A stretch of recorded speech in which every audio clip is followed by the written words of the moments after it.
keep our souls, lest they fall prey to him.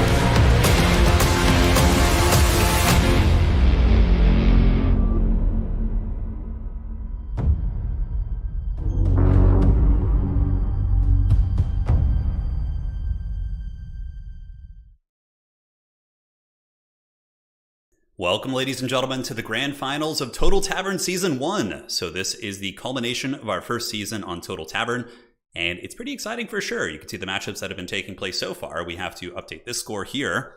Inticity just won that series. Very, very tight match. I was watching over on his channel. But nonetheless, ladies and gentlemen, this is it. This is the big heavyweight match. And it's going to be Moffat versus Inticity. This is going to be our first best of 3 today. So we're going to be casting 3 series in total. It shall be Moffat versus Inticity, Even Star versus the winner of this side of the bracket, which is still in progress. Currently, I believe Sandwich and Houseplant are playing, and then Void Loss is there awaiting the winner of that series. Even Star up at the top side. And we got a best of 5 grand final as well. So certainly very, very excited for this. Want to welcome you all to the stream. Thank you. It's going to be fun. Full day of competition. Let's go ahead and pull this bad boy up, get everything set. Pull up the glorious scorecards. And man, oh man, that last series between Tim the Wilder and Inticity was very, very close. I was watching from the shadows here. Let me just resize everything. We should be good to go. And aces. So the way that these big tournaments work is if you haven't seen ye old Total Tavern is our Total War Warhammer esports website, and it kind of tracks all the tournaments and whatnot, and keeps a leaderboard for us, all that fun business. So we can go take a look real quick. Season 1 finished, obviously, about, just before Immortal Empires launch. So how it works is at the end of the season, we have the grand finals, which is what's taking place today.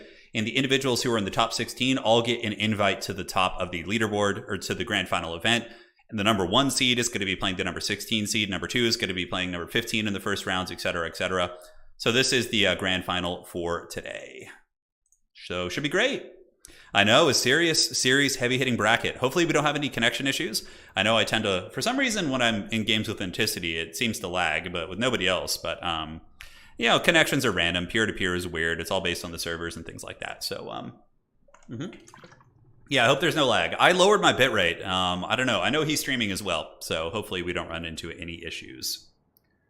Sigmar commands make finals best of 7. I think domination games are already pretty long. I think best of 5 is a good spot for that, for sure. I'm ready for some live John Madden commentary. You're in the right place. We'll whip out the John Madden tools today. So it looks like no, it's not a Bretonia pick. No way.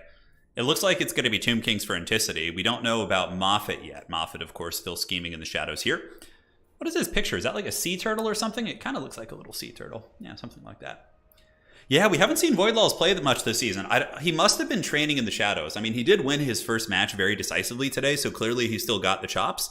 But we haven't seen him competing in Season 2 tournaments too much. But Even Star, we've seen a little bit, but clearly he's still very practiced. Even Star actually came in and defeated Random Nix 2-0. And, so even though if he's been training, most likely, right? Because this is not a huge money event, but there's a $300 cash prize for first place, $200 for second. So there is some money on the line. So I would imagine this is going to bring people out, and should be good.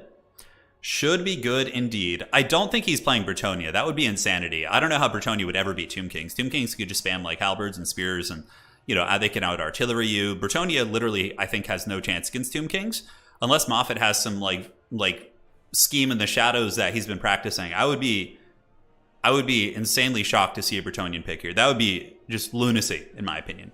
Best of 21. I would be down for longer series. If best of 10s, those sort of... Okay, it's a Tomb Kings mirror match in the first... Yeah, that makes more sense. Nobody wants to take the disadvantage, and Moffat probably feels as if he's practiced enough here. I'm curious about the build diversity, what they're going to be doing. Now, something to take note of. I'm going to let both players know. Let them here. So let me tell them in the Discord here. All right. All right, let's see here. Perfect. So we're going to go and Moffat and Anticity. Remember, lore.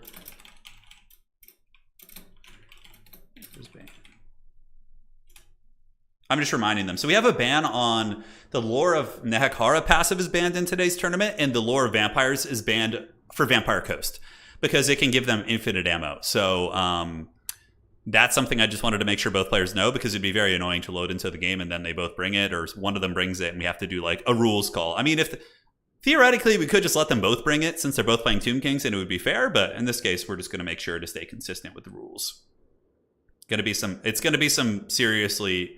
This matchup though, guys, is way better than the Vampire Counts matchup because they have ranged and they have like, you know, more dynamic play.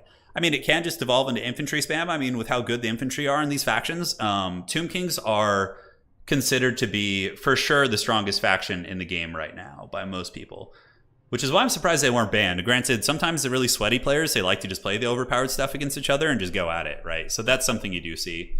But typically they're banned. Yeah, the game's got a pretty big PvP scene, you know, for the fact that it's like, you know, the fact that this is, yeah, I mean, looking at Total Tavern, we have more tournaments going on than like Age of Empires 4 does. Like they might have a bigger audience at the highest level simply because they have the Microsoft, you know, bankrolling them and things like that. But as far as like our grassroots community goes and like our tournament scene, like it's bigger than a lot of other RTS games. Like obviously StarCraft is bigger, but yeah, it's pretty large if you take that into account. But yeah, like when you go to look at like a major Age of Empires event, like Red Bull puts like $100,000 or $300,000 into an event. So obviously we can't compete with those type of numbers because the stakes are so high that people are going to tune in to watch. But all things considered, our PvP scene is pretty good. It's pretty damn solid, I would say. I just finished watching Every Turn video for several weeks back, and I was like, man, yeah, here you go, welcome. Let's go, baby. Yeah, come play. It's got its issues for sure, but I would recommend going to Total Tavern, joining our Discord from there, and that's like a great launching point to get into multiplayer. Do you have any plans for using new domination maps? Yes. We have a contest I'm running. I haven't made a video talking about it really, but we have a map making contest running on the channel in the Discord right now. And I know there's at least 10 or 15 map makers making domination maps, and we're going to have the contest conclusion on October 10th. Is when they submit the maps. We'll have a community viewing and polling and showcase, and then whichever maps we are able to test and be like, hey, this is actually good for competitive. It's balanced. People like it. We're going to throw in as a map pack for tournaments and start using those. Because really, that's what Dom needs is new maps. That's really what they need. All right, just checking with the players. Just reminding them that the passives are banned. And we're good to go. I'm curious about the builds that they're going to be doing. I would imagine they'll be pretty damn similar. Arc in the Black probably going to be more popular today, considering Lore of Nehekara's passive is banned. So you're going to be seeing Arc in with like Tomb Blade and things like that. Cetra could be good too on a Chariot, just for like infantry killing power. He could, you know, Chariot of the Gods can really mess with infantry pretty bad. So that could be something that we see as well. Yep. Thank you all for joining. First match of the day. Other side of the bracket has a little bit of time before it gets rolling. Let me check and see if there's any updates from that. Nope, looks like Houseplant and Sandwich are still playing. And then Void Lulls will be playing there and pressing on to the later rounds. Yeah, first one's a mirror match, which is pretty common at the really high levels. Like, when it comes to like Tomb Kings, Warriors of Chaos, a lot of times people will opt to just do mirror matches instead of like picking a different faction just because they're so strong. Like, Tomb Kings really don't actually have any good counters. Like, I don't think there's anybody who's favored against Tomb Kings in the entire game right now. And that's not just because of the bug. It's because of how their Realm of Souls works. Like, Realm of Souls heals your entire army so much that if you just have a ton of high HP Tomb Guard and, like, Nehekara Warriors, like, dude, their sustainability on the battlefield is insane. I'm trying to think, maybe Vampire Counts can compete with Tomb Kings a little bit. They might be able to. But obviously, with the picks and bans, it didn't end up that way, but... Would subterranean battle tourneys ever be considered? It'd be like a fun thing. It wouldn't be something that would be like replace a competitive format, probably. All right, one of Waka's maps has a 4th capturable point that doesn't supply victory points, but a fort tower. Yeah, it's kind of an interesting idea. We'd have to. That's very different than the existing game mode, so we'd have to really evaluate that. But I wouldn't want to do anything like that, like, at this point. Firstly, I just want to establish domination as what it is, get some good maps, and play out that way. Yeah, good Cathay against Tomb Kings, I guess, can be functional. I still feel it's Tomb Kings favored, but yeah, maybe Cathay can. You know, Empire actually has some tools against Tomb Kings, but at the end of the day, it's still very, very Tomb King favored. Like Hellstorm rocket batteries, Sunmaker, grenade launchers really counter a lot of the Tomb King's core units, but Tomb King still can bring Great Bows and, you know, can overcast Spirit Leech to kill your Sunmaker with like Arkin. There's a lot of scary tricks about that. Burning Head did get nerfed a while back. It's not like, it doesn't just one-shot Tomb King's units like it used to. That's why Tomb Kings were kind of crappy at the end of Warhammer 2s, because wind spells like Burning Head would just basically counter the entire roster, right? It was just like a karate chop of doom. Yeah, it was a karate chop of doom. Yeah, I saw Anticity's game versus Cathay. I was watching that. Yeah, it was really fun. He's a very, very fun player to watch. So seems like we're okay. Doesn't look like we're having any sort of lag or anything. I'm not going to put any curses on it, but I lowered my bitrate pretty substantially on the stream. Hopefully it doesn't have a big quality difference. I lowered it just to try and mitigate any lag issues that we have coming in. Yeah, it looks like there's none whatsoever. You can see the models are moving in perfect harmony here. So all is good in the realm. So, ladies and gentlemen, spawning on the left side of the map, it is going to be Moffat. He is the new tyrant who has emerged in the meta, winning many battles, both land and dom. And he's going to be coming in with the Screaming Skull Catapult, Ushabti Greybow build. So he's got triple Greybows, catapults, and in the front line, it's going to be Kepler Guard, Skeleton Warriors, and some Skeleton Horse Archers all day. All day, baby. So that's pretty cool. Going with the Nehakar caster, but he doesn't get the lore passive. So he's still bringing it, which is really interesting. I don't know if that's the right idea. I feel like going with like Arkin or some sort of another powerhouse character is going to be a little bit better. Now, ladies and gentlemen, taking a look at the great Kraken King. If you guys haven't seen Anticity, make sure to check out his YouTube channel. He does a lot of great little tutorials on tips and tricks in the game and is also, obviously one of the top multiplayer players in the entire world. Very, very strong. And coming in for his build, he is going to have more quality infantry. So Kepra, Tomb Guard, and oh yeah, baby. See, this is cool. This is like a fun mirror match. They have different styles. We have Cetra here, and Cetra is going to be coming in with the double Tomb Prince. So the double Tomb Prince on horseback, they are going to be looking to hunt enemy SEMs and characters. But, you know, are they going to have any good targets? We'll have to see. That's definitely a much better quality character core. The Tomb Guard plus the two Tomb Kings there, or Tomb Princes, I should say. They're not quite there. Ushabti Greybows on the low ground, and more Ushabti Greybows here. Catapults waiting and cackling to shoot at some good quality units. The Greybows could be the big difference maker. The Greybows could definitely kill Cetra if he's not juking properly. Now, Anticity's going to have some really good control with this, and the Tomb Princes can for sure sit on top of Greybows and grind them down if they can get to them, but overall, it's very, very different playstyles. It's essentially triple Ushabti Greybow versus like a big character Goon Squad, right? So that is pretty much that. Yep, Ogres are having a little bit of a tough time. I see some people in chat talking about them. They got their capture weight nerfed, but it's not just that. They just don't seem to perform very well against a lot of the good factions. Like, what would an Ogre Kingdoms player ever do against Tomb Kings? Like, they don't have the means of killing infantry effectively outside of using their Ogres, which if they're having to charge into spears and halberds, it's going to be a relatively grim undertaking for those bad boys. Now, Ushabti Greybows 1, 2, and 3. Greybows going to be shooting downtown, going after Nehakar Warriors. And these are the Chosen of the Gods, so they actually have that like splash attack. You can see they're getting some okay value, able to take one of the Warriors down a little bit, but I don't know if that's even really worth the ammo. Currently, Anticity is going to be hiding in the bushes with most of his army, but again, just probably waiting for the objectives to open up before he moves out into the center, which is very smart, because if you're moving up now, you're just giving your opponent free real estate before the objectives are open, whereas you're at least moving for a reason once the objectives are open, and you're taking that extra damage for a reason. There's no point to go out of the tree line right now, so very, very good tactical usage of the dreaded tree line here. And now we do have the Nehakar Warriors and the Spears up on the point. So the Kraken King is going to be securing this, and we do see the Chosen of the Gods coming in, which I like this from Moffat, yeah. Moffat is a very, very scary player. Obviously, we've seen him in land battle tournaments as well, but in my experience with Domination, I would say in the entire community, he probably has some of the best micro I have ever seen. He rarely forgets about a skirmish cav, like rarely idles units, always unsummoning very effectively. I would say that's one of Moffat's big advantages over a lot of players, is his control is just insane. Now his build is good too, but Anticity's build potentially just as good, right? But the micro could make a difference. Kraken King does have very good micro as well too, though, so we'll have to see how this unfolds. But right now, just getting some free picks up here. The Chosen of the Gods basically have killed off an Nehakar Warrior. Not much of a value lead. It's basically just the amount of one of these skeleton boys right here. And you can see the perpetual shooting coming in from the Skeleton Horsemen. And are these Tomb Guard? Yeah, these are Tomb Guard. And I believe these guys do have Shield Breaker too. Yeah, so they've reduced missile block chance. So basically the Tomb Guard are just getting wrecked by these guys. And that's going to be forcing Anticity forward. That's actually a really cool tech. But now Inticity's going to have to move up. He's moving out. Cetra the Imperishable is getting ready to roll, so here he comes, and he is good to party.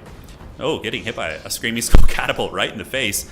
Those Great Bows are going to be very problematic, but they're going to have to retreat. Eyes of the Desert are the correct choice. Lich Priest of Nehekara is the lord for the Ark and the Black Looking Army for the I forget what they're called. Whoa, this is a rare sighting. This is going to be Necropolis Knights, not the Halberd variant, but we are getting the big sneaky snakes coming in to try and bunker bust Cetra and his goon squad. That's the one big weakness Moffat has, is he doesn't really have tools for killing these characters, but are these characters going to be able to clear off the objectives quick enough? That really, really is the question, ladies and gentlemen. So Tomb Prince going to be chasing down the Ushabti Great Bow. That's very, very cost effective for Anticity, having one Great Bow being shut down by this SCM, which is going to trade extremely favorably here. And now Cetra the Imperishable is going to be jumping into the Tomb Guard and Skeletons, getting some big, big damage there on those guys. And will continue rampaging while it looks like Anticity will be able to kind of secure the middle objective. Ushabti Great Bow is now shooting into Cetra.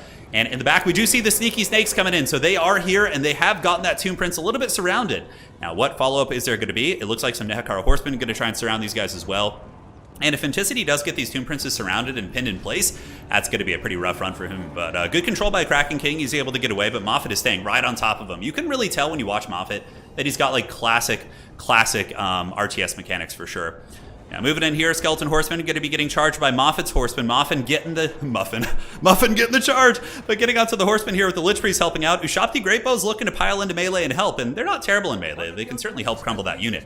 But the Kraken King is going to be securing the middle objective, but Moffat has a massive value lead. His Ushabti Great Bow is putting a ton of hurt on Cetra. Cetra does use the Narrows incantation, but Moffat is doing such a good job of protecting his assets. Granted, Anticity has now summoned in a couple catapults at the back. Catapults with the current Lore of Nehekara passive being nerfed do not have infinite ammo. Now, if this were a normal matchup, these Ushabti would never run out of ammunition, right? And that would just be extremely broken. So it's certainly good that we did do that for sure. But Moffat here at the back, able to clean up Anticity's Horsemen. His catapults are still very healthy and very, very much online. And in the center, it just looks like the value discrepancy is just getting bigger and bigger as Moffat's more ranged-focused build using the Ushabti Great Bows is really countering Cetra. Like, Cetra is a good fighter and, you know, is going to be able to clear infantry, but, I mean, triple Ushabti Great Bow countering Cetra is brutal. You can see shield breakers going down, not that it matters, but it does also, yeah, man, he's getting beat up badly. And without Cetra, I think Moffat just slowly takes over the game because Cetra is the big anchor piece. And where did those Tomb Princes go? Anticity had 2 Tomb Princes chasing. Did he unsummon them? See, this is also really, really bad. I mean, Moffat just coming in with the steel chair, getting these big Necropolis Knights moving in and crushing the Tomb Princes. Like, the Tomb Princes are not cheap. On horseback, they cost like something like 1,100, 1,300 gold, and both of these Tomb Princes probably haven't even gotten over 200 value and are just being crushed by these sneaky snakes.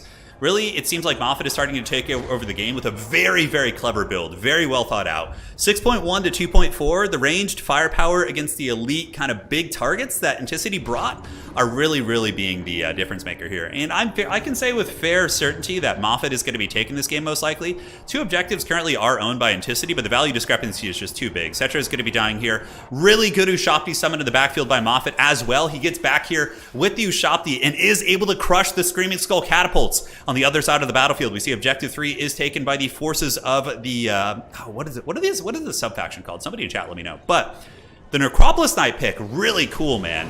Just a huge sweeper unit that is effective against both SEMs as well as infantry. I also really like that he didn't bring the Halberd variant because these ones are much better at killing infantry. They have very, very good combat stats, right? So looking like it's going to be GG probably. I mean, based on the value. I mean, Anticity might be able to hold on a little bit longer. He does have Cetra in the backfield. Honestly, he's probably going to unsummon Cetra just to mitigate that. Anticity's catapult taken down by the Ushabti summon. So very, very cost-effective Ushabti summon.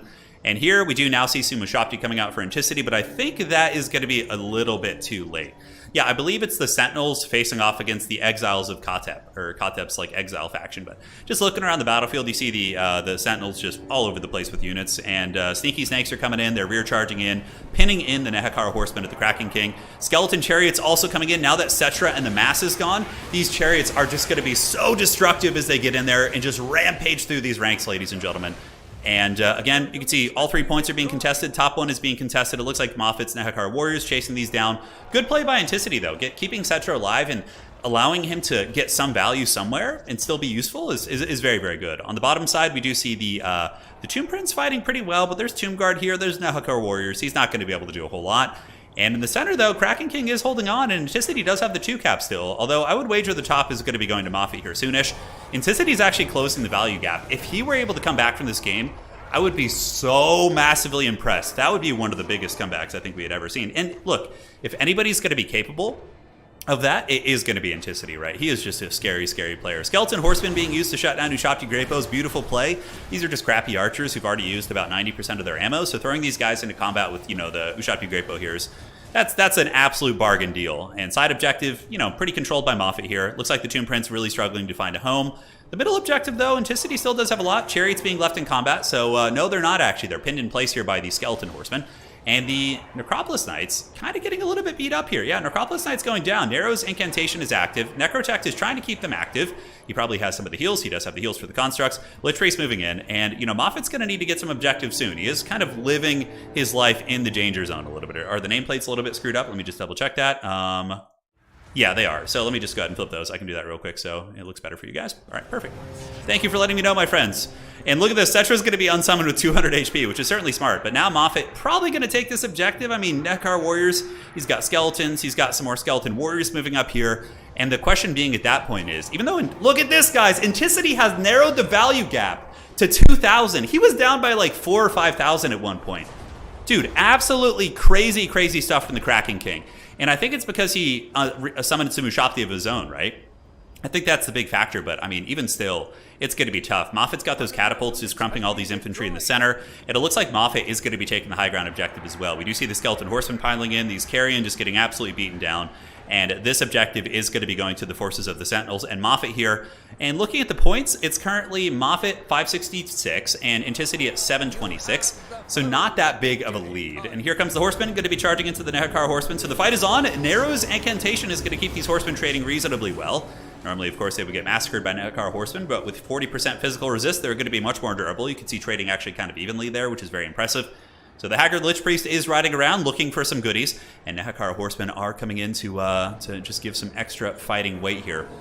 Ushapti unsummons by the Sentinels. Now, the reason why that's actually happening is because they're out of ammo, and you get a good refund, so he spends 1,000 on them, probably gets like 500, 600 back. I don't know the exact math, and then he's going to be summoning in more units, maybe summoning in some other, like Ushapti Grapos at some point. But we do see the old legions coming back, Tomb Guard, with the Haggard pathing around the pillar. And in the backfield, Moffat is going to be coming in with the closing curtain here, as he does summon in the Kepra Guard, as well as some Skeleton Warriors here. And we do see Nekar Horsemen charging into these bad boys. And man, oh man, this is a really, really sweaty duel between these two players, guys. Really, really sweaty duel. Nekar Horsemen moving in to fight these Horsemen. I just don't see Anticity clawing his way back into this game. Even though he's doing an excellent job, and I'm super impressed, it just seems like Moffat has so much control in the battlefield. I mean, he made a little bit of a blunder. Moffat might let this objective flip by chasing off the objective, so that's a pretty big mistake for sure. But here they come. Will they make it back? The objective is very, very close to going to Anticity here. Oh man, and it looks like he's not going to push up on the objective, which is very strange. And that's going to be allowing Anticity to get another objective. Okay, that could have been a potential throw. Maybe a little bit of a throw there, hard to say, but because that's going to let Anticity get even more of a point lead. That was a big mistake there, having those infantry move off the point. Now they're going to be moving back, but he might have been able to get up on the point. I don't know why he didn't just move up there, but yeah, very, very impressive scrap by Anticity. The value is only 2,500 now, whereas before it was something massive. It was like 4,000 or 5,000. It was very, very big. But again, a lot of Moffat's army came down to the ammunition on the Ushapti Grapos, and when they ran out of ammo, the value discrepancy started to get mitigated a little bit here. But the Kraken King does pull this back, and Moffat's going to be getting some, Moffat with a play here, getting some Nekar Horsemen onto the Screaming Skull Catapult. Will Anticity get the unsummon? He does not. And the Nekar Horsemen are going to get back here, and that is going to be a pretty catastrophic loss for sure, because these things take too long to peel. They're not like mortal cavalry that you can bust off something.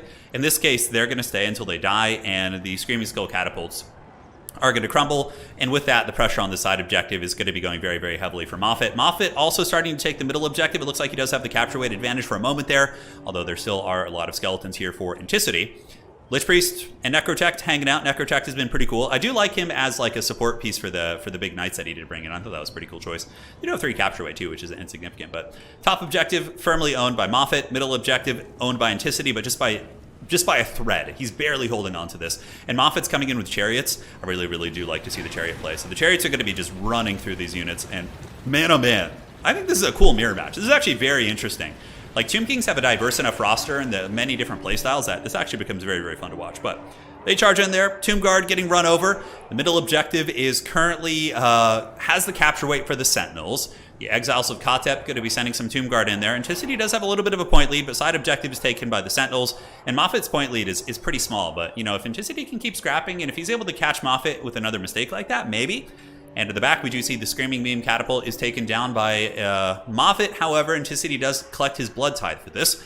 We see Nehakara Warriors moving up to the high ground objective. And in the back, Moffat is going to be summoning Skeleton Spears. And what else do we have coming in? Okay, it doesn't look like a whole lot. I think we're getting to the point where Anticity might be tapping out soon. I think if Moffat manages to get a triple cap, he'll probably see the writing on the wall and tap out. He still does have a decent points lead of about 100, but that's going to dissipate really, really quickly with the 2-to-1 cap, so I don't think that's going to go terribly well. Skeleton Spears moving up in the middle, Skeleton Horsemen crashing downhill on these Tomb Guard, ladies and gentlemen. And here on the side point, we do have the Lich Priest coming to reinforce this point. Anticity going for a little bit of a cheeky cap here, trying to get the Tomb Princes to go after the Lich Priest.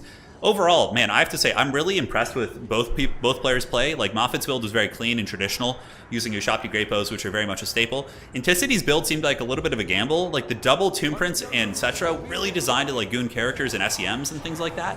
But the Tomb Princes really failed to make their, weight back. Like, this Tomb Prince has been alive the entire battle, and he's only gotten 350, value. And most Tomb Kings players in the mirror match, in my experience, aren't going to be throwing out things like Tomb King, maybe you'll see some Ushabti, but the Ushabti Great Bows can typically just kite the Tomb Princes and run to their reinforcements and get like halberds and mass to protect them. And once again, we see the Tomb Prince just getting trapped here, right? So the Tomb Prince just getting trapped by some crappy-ass Skeleton Horsemen. And yeah, he can kill them eventually, but it's going to take a long time. Middle objective is looking like it's going to be swinging for Moffat, as his Kepler Guard are just crunching through these units, just absolute linebackers. Kepler Guard did, of course, get fixed in the recent patch. They used to have 100% armor piercing, which was just absurd. But they're still really good. They regenerate. They have a bonus for infantry. One of the more cost-effective infantry units in the entire game, honestly. I think the Kepler Guard are just absolute monsters, absolute monsters. So Nehakara Warriors going to be moving on to the middle point, and Moffat will be probably taking that soon-ish. Not that it matters. He's about to be passing Anticity with a double cap here, so he does have the double cap granted. Kraken King looking like he's going to be trying to steal this objective. 14,000 to 12,000. So the value lead has been maintaining kind of a steady 2,000 differential over the course of this entire battle, ever since the early big lead that Moffat jumped up to with his Ushabti Great Bows. Middle objective is slowly being flipped, with the Kepler Guard just winning the fight. Moffat also moving some Tomb Guard over there, which pretty much guarantees he's going to get that objective. And I believe both players have used their Ushabti summons. It's not like there's going to be any sneaky Ushabti summon coming in. Anticity trying to get the carry in to goon the Lich Priest. Lich Priest only has 900 HP. Could be unsummoned here in a second to prevent the Lord deaths from going down right there. And this objective is just so rock hard for the Sentinels, man. And there's just so much stuff here. Moffat just has a big numbers advantage. Obviously, with the value advantage comes a numbers advantage. So that's becoming pretty evident here as we see the trading just continuing to go very well for Moffat. Lich Priest getting hunted by the Carrion, which is not a bad play. It does kind of force him back. And here we see the Skeleton Horseman going to be ignoring the Carrion, trying to get up on the point here. Anticity going to be sending some warriors to the middle, but this objective is, it's only a matter of time before the Kepler Guard get there. It's they're going to be snapping their Thanos Gauntlet soon, and they will be grabbing that for sure. Horsemen circling around the back, objective owned by the Sentinels. Anticity did have a little bit of capture weight there for a second, but it looks like that's going to be flipping. And here we do have the Lich Priest of Nehakara cackling and looking about. I'm curious what they'll be playing for their next matchup. Like, are we going to end up with another mirror match? That can happen when some players really, like, if a lot of really sweaty, higher level players, like, really just practice the super sweat factions, right? Because they want to take the best chances of winning, so they're going to use their strongest tool. And so what happens is when you get two players like that, they're often going to end up in mirrors because those are the factions they play are the really, really, powerful ones, and they don't want to give their opponent even a sliver of an advantage. Like, even if an advantage is like 55-45, it's like reasonable, they're not going to take that disadvantage rather than take a mirror match, which is something you do see sometimes in really high level play, not always, but it can happen. So that's GG, well played. Moffat does get the triple cap, comes in with the steel chair, the triple Ushabti Great Bow build, really countering the Cetra build. Like, Cetra on the Sphinx was too big of a target. I mean, triple Great Bows versus Cetra, that is not going to go well. But you got to give big props to Anticity for scrapping. Like, few players could have actually kept it that close, with just getting absolutely crushed like that in the beginning. Usually when somebody gets crushed like that in the beginning, the game will just continue going downward, but the Kraken King really showing that he is a true champion, just even in a loss there. And Moffat, as usual, really, really smart builds, really good micro, strong player, and ladies and gentlemen, that is going to be game one here. So game one going to be going to Moffat, and now the next map is going to be Black Ark, so we're going to be seeing probably some more long range. We could see a Grand Cathay pick here. I think Grand Cathay could be very, very viable. Very, very viable indeed. All right, so let me just check in the Discord here. We got some updates here. Perfect. All right, so we have an update from the brackets. So let's go ahead and update that together. So looking at the brackets, let's pull this up. Where art thou? All right, perfect. That should work. Let me just go ahead and switch on over here. And let's do the brackets. No, that's the wrong one. Lord of Death, capturing the wrong window right now. Okay, 1 second, guys. Lest they fall prey. Through the power of technology, this happen. Oh my god, I'm just pressing all the wrong buttons right now. I'm so sorry, guys. All right, so here we go. So Houseplant with a 2-1 victory against the dreaded Sandwich. So he has done it. So now Houseplant is going to be playing Void Laws to see who will be playing Evenstar in the top side of the bracket. So Evenstar is currently waiting right here. And it's Moffat versus Anticity, obviously, is the matchup we're casting right now. So there we go. Yeah, GG. Great play on both sides. Great play on both sides. That was a really good match. And that was a mirror match I enjoyed. So now we're on Black Ark. Panic button, yeah, I know. You guys want the hype trailer again? There's a lot of people in here who maybe haven't seen it. Yeah, we could play it real quick in between games. So we just made a new stream intro. It's only a minute long, but I think it's pretty good. It's not as good as the Doom soundtrack, but you can't compete with the Doom soundtrack. You just can't. Yeah, we'll show it later. We'll show it in between matches or something when I go take a quick break. Yeah. Do it. So monsters are not always a liability in multiplayer, Martin, but it depends on the matchup you're playing in, right? Like if you're playing against like a missile faction, like that has really good direct fire shooting, yeah, monsters are a big liability. Like, obviously, against Tomb Kings, I wouldn't bring big monsters because Great Bows, Skeleton Archers, like Bone Giants even can make it a surprise appearance. But, like, if I'm playing against, like, Beastmen or if I'm playing against, like, Greenskins with subpar missiles, yeah, like, giant monsters can be game-breaking. It really just depends on the matchup you're in, right? Yeah. Yeah, Hadrius, I like that. I think that's good. This is game 2 here. This is game 2. Yeah, against vampire counts, monsters can be decent as well. Yeah, certainly, because they don't have any shooting, right? So you have to fight them, therefore guaranteeing the monster gets to do what it's good at. 100%. Games have been good, Marco. Welcome. We just had our first match. We're on our second one now, so it's going to be on the Black Ark, so players are doing their picks and bans, and we will be progressing forward from there. We're still awaiting the top side of the bracket, so taking a look at ye old bracket. For anybody just joining, we can jump back over. And you can see currently we have Moffat versus Anticity right here and Evenstar versus the winner of Houseplant and Void Laws. They're currently playing their series right now. So there might be a little bit of downtime. I'm not sure. But as long as they get their games going, we should be fine. And yep, Evenstar defeated Outer Region. And then Evenstar also defeated Random Nix, which was certainly one of the bigger upsets of the tournament, right? Random Nix just had a crazy close series with Anticity on the winner stays on, and he's clearly one of the strongest players in the world. He did mention he hasn't been practicing as much lately, so that could have came into play as well. But Evenstar did have a 2-0 victory over Random, a 2-0 over Outer Region, and now he's waiting for his games here. As far as Moffat goes, Moffat defeated Zone 2-0, and he defeated Yumi 2-1, so there was a pretty scrappy little game series here, it looks like. And looking down here, Tim the Wilder defeated Subutai 2-0, and Anticity defeated Zyphos 2-1. That was actually, I was watching that series. It was very, very close. Zyphos almost won. They both won with Warriors of Chaos, and then Tim and Anticity was close too. We've had a lot of really close, like sweaty matches today, like a lot of really close ones, which is crazy. Yeah, Doom players are a really bad unit, Hadrius. I agree. So it's going to be Zinch on one side versus... Are we going to get a Zinch mirror match? Oh my god, that'd be so funny. Anticity actually won a Zinch mirror match earlier, I think. Yeah, I think he did. In the earlier rounds, Anticity played a Zinch mirror match against Moffat. Not Moffat, against Tim the Wilder, and he won it. So I think Anticity is probably pretty confident in this matchup. Like, he's practiced it. He's clearly got a good build. Moffat is a really good Zinch player, though. That's his main. So I wonder if Moffat's going to whip out Zinch in the mirror, or Anticity may have banned it too. So there's a lot of variables for sure. There's a lot of variables. So many good matches. Evenstar is a really strong player. He is. He hasn't been playing in as many tournaments this season, but he's still just always a force of nature. Yeah, he's very strong. He was the Warhammer 2 world champion. You know, the culmination of Warhammer 2 competitive esports, essentially. Evenstar won the biggest event ever in Warhammer 2. Really close series with Alfredinho. That was a crazy series. That was back in the days of ye old land battles. A lot of rule break drama in that event. Not between them, but in the earlier rounds. Oh my goodness. What would be your dream matchup to see between these two gentlemen? I would like to see like Vampire Coast versus Skaven. I don't know why. I love that matchup. Like Jezzails and mortars and like plague claws and like shooting at like coast artillery. I think like watching two artillery factions go fisticuffs, or like Khorne versus like another melee focused faction is really fun, but Khorne isn't like super popular at the highest level. They're very predictable. They might keep, I mean, Khorne still has a decent win rate. There's a couple players who play them. Hey, Melody, congrats on such a great first season for Total Tavern. It was a great season, and now we're bringing it to its conclusion. Okay, Warriors of Chaos versus Siege. Very sweaty matchup. Anticity did win this in a recent big tournament I had. Who did he beat? Who was that? It was Anticity versus... Gosh, I can't remember. He played this matchup. It was versus Houseplant. Houseplant's another top player in the world, obviously, who's still in today's tournament on the other side of the bracket. But Anticity beat Houseplant in this matchup by using blue fire spam. So he spammed blue fire to snipe Bellicor. Yeah, that was crazy stuff.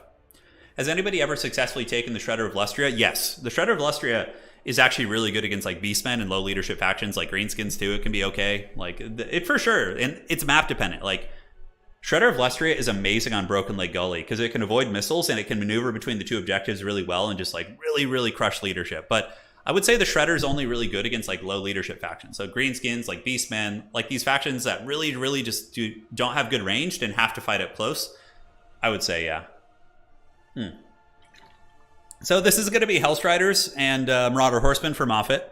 And for Anticity, it's probably going to be Marauder Horseman, a Greater Lord of Change, you know, all the typical good stuff here. But if Moffat wins this, he will be advancing on to the Grand Finals with a 2-0. So this is do or die for the Kraken King here. Yeah, Blue Fire is probably one of the best spells in the entire game. I think Blue Fire is. Yeah, it almost never misses. It's very cheap. It builds up your Tzeentch army ability super quickly. It's just crazy good. It's crazy good. Anticity took it earlier today versus Norska. Yeah, see, like, yeah. Norska does have tools against the Shredder, but even still, if you can shut down the Javelins using Pterodons, then the Shredder is going to just annihilate Norska. So there's some good tools there. When I clicked into the stream, YouTube played the... Oh, did it? That's fun. Yeah. They played something. Is there any chance of streams in 4K? Your single battle videos have it, and it's glorious. So I could try. I mean, hopefully, I lowered the bitrate a little bit today because when I usually connect with Anticity, there's lag, and that's probably because he's streaming, because I'm streaming, and you know, just random Steam server nonsense. So it seems that lowering the bitrates has made it better, and it's not even a low bitrate; it's still like high, but yeah, doing it to it. Yeah, thank you guys all for joining. It's game 2 between these two mighty champions. Let's do that, and excellent. So now it is Houseplant versus Void Lulls. They should be playing now. Let me just go ahead and double check here. Yep, this is a fun one. This is a pretty fun one for sure. I don't mind this matchup. I think they're both really sweaty factions, and Tzeentch actually can match all the sweatiness of Chaos pretty well. Like Tzeentch ground armies are pretty strong. Spawn, Forsaken, Marauders, like those are very good. Especially since they sunder armor, right? So it's very, very, very good. The tourney return, yeah. Oh, are you guys talking about the end of the faction war? Oh my god. Well, the players wanted to do that too, because the land battle like rule breaks between the two of them. Well, it was mainly just Moffat, but they were both like, yeah, let's just play a Dom game. Yeah, game 1 was won by Moffat. You can see it the scorecard on the top. Yeah, you can see that. You can see it indeed. Yeah, it's gonna be fun. No rule breaks today. The only rule break drama you can run into in Dom is if you have preset rules like banning like bugs, and they do that, which obviously isn't a huge deal because it's pretty easy to catch. The biggest thing that I enjoy is not having to deal with attacking rules anymore. Like, it's such a tricky thing to like evaluate, especially when people are playing factions like Vampire Counts and Wood Elves, and like, you know, it's like, oh my god, it's such a nightmare. It's such a nightmare. And it's a shame. I do really enjoy land battles, but you know, they're not as good for high level competitive play. They're just simply not. So, Anticity on Tzeentch, Moffat on Chaos. We've talked about the matchup. There will be many, many horsemen. Horsemen are going to be a powerhouse of a unit until they get fixed. I don't know if you guys know about the bug, but horsemen basically attack twice. So when you send Marauder Horsemen into melee combat versus anything, the front row of horsemen hit in melee, and the second row throws their javelins, right? So that means that Marauder Horseman's DPS is just way higher than it should be. Like, for example, if you charge a Marauder Horsemaster of Norska, into a Empire Knight, the Empire Knight will often lose that fight in a straight fight. Like, I'm not even talking kiting and things like that. Marauder Horsemen are incredibly broken right now. That's why the Chaos factions are just so strong. Not all of them. Like, the ones with throwing axes don't seem to be quite as egregious, but yeah, that's really why. That's really why. So if you haven't seen that. Yes.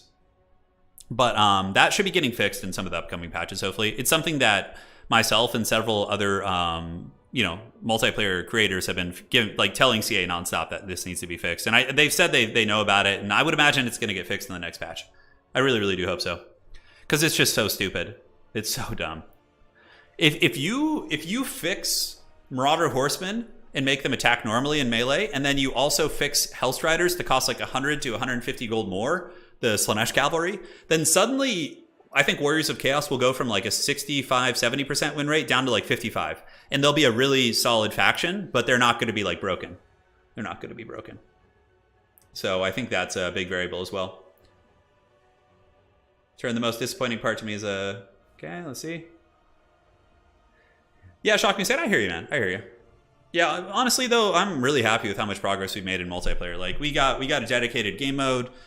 Like, they're actively, we've had a couple patches, and every single patch we've had since Warhammer 3's launch has like improved it, and like they're trying to make it better, which is great considering this is a single player game. All the cash flow in this game probably comes from single player, right? Most people do single player.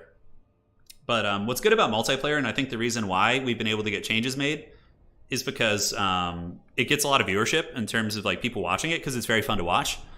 So that like is like a marketing tool for Creative Assembly. So I think they can like justify the effort on multiplayer by, looking at those numbers, right? So yeah, that's pretty cool. So Warriors of Chaos, it is Prince Sigvald versus Kairos Fateweaver. It's on, baby. Sigvald coming in with the dreaded no caster build. Oh my god. And now the reason why there's no caster, guys, this isn't like a newbie ladder mistake. This is because Tzeentch is so good at sniping casters, he's just not going to give him one. I would wager that Chaos probably has a caster in reserve that they'll summon out at some point and just try and get their value that way. So we'll have to see. By the way, man, I didn't even, hold on one sec, guys. I didn't even announce the stream.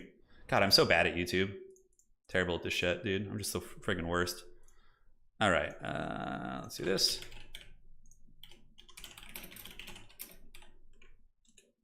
All right, there we go. Didn't even announce my own stream, dude. Oh my god, I'm so bad.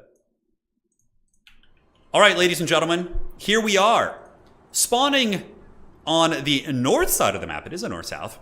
It is going to be the Dreadlord Moffat. Moffat coming in with a very armored build, which I'm kind of excited to see, actually. I really like this. Like, Sigvald is definitely the way against Tzeentch because he's like basically impossible to snipe, right? You move up with Sigvald, he's a raid boss, you're not going to snipe him easily. And it is going to be Marauders, backed up by Chaos Warriors and Halberds as well. And of course, your boy Sigvald is just very tough to snipe. So now for the Great Kraken King, it is going to be Marauder Horsemen. No surprises there. It's very, very meta. As we talked about, they're broken and very strong, but they both have them, so whatever. And it is going to be Chaos Warriors of Tzeentch with Halberds. Now, I really love the Halberd battle line. Tzeentch Halberds are very good. The magic damage doesn't come into play too much in this matchup, but the regenerating shields, if they win a fight and are chasing something, like oftentimes their shields are going to be coming back. So I think that these guys are a very, very solid inclusion. Sean Ryan, thank you for the fiber. I really, really appreciate that. Thank you so much. May the good times continue to roll, my friends. So the battle is on. Chaos going with like a build that's just like, hey man, I don't want to get sniped. And the one advantage that Chaos does have over Tzeentch is they can bring more horsemen. So they can bring 6 because they have different variants, whereas Tzeentch only has 1, so they can only bring 4 based on the variant limitations. Hey Jay Phoenix, how you doing? Welcome to the stream. Hopefully the tournaments you're running today or last night are going well for you. Indeed. So on the side objective, it looks like the Warriors of Chaos thought about going over there. They have some Chaos Warrior Halberds and some Marauders kind of eyeing that point. But Anticity is going to be moving over there. And I really like this play from the Kraken King. I think that this is incredibly strong. Basically what's going to be going down, and let me explain the tactics to you, is by taking the bottom objective and allocating more resources there, using your superior maneuverability with the big chicken, this is going to make it so Chaos either has to like maneuver everything and brute force this and take it from you, which is much harder than just grabbing it quickly, or they're going to have to overextend onto objective 2, which gives Anticity better reinforcements, right? He can get his troops out quicker to reinforce his point, whereas Moffat has to like either use Vanguard, which Chaos doesn't really have the best Vanguard options, or they have to hustle across the entire battlefield, right? So there's some pretty cool tactics at play here. Now, Moffat, in the meantime, is going to be sitting back here with his horseman, just really doing the dreaded white line camping. Granted, in domination, that doesn't really matter, so he can sit back there as long as he wants. He's just trying to mitigate the horsemen. And Anticity's horseman corps, with their glowing spears, looking pretty cool with their blue tattoos there, are going to be hanging out, making sure to hold that point and not letting any of their fellow heretics grab it. So far, in terms of the initial skirmishing, I'm more of a fan of Anticity's placement. But again, Moffat has yet to strike. We haven't seen what he's going to be summoning. Anticity is saving up points, and it looks like he summoned something big. Oh, yeah. Let's go. We get a burning chariot. Whoa, this is wild, man. Now, I don't know how much I like this. I feel like it's not going to be that good. I really hope he can make me eat my words. In my experience, burning chariots are always just like a huge disappointment, you know? It's like when your dad comes to watch you at a sports game, and you know how it is. But the burning chariots here, I just think... I just think this is going to be not that great. Like, what is it going to do? Shoot Sigvald? Sigvald doesn't care. He'll eat that ammo, or a lot of it will miss him, and he'll just heal. Now, the big chicken is wasting ammunition on Moffat, which is very good. So if Anticity could just, like, juke around here and absorb these shots on his shields and dodge, I mean, that's pretty cost-effective, because the horseman ammunition is a big variable as it pertains to, like, these duels and things like that. So we will see. On the backside, Chaos Warriors with halberds have moved up, and we do see Anticity with the double cap. Moffat has his home objective, and it looks like Moffat is going to be pressing here. And let's watch this. This is some weird stuff. I feel like the Burning Chariot is like Anticity's Nurgle. Like, for me, I will often be in a tournament match against, you know, a really high-level player. The score will be 1-1, and then I pick a Nurgle, and I lose the series every single time. I feel like the Burning Chariot might be that for Anticity. It might be his Nurgle. Like, his, like, throwing the game mechanic. Because this thing is expensive as hell. And I do not know what value it actually brings to the table. Like, what are you going to shoot with a Burning Chariot? Like, unless he misclicked and didn't mean to summon that, like, I just don't see that thing doing well. Now, it's really strong for Anticity, though. He took a little bit of damage on Kairos, but Kairos' shields will be coming back up soon. Marauder Horseman of Moffat going to be harassing these halberds. And is the Burning Chariot going to be sitting and shooting here? Like, so far, it's just kind of chilling back. It looks like we have another blue fire coming down, and Moffat's going to be taking this objective, which is going to be a very strong early grab. Moffat moving up his Marauders, his Chaos Warriors. We do see some Poison Hounds coming out, or his basic Chaos Warhounds to try and chase down, I don't really know. And Hellstriders of Slaanesh also are going to be super nasty. Like, they'll be excellent at chasing down the Horsemen of Anticity if they're able to find the opportunity. They're also shielded, too, which is crazy. Now, Kraken King is going to be summoning out Forsaken. Let's see what that Burning Chariot's going to be doing. Maybe he's just going to be waiting for Sigvald to come up? Would be my guess. Maybe he is. We'll have to see. Halberds engaging against Marauders. Their shields are down, and honestly, the Marauders won't do terribly there. It will be won by the Halberds, but it's going to take some time. Kairos with another Blue Fire. Blue Fire is pretty good. It just kills Marauder Horseman model straight up, so you just saw like 7 or 8 Horsemen who went down there. And now Forsaken moved up onto the point. Probably could pull these Halberds back and have the Forsaken kind of replace them. Spawn going to be moving into Hellstrider. Certainly not a good engagement for Anticity, because what's going to happen is these Spawn are going to get crumped by the Marauder Horsemen and the Hellstriders potentially. Although it looks like he's going to be pulling back simply because there's other troops nearby. Now this objective, owned by the Warriors of Chaos, Tzeentch is getting the capture weight back. They do have the Forsaken sitting on the point, but Moffat is circling about very aggressively. And look at this, Moffat does get an engagement with the Hellstriders. He circled around. The entire army came and then hammered into the Horsemen here. He's got his Hounds coming in as well to chase them. Some Forsaken do intercept, but then the other Horsemen on the other side pin them in. Man, Moffat is relentless with this pressure. Over here we do see Anticity getting hunted. Marauder Horsemen probably in skirmish mode. Screamer's going to be coming out to attack them, but the double Hellstrider really getting a lot of pressure on. As Moffat is just going pedal to the metal all over the battlefield, and it looks like Anticity might be losing both these Marauder Horsemen. You know, he's moving into enemy territory now. He's pulling this way. Moffat gets a beautiful summon right here, and the Chaos Warhounds are just going to slam right into those Horsemen most likely, and they are going to be meeting their doom. Anticity commits the combat knowing that that is going to be a lost cause. And what the hell is this Burning Chariot doing? Like 200 value? It's just like, dude, this is so much gold. That could have been changing the dynamic of these various engagements, but instead it's just some piece of shit just sitting up in the sky doing nothing.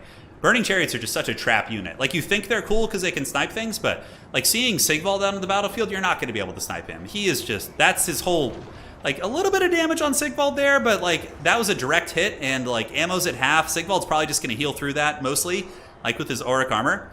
Now, the bottom objective is owned by the Warriors of Chaos as well. They got 2 Horsemen there. They got Halberds fighting. Horsemen going to charge into the back of that to really change the dynamic of that fight. So Moffat controls that. And currently, Anticity's really on the back foot. Moffat's micro with like the Hounds and the Pursuit tools really proving to shine and are just doing so much work. Now, the big chicken up in the sky going to be shooting the Tzeentchian fire into the Marauder Horsemasters here as Sigvald moves up onto the point. In the backfield, we do see Hellstriders of Slaanesh continuing their Royal Rumble, but yeah, still not a cost-effective fight. Like, the Screamers and the Furies here are going to probably eventually win this, but Hellstriders are just so tough to remove, and they're just going to be trading so effectively. So again, Moffat on his way to a triple cap here. Sigvald getting shot by the Burning Chariot. Burning Chariot probably up to maybe like 400 or 500 value right now, but it's just not going to do it. In the backfield, we get Chaos Chariots moving in. Chaos Chariots are essentially going to be hard countering these Forsaken who got hit by Fate of Yuna. Really good play by the Kraken King going after the Chaos Sorcerer here. That's a good play as well. And the Chariots are going to be screaming in here. Brutal stuff. Oh my god, such a smooth counter. And honestly, they'll be pretty good into the Halberds as well. I mean, the Halberds will be inundated in combat versus the Marauders, and then the Chariots can just pull through and rear charge them. I hate to call games early, but I do think this one's over. I don't think Anticity is going to be able to get back. Like, the Burning Chariot was a bit of a throw, but aside from that, I think everything else, like, it's out of ammo and it got 500 value. This thing shot its whole payload into Sigvald and basically didn't do much. I mean, I guess, oh, it still has ammo. That was weird. The ammo, like, disappeared when it was on the ground, but yeah, that's a triple cap, and you're down in value. Moffat's micro is just insane right now. 7.6 to 5, so another 2,500 value lead. It looks like that is going to be the end of the road. And Moffat is going to be coming in with the steel chair and heading on in to the grand finals. Well played to Anticity, man. Well played. He's a champ as always. And currently, Anticity is number 2 in the world on the Season 2 leaderboard. So I'm sure he'll be coming back for the Season 2 grand finals. A perpetual challenger. Shout out to him, a Chad as always. But Moffat playing like a man possessed today, making very little mistakes. His builds are just clean as hell. And yeah, it's just very, very solid play. God, man, his micro is nuts. And this, though, this was, I think, the big thing that kind of tossed the game. Because Burning Chariots cost what? Like, aren't they like almost like 1,800 gold or something stupid like that? Like 1,000, 1,100? I don't even know how much they cost. But this thing is just such a, like, it gave Moffat so much battlefield agency. Because you can get like 2 hounds and like 2 horsemen for the cost of like a Burning Chariot. Just think about how much more effective those aforementioned units are going to be, right? So GG, well played. In that series, that is going to be one of our first matches of the day. And now we have a little bit of downtime as we move forward here. So GG, well played to those 2 players. Let me just go ahead and say that to them. GG, well played. Outstanding. And now we can go ahead and cast other games as well. So we'll jump in and cast some matches. So, all right.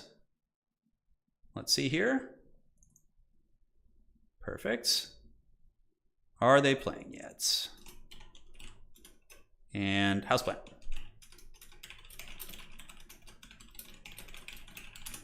All right. So checking with those 2 gentlemen. Let's make it official on Ye Old Bracket. So we are going to jump up and make it happen. I believe this is the right page. And on the brackets, it shall be finalized. So in the grand finals, Moffat with a 2-0 victory is going to be guaranteeing himself a cash prize. And now we're going to be setting up the other matches, and we will be casting those games as well. So thank you guys all for joining. Yeah, the Burning Chariots just seem really bad. I've never had success with them. They always feel like a bit of a trap, to be honest. I believe Voidlaws and Houseplant are playing right now, so let's see. We might jump into their next game in the series. All right, so let's go see. I'm going to check my friends list and see if Houseplant's online. Okay. So let's go ahead and invite these players here. Okay, so Houseplant. And Voidlaws.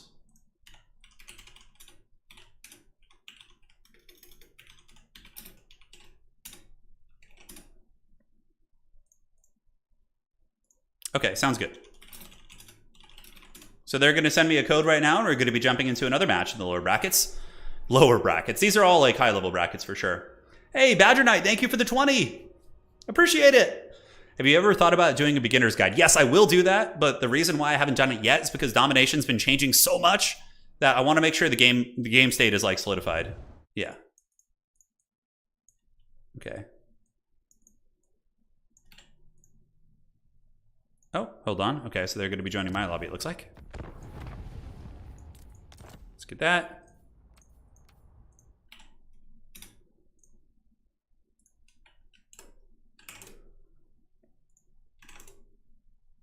Great, so we are here. Let's get the maps for the series. Let's pull that up. And we have Broken Leg Gully, Itza, and Death Pass. Okay, so Broken Leg Gully is going to be the first map of the day. And let's reset these nameplates. See who's going to be joining first. And perfect. Let's do that. And then Houseplant. Best of 3 series between these 2 mighty champions. Let's get them in there. No. All right, cool. Houseplant's name is a little bit too Chad. We need to tame that. Houseplant is currently, I think, number 1 or 2 on the leaderboard. He's definitely up there. He's definitely up there. Yeah, the Marauder Horseman's rounds were super good. Man, his micro really is insane. Yeah. Getting no response from host. Okay. So got you in there, plant. So I just got to make sure that they can both get in. Houseplant is in there. Sending Void Laws the updated code there. Hopefully we don't have any lag this game. We were blessed with a very clean series there. RJ Schramm says Turin has created a website for the whole. Yeah. So anyone, like, as long as, you know, I get to know you a little bit, you can host on Untitled Tavern for sure. That was the whole reason I made the website, was to grow the multiplayer community and give people a platform with which they could see who the best players were. We could share information and builds, and you would know when all the tournaments are. That's the whole point of the website. The website isn't monetized at all. It's just like for the community. So to watch Turin's tournament, I got to go from stream to stream or stay here. Yeah, you could just stay here, or you could watch the video afterwards, whatever you prefer. Whenever you prefer. Let's see if Void Laws is gonna, okay, he's on his way in. Very cool. And they can do their picks and bans. All right. Should be good. Yeah, I'm really excited. I mean, there's just a couple things that need to be hammered out for balance reasons. Like, here's what I think. Like, you need to nerf Horsemen, you need to nerf Hellstriders, you need to nerf Tomb King's healing a little bit, and then I think the meta will be in a decent spot, and then you can just focus on bringing up the really bad factions, like minor buffs to these really weak factions, like Ogre Kingdoms, you know, like those guys. And also, like, the meta could shift a little bit. Like, if you nerf the really big top dogs who are just stupid overpowered, like Tomb Kings, you can maybe see factions like Beastmen start to do better, right? Because Beastmen just have 0 chances against Tomb Kings, like 0. So, like, you can see that start to shift a little bit. Yeah. How's Kislev comparing? Kislev is on the weaker end of the spectrum, but they're not, like, god awful. Like, Kislev suffers from a problem of just not being good against, like, the top factions. Like, Kislev can perform pretty well against mid-tier factions. Like, I would say against Empire they can do fine. They can do fine against, like, all the elves. Kislev can do fine against, like, the dwarves. Like, they have, like, decent matchups. It's just they struggle against the top dogs, which kind of makes them a little bit of a uncommon pick. Vampire counts. So for vampire counts, I think you just need to nerf Crypt Horrors. There's a couple things you need to nerf. You need to nerf Crypt Horrors by making them cost 100 more, and you need to nerf the Forbidden Rods. The Forbidden Rods are just super bullshit, because basically vampire counts get infinite winds of magic. That's why in a long grindy game, you'll see vampire counts casting like freaking 8 winds of death. It's so stupid. So they need to nerf the Forbidden Rod spamming and then the Crypt Horrors. And once that's done, then I think vampire counts will be much more fair, because they'll run out of magic and they'll get weaker as the game goes on. You know, right now they just like free everything basically. Oh my god, a Nurgle? Is it a Nurgle mirror match? No! Why? Come on, there's so many factions. How did you end up with a Nurgle mirror match? Oh my god. No. No, god, no. Okay, good. He's back on Vampire Coast. Oh. I think it's Vampire Coast versus Nurgle. It's Vampire Coast versus Nurgle. Oh my goodness. Guys. I think Void Laws was teasing me a little bit there. I think he just went on Nurgle to see what his opponent might be doing, but no, guys. It's Nurgle versus Coast. This is exciting. This is a fun matchup. And guys, this is a super cool build. I've actually seen this before from Houseplant. No, it's not. It's not a mirror match. It's not Nurgle time. It's not. A nice long game? No. Don't put that evil on us. You guys in chat need to calm the hell down, all right? Getting out of control. No, my Nurgle mosh pit. No Nurgle mirror. Why do you guys want to just see me suffer? It's just pure suffering, dude. Do you know how shitty a Nurgle mirror match is? Like, how much of a piece of shit matchup that is? That's even worse than Vampire Counts. At least Vampire Counts have some heavy cav that can, like, fight on the flanks. With Nurgle, it's just sausage rubbing. You guys got blue balled? No. You guys think you want it, but you don't. It's like, remember when Blizzard had that press conference for Diablo Immortal? They're like, you guys don't have phones? You're going to love it. You're going to love this crappy Diablo mobile game. It's like that. You guys aren't going to like this. I mean, you'll like this. This is way more fun. This is way more fun. Someone donate to Turin, so he has to... Well, I'm not playing today, so that wouldn't work. But thank you. If I maybe on a stream, if you bribed me, I would do it. I would be 100%. I'm actually thinking about banning mirrors down the road. I don't know, because it's just like...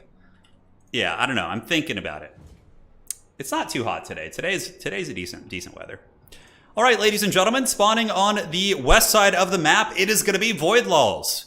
Voidlaws is basically like Sauron. Like, he was the unholy terror last season, winning like every single tournament, and then he disappeared, right? Galadriel bandaged him or some shit. We don't really know. Voidlaws disappeared, and then suddenly he's just back, and he's like crushing people, right? We haven't seen him playing in tournaments in Season 2, and Sauron has returned. And the metaphorical men of the West here, I guess Nurgle, I suppose, can be... Nurgle can be like Rohan or something in this case. That just makes no sense.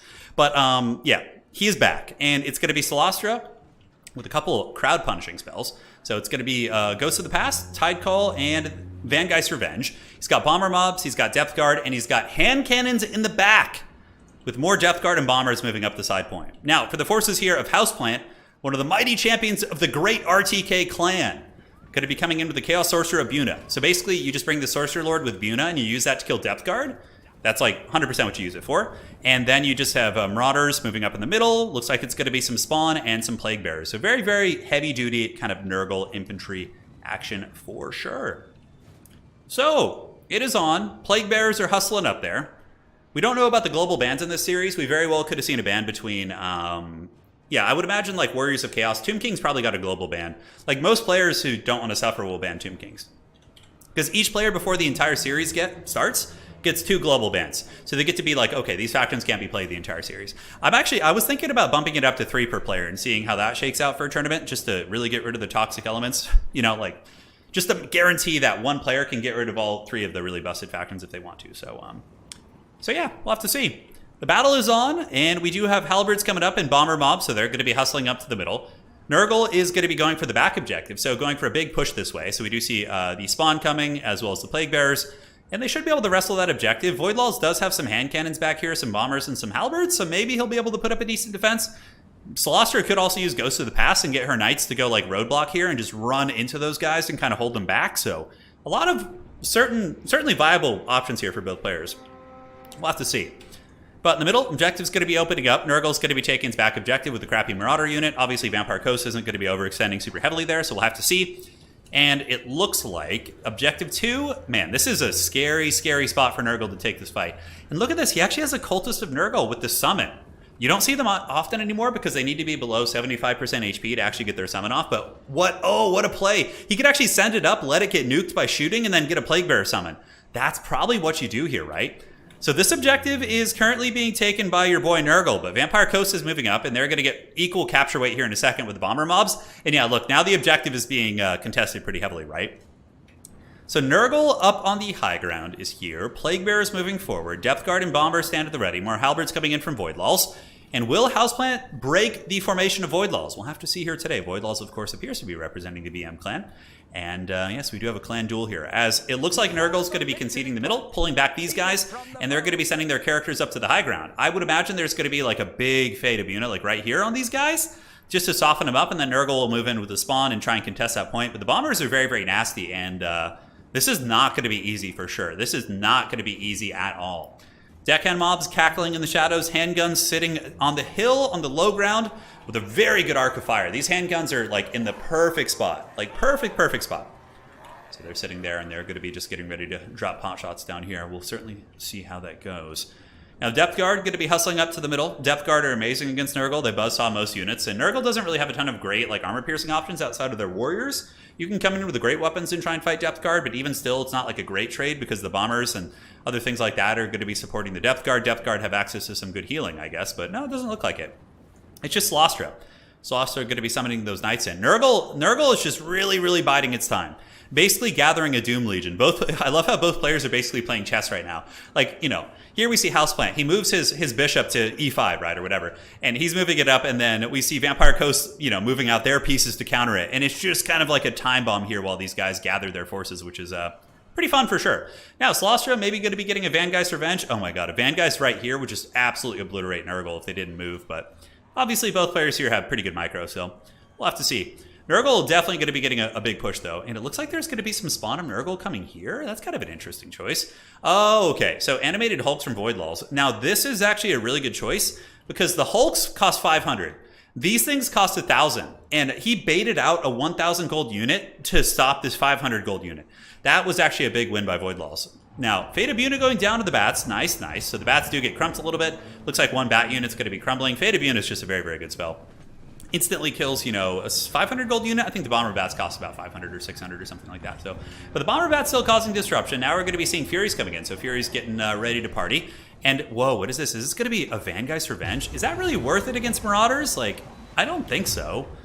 Yeah, I mean, he's going to kill a Marauder unit. Okay, it gets that other one. Okay, that was pretty good. So that Vangeist Revenge hit 2 units. Certainly worth it. And Void Law's going to be taking a little bit of a value lead. So man, Houseplant must have been super focused up on the high ground because he did not move. I mean, Vangeist is like, remember in Austin Powers when the guy gets run over by the steamroller and he's like just not moving even though it takes like 10 years to get there? That's basically the equivalent of like Vangeists and a Fiery Convocation and all these different spells for sure.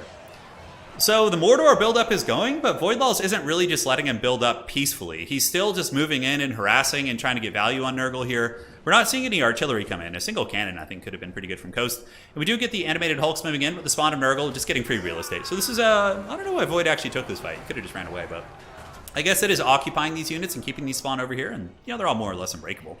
But now Void Laws is getting even more of a value lead. We have Fellbats versus Furies. I actually don't know who wins that fight. I think that Furies win it. I'm pretty sure. They just have better stats, and they also do poison, so that's very, very strong. Looks like there's going to be another Buna going down. The very cheeky Buna plays. So Buna is going to be hitting these bats here. So the Salt... Oh, those are the Salt Lord Scuttlers. So that's going to be a mega value Buna coming in from Nurgle. Like, huge value Buna. Because that basically is a 750 gold unit. That's going to be dying, like, to that one spell, right? Fate of Buna is really, really good at killing these type of units here. Now, we get more Chaos Furies coming in. Void Law's Air Force certainly taking a bit of a hammering at the hands of ye old Nurgle.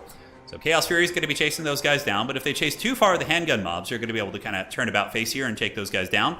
But Salt Lord Scuttlers have paid the troll toll. Now, I don't think you can actually unsummon if they're affected by like a dot spell or something like that. I don't think you can. Back objective, very comfortable. And I don't blame Nurgle for like really taking their time with this because this is just such a stressful pushing into Coast on like a choke point map. I mean, he took Nurgle knowing that this was the map. It's not like it was like blind. This was his intention, was to play this way, right? Or to play Nurgle on this map. Although Nurgle does have some play on this map because like what's down here for Coast isn't going to be able to like shoot up here and really help, right? So like this position is very, very isolated. But Nurgle's going to be getting in for an Alpha Strike now, guys. So we see Occultist coming in. We see the Lord. Nurgle coming through the tree line. Fellbat's actually able to dispatch these Furies right here with the support of the hand cannons on the low ground, it looks like, or some of the handguns. Yeah, handguns here doing a really, really good job. So Void Laws does re-secure its advantage. Unfortunately for him over here, though, it looks like Houseplant's doing a pretty good job chasing down these Deck Droppers. So Deck Droppers are going to be fleeing the scene. And now it looks like the onslaught is here. Release the Toads! So the Nurgle Toads are going to be moving in. Here they come. And the Wall of Doom prepares to stand firm. The animated Hulks, of course, a very, very good meat shield. Pretty high HP pool. And Depth Guard will also be engaging against crabs. You know, the Toads actually do okay. Toads and crabs, I love it. But the Toads actually do good damage against infantry if they got a little bit of support. Charging into Halberds probably isn't going to be the best day. Toads do eat the bombardment right there, and Nurgle has pulled the trigger. So now all the Toads and Plague Bearers are going to be engaging from all angles while they're also being bombed up in the sky here. Animated Hulks, though, are such a cost-effective meat shield. For 500 gold, you're just getting such a tanky unit. I just feel like that's so good. Now, is it Nurgle time? We'll see. Are they going to morb these guys? They're moving down. The objective still being held by Coast. Depth Guard are a very tanky unit. A lot of Halberds here. But the Plague Bearers, of course, will decisively defeat the Chaff units. On the high ground, we do see Nurgle moving up with some spawn, and Marauders maybe looking to move down here. But Void Laws has been doing a very good job pulling all of the Furies into like handgunner fire. And Nurgle does have a lot in the middle that hasn't really committed, right? I think Nurgle is waiting for Vampire Coast to commit more to the high ground before they, you know, move in with all this stuff. I think right now it's still a little bit precarious for sure. Oh, the Mighty's going to be hailed. Oh, hail the Mighty. It's going to be just blasting here. So the Mighty are hailed, and the cannonballs wreck those Plague Bearers of Nurgle. Oh my goodness. The Mighty have been hailed, and those Plague Bearers got absolutely pounded by Vangeist Revenge. Now, I think Vampire Coast is going to be a little bit favored in this engagement. Like, Depth Guard are just so cost-effective in the grind here. They're just going to be cutting through these spawn of Nurgle and these Plague Bearers like butter. And up in the sky, Deck Droppers are being chased by Furies, but Void Law seems to be just trading so effectively here Like, Nurgle moving into this entrenched position just feels so incredibly hard. And it's not like the Nurgle build actually has, like, good healing or anything. Depth Guard are just such linebackers to deal with for Nurgle. In my experience, one of the only ways to effectively kill them is with the Nurgle Great Weapons, but then the Great Weapons just get shot to pieces. So, in reality, I've always felt like this is an extremely favored matchup for Vampire Coast. That's why I'm a little bit surprised to see Houseplant pick into this, but he must have had a scheme on how to win this, or he had been training with his, buddies and had found a way to win this against them. But again, Voidlaws might have had a little bit of a different style for sure. So, Depth Guard still bumping and grinding. Spawn of Nurgle still take a lot of damage from Depth Guard, even though they are a bonus first infantry unit. Looks like there's going to be some sort of witchcraft going down here. Not sure what that's going to be. Looks like another Buna going down, so the Buna, a good choice.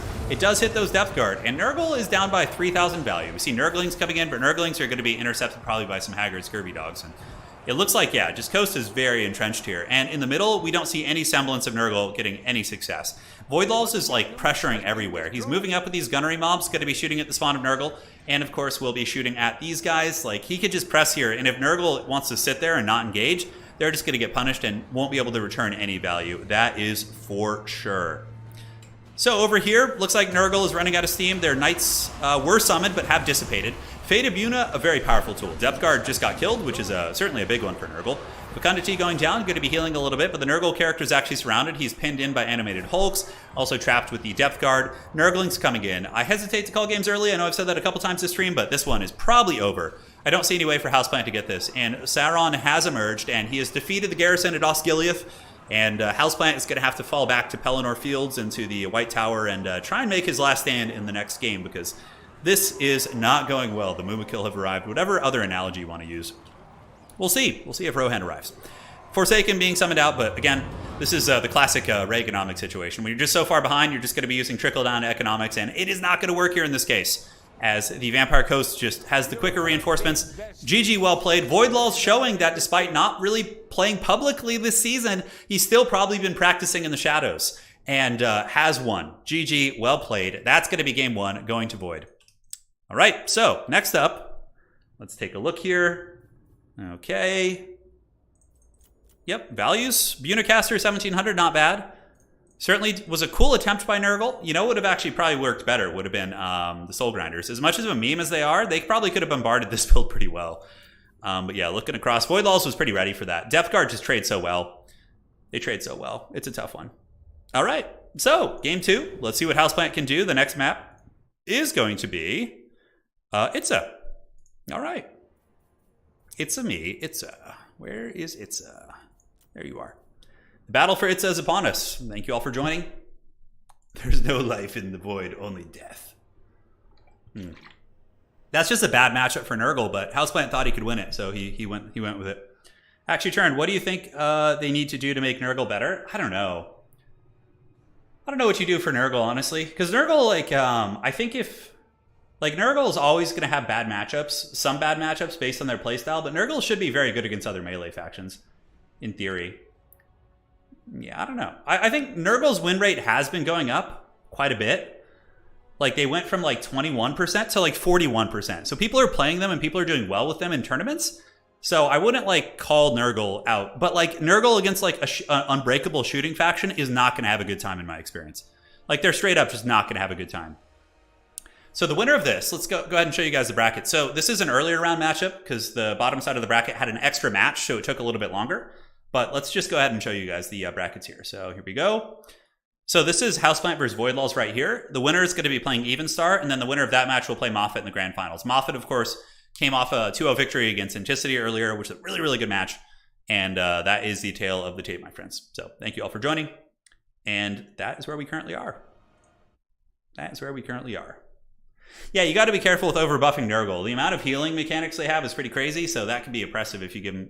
I think Nurgle will be fine. I think if you nerf Chaos and nerf like some of those Horsemen and Slanesh factions, I think Nurgle will start to make a comeback, because they're not that bad.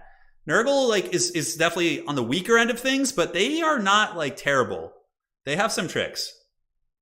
And S tier Nurgle, yeah, Nurgle is probably fine for now. I would just leave them as they are. Give all Nurgle units a Mortis Engine. Holy shit, that would be so foul, dude. What if you gave like all Nurgle units a really weak Mortis Engine? Like even the Chaos, like Nurglings do like one damage per second. Like A basic Mortis Engine does like 24, I think, 24 damage a second. And you could give like Nurglings like 1 or 2 damage, just like a little damage over time. Yeah, that'd be some crazy stuff. Why take unarmored, unshielded Plague Bearers? Oh, they have a lot of HP, so you can kind of like use them as an absorption shield, but yeah. It's a hard matchup. It's a really hard one. Houseplant took a hard fight, but he probably had some tech that he had been training with his clan that was beating Vampire Coast, but again, Void Laws is a very scary player, so... A very, very scary player. Yeah, exactly. I agree with that. Instead of buffing everyone, let's just nerf the top factions. I agree. I think nerfing the top factions and seeing how the dust settles is the correct play, is the correct bouncing angle. Yeah, you know, I've actually had success against Vampire Coast in Domination using double Nurgle Soul Grinder and Kugath. It's a bit of a meme build, but it can work. You go double Soul Grinder, you play your back objective, you bombard them, and you build up a big army from there. And then if they don't bring cannons and they just have like guns, you can kill all their guns with the bombards. So there's some good tricks. They need to give the High Elves backflips like you see in the Rings of Power. Yeah. Well, to be fair, if that's like a critique of Rings of Power, though, I mean, Legolas was like literally defying gravity in The Hobbit. He's like climbing, like there's falling bricks and he's like climbing them. And like the acrobatics that Legolas has on the Muma kill in you know, Lord of the Rings is pretty insane. Like in the Battle of Pelennor Fields. Let's just be real here. There's definitely legitimate critiques of it, but yeah. There definitely is. That's what Nurgle did on tabletop. They had poison, but poison wasn't a debuff. It did extra damage on our roll. Yeah, makes sense. I honestly think Nurgle's fine. I think we just need to nerf the top tier factions and then see how everything shakes out. Because look, with 23 playable factions in the game, you can't expect perfect balance. Like Warcraft 3 and StarCraft struggle with balance, and there's only 3 or 4 factions. And the fact that we have any semblance of balance with 23 playable factions is insane. People give Creative Assembly a lot of flack, but that is a hugely impressive feat. Hugely impressive feat. So if we can get every faction in the game between, you know, let's go to Total Tavern real quick and take a look. All right. So this is the ultimate goal. If we can get every faction in the game between like 40, I would say between 40 and 60%, that is going to be good, right? So looking at the current win rates, these are the guys who really need Lizardmen, I think. But I don't think you draw the conclusion from this data yet. Once these guys get nerfed, okay? Like, not Grand Cathay, but once these guys get nerfed a little bit, and we have, like, an entire patch cycle of data, and we can see what everything looks like, then you can bring up the lower ones. Because many of these lower factions lose because they lose to the meta. Like, Lizardmen are a very strong faction, okay? But look at who they're getting dunked on by. They're 3-15 against Warriors of Chaos. They're 1-12 against Tomb Kings. Okay? Like, if you fix that, if you nerf these guys, like, Lizardmen suddenly become a 50% faction. Like, 100%. It's mainly because of these, like, overtuned factions that are keeping these guys in the pits of hell. Right? So, that's my opinion. I think you just nerf the top dogs, then we see how it shakes out before we draw any conclusions. No, demons don't need nerfs. They don't belong up there. The only reason demons are up there is because Be'lakor is bullshit. That's the only reason. Yeah, ogres are bad. Ogres are very bad. Ogres are definitely bad. Somebody in chat asking, can't there be multiplayer balance and then different stats for campaign? No. Creative Assembly will never do that. No. Hey, Turin, what tabletop army do you want to start? Hey, from Italy. Hey, man. How you doing? My ancestors were also from Italy. Before my family came to the States, my Italian side, they were by Lake Como in northern Italy, like right by the Alps there. Yeah.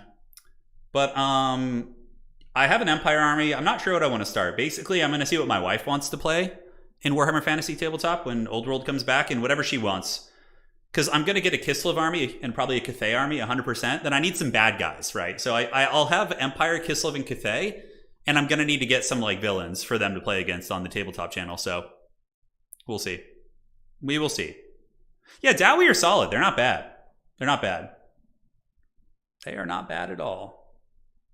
Well, Ogres had problems because like their capture weight got changed and Immortal Empires came. So like all these factions that have a lot of good shooting and anti-large came in, and then they're like, oh shit, I got to get poked by all these spears and guns and all that sort of stuff.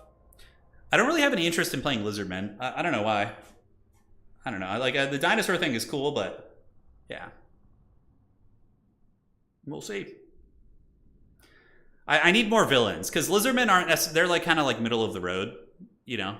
So yeah, Kislev is going to be awesome for sure. All right. Void Laws has a question. You cannot.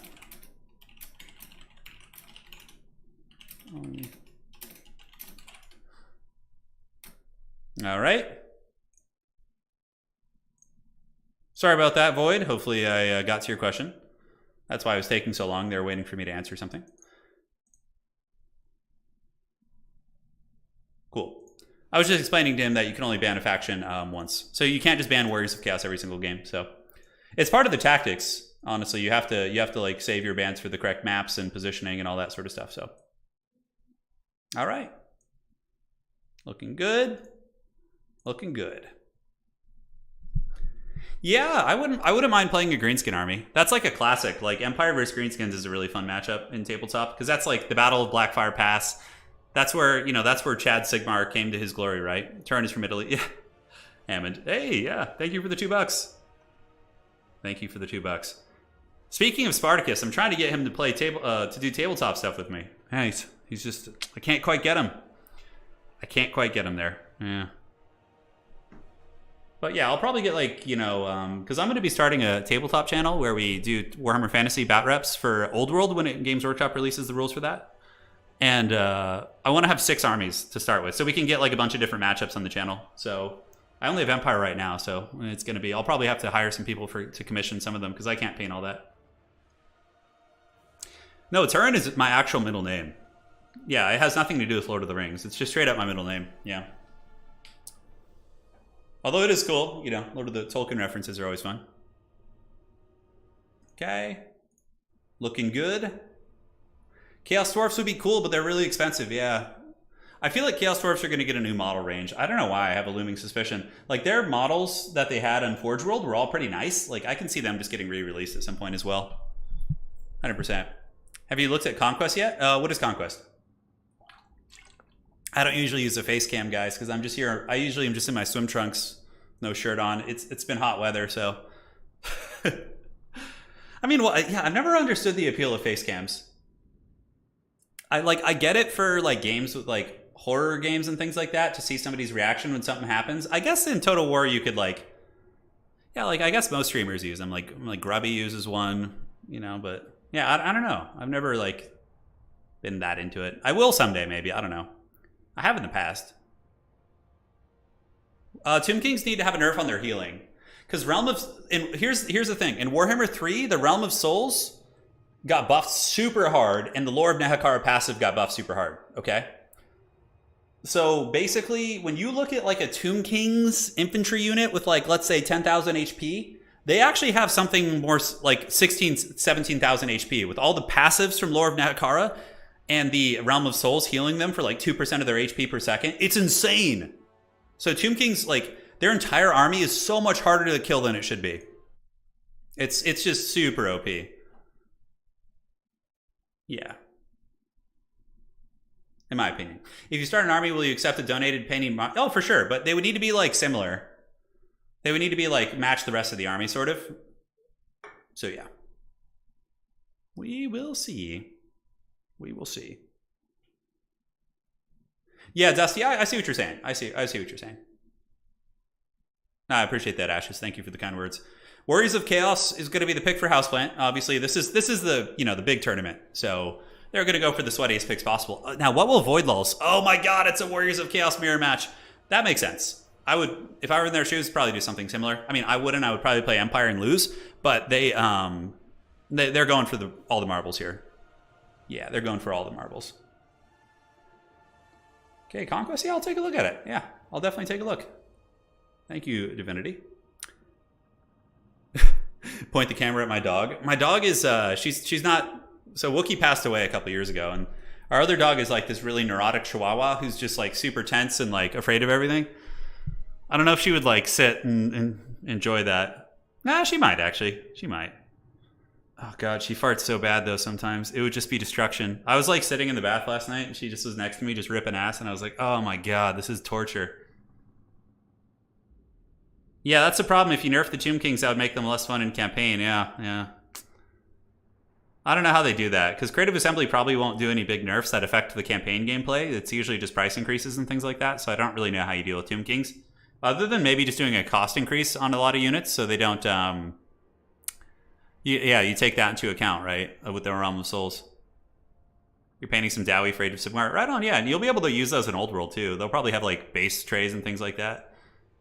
Yeah. Yeah, we'll have to see. They both have wolf icons? I don't think so. Houseplant is a wolf, and Voidlaws is a bunch of bats flying under a red moon. Voidlaws is like a diehard Vampire Count player, so he's got like fell bats flying on his picture. I heard that Chihuahuas are made up of 50% hate and 50% tremble. That's pretty accurate, but she's a Chihuahua Terrier mix, so she's not like as much trembling, but she does for sure. Yeah, she's pretty great. She's pretty great. Yeah, CA will never. They'll probably never do split like different stats for campaign and multiplayer. It'd be too much work, you know. I don't think they want to allocate that much effort to that stuff. Like the fact that we only got like 1 or 2 new maps in like is in Dom. We're having to take it into our own hands and make maps basically. Yeah. I do really, appreciate all the efforts they put in and everything, but yeah, I don't think multiplayer is a huge priority. You can suggest them, add Realm Soul Tech for campaign. Yeah, I don't know. Oh my god, Chihuahuas are just ridiculous creatures, they are. She's like afraid of everything. Like if there's a staircase in a house and she's like looking at it, like in our, like even a little step, like a 1 step, the Chihuahua is like afraid of it. She's afraid of her water bowl. Like she has to like bark at it before she gets close and drinks water and like, yeah, she's just mental. She's just mental. Yeah. We rescued her when she was a couple years old, and she was always a little bit out there. Always a little bit out there. Speaking of any maps, any news? Yeah, so we have our map making contest going down, which is taking place on what day is that? It's going to be ending on October 10th. So on October 10th, we're going to be having like a bunch of new maps for Domination. And we're going to evaluate which ones are actually fair and balanced for multiplayer, and we'll add them to the map pool. And that's basically that. So I'm very, very excited for that. Go get a pet rat. I mean, the thing about the pet rat is I would love to have a pet rat, but they only live 2 years. And that's just like, I don't want to go through that loss every 2 years. It'd be hard.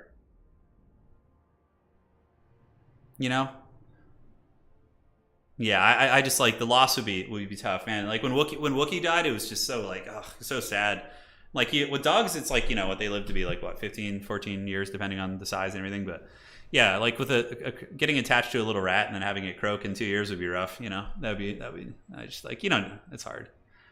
But I do really like rats. Yeah. Yeah, Chihuahuas are kind of like little honey badgers. That's a great analogy. That's a great analogy for sure. I can't see how a Chihuahua came from a wolf even over 1 million. Yeah, I know. It's crazy. Well, I mean, it's like that with any, like, look at a pug. You're like, that used to be a wolf. Just these, like, inbred, like, flat-faced creatures. Yeah. Hopefully you guys are enjoying this scintillating Warhammer talk here. All right, so loading into the battle, it is going to be Warriors of Chaos. Hey, they have different armies. This is actually kind of fun because it's basically like an upstart Chaos Sorcerer Lord trying to, unseat Be'lakor as the Dark Prince, which I think is kind of fun. Which is pretty fun for sure. So, Warriors of Chaos, Chaos Sorcerer Lord of Tzeentch with the blue fire spam. I actually like that tech. I think that's pretty cool. Like, to snipe Be'lakor. And then for the Forces of Be'lakor, it's going to be Horsemen and Hellstriders. This is basically like the meta in a nutshell. That picture on the right, this is the meta right here. And all this shit just needs to be nerfed into the Shadow Realm. Send them to the Ogre Pits. Send them to the Ogre Pits. Let them hang out with the Ogres at a 20% win rate for a while. See how they like it. All right. So, ladies and gentlemen, we are here with Houseplant on the back foot. He did lose the first game, but will he be able to come back? Certainly possible. He's a very, very good player. So, Houseplant's going to be coming in with the blue fire and with the pink fire. Very standard. Blue fire on Be'lakor and pink fire to just clear chaff. Marauders, Horsemen, and that is pretty much it. Now, looking at the armies for your boy Voidlaws. Voidlaw's going to be coming in with a bunch of Horsemen, double Hellstriders, so it looks like it's going to be no triple Hellstrider. Obviously, Hellsplint has Hellstriders. They're just in his reinforcing army, but they'll both be out here. Dude, this is such a sweaty battle. This is such a sweaty battle. Oh my god. Like, these guys are probably standing in pools of sweat right now, just oozing it. Just oozing the sweatiness.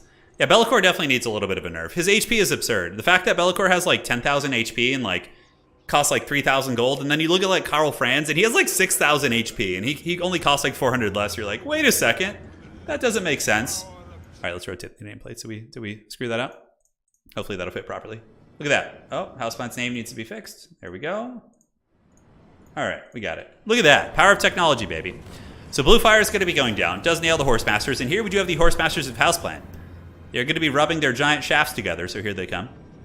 So back and forth they go. Be'lakor going to get smashed by Blue Fire all game, which I think is a very good tech by Houseplant. Like, eventually Be'lakor will die. If you just keep Blue Firing him the whole game and, you know, butter is bread that way, it does add up. And what other things does the Tzeentch Sorcerer have? So he's got...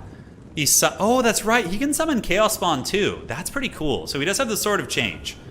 So he's going to be able to summon that. Actually, not using Blue Fire and Be'lakor. That's a curious choice. Rather, going to be going after the Horsemasters of Voidlaws, which, I don't know. I kind of like the Be'lakor sniping, to be honest, but I also get that, because winning the skirmish game here is super important, right? Here, the Marauder Horsemasters going to be getting those big shafts back and forth. You can see them getting some nice, lovely skirmishing against one another. And yeah, pretty standard. You know, these guys, just like they would in land battle, would basically just skirmish each other with horsemen until it's time to, you know, the ammunition runs out or they need to attack with something else. But the objectives, are, of course, are going to force them to fight here. So the objectives will open up and somebody's going to grab them and eventually one of the players is going to have to move up and contest those. We do see a Hell Cannon in the back. Okay.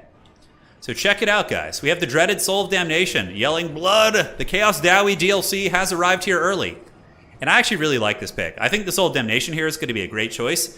They kind of have tracking projectiles, so over the course of a long game, the Soul of Damnation is going to be able to just hit its targets, right? So let's go ahead and keep tabs on this. Be'lakor using Melkoth, which is very good. Going to be doing some damage to those skirmishers. And objectives opening up in a couple seconds. And it looks like Be'lakor is going to be taking control of over the initial objectives, which has got to be very stressful for Houseplant. Like, being triple capped early on is very stressful. If you're letting your opponent triple cap you, you have to be getting crazy value in some way, shape, or form. Now, it looks like, oh, Be'lakor dodging? No, okay, it was going after the horseman. I was going to say, if Be'lakor dodged all those shots, I'd be incredibly surprised. So the Hell Cannon shot, oh my god, he's trying to snipe the Chaos Sorcerer Lord. That is weird. I feel like going after the horseman is going to be just so much more solid. Pugnington says, imagine these armies in a land battle. Dude, that would just be hell on earth. If this was a land battle, I would probably just not want to cast it. I would just be like, all right, guys, you just play on fast forward and we'll see you after. Yeah, it's just the attacking rules just barely being obeyed, but now they're going to have to fight because of the objectives, right? You can't, like, it doesn't matter. Like, it's the great equalizer. Another Blue Fire going down. So what Houseplant's trying to do is secure the value lead using his Blue Fires, and he has gotten a little bit of a value lead, but he's going to have to move up with his unit soon, because I'm telling you, being triple capped will sneak up on you faster than you think. You really will pay the troll toll. So Chaos Sorcerer, Lord of Tzeentch, more Blue Fires coming out. Again, I feel like he could have had Be'lakor down to like half health by now if he had been doing the Blue Fires there. I can't help but think that's a mistake.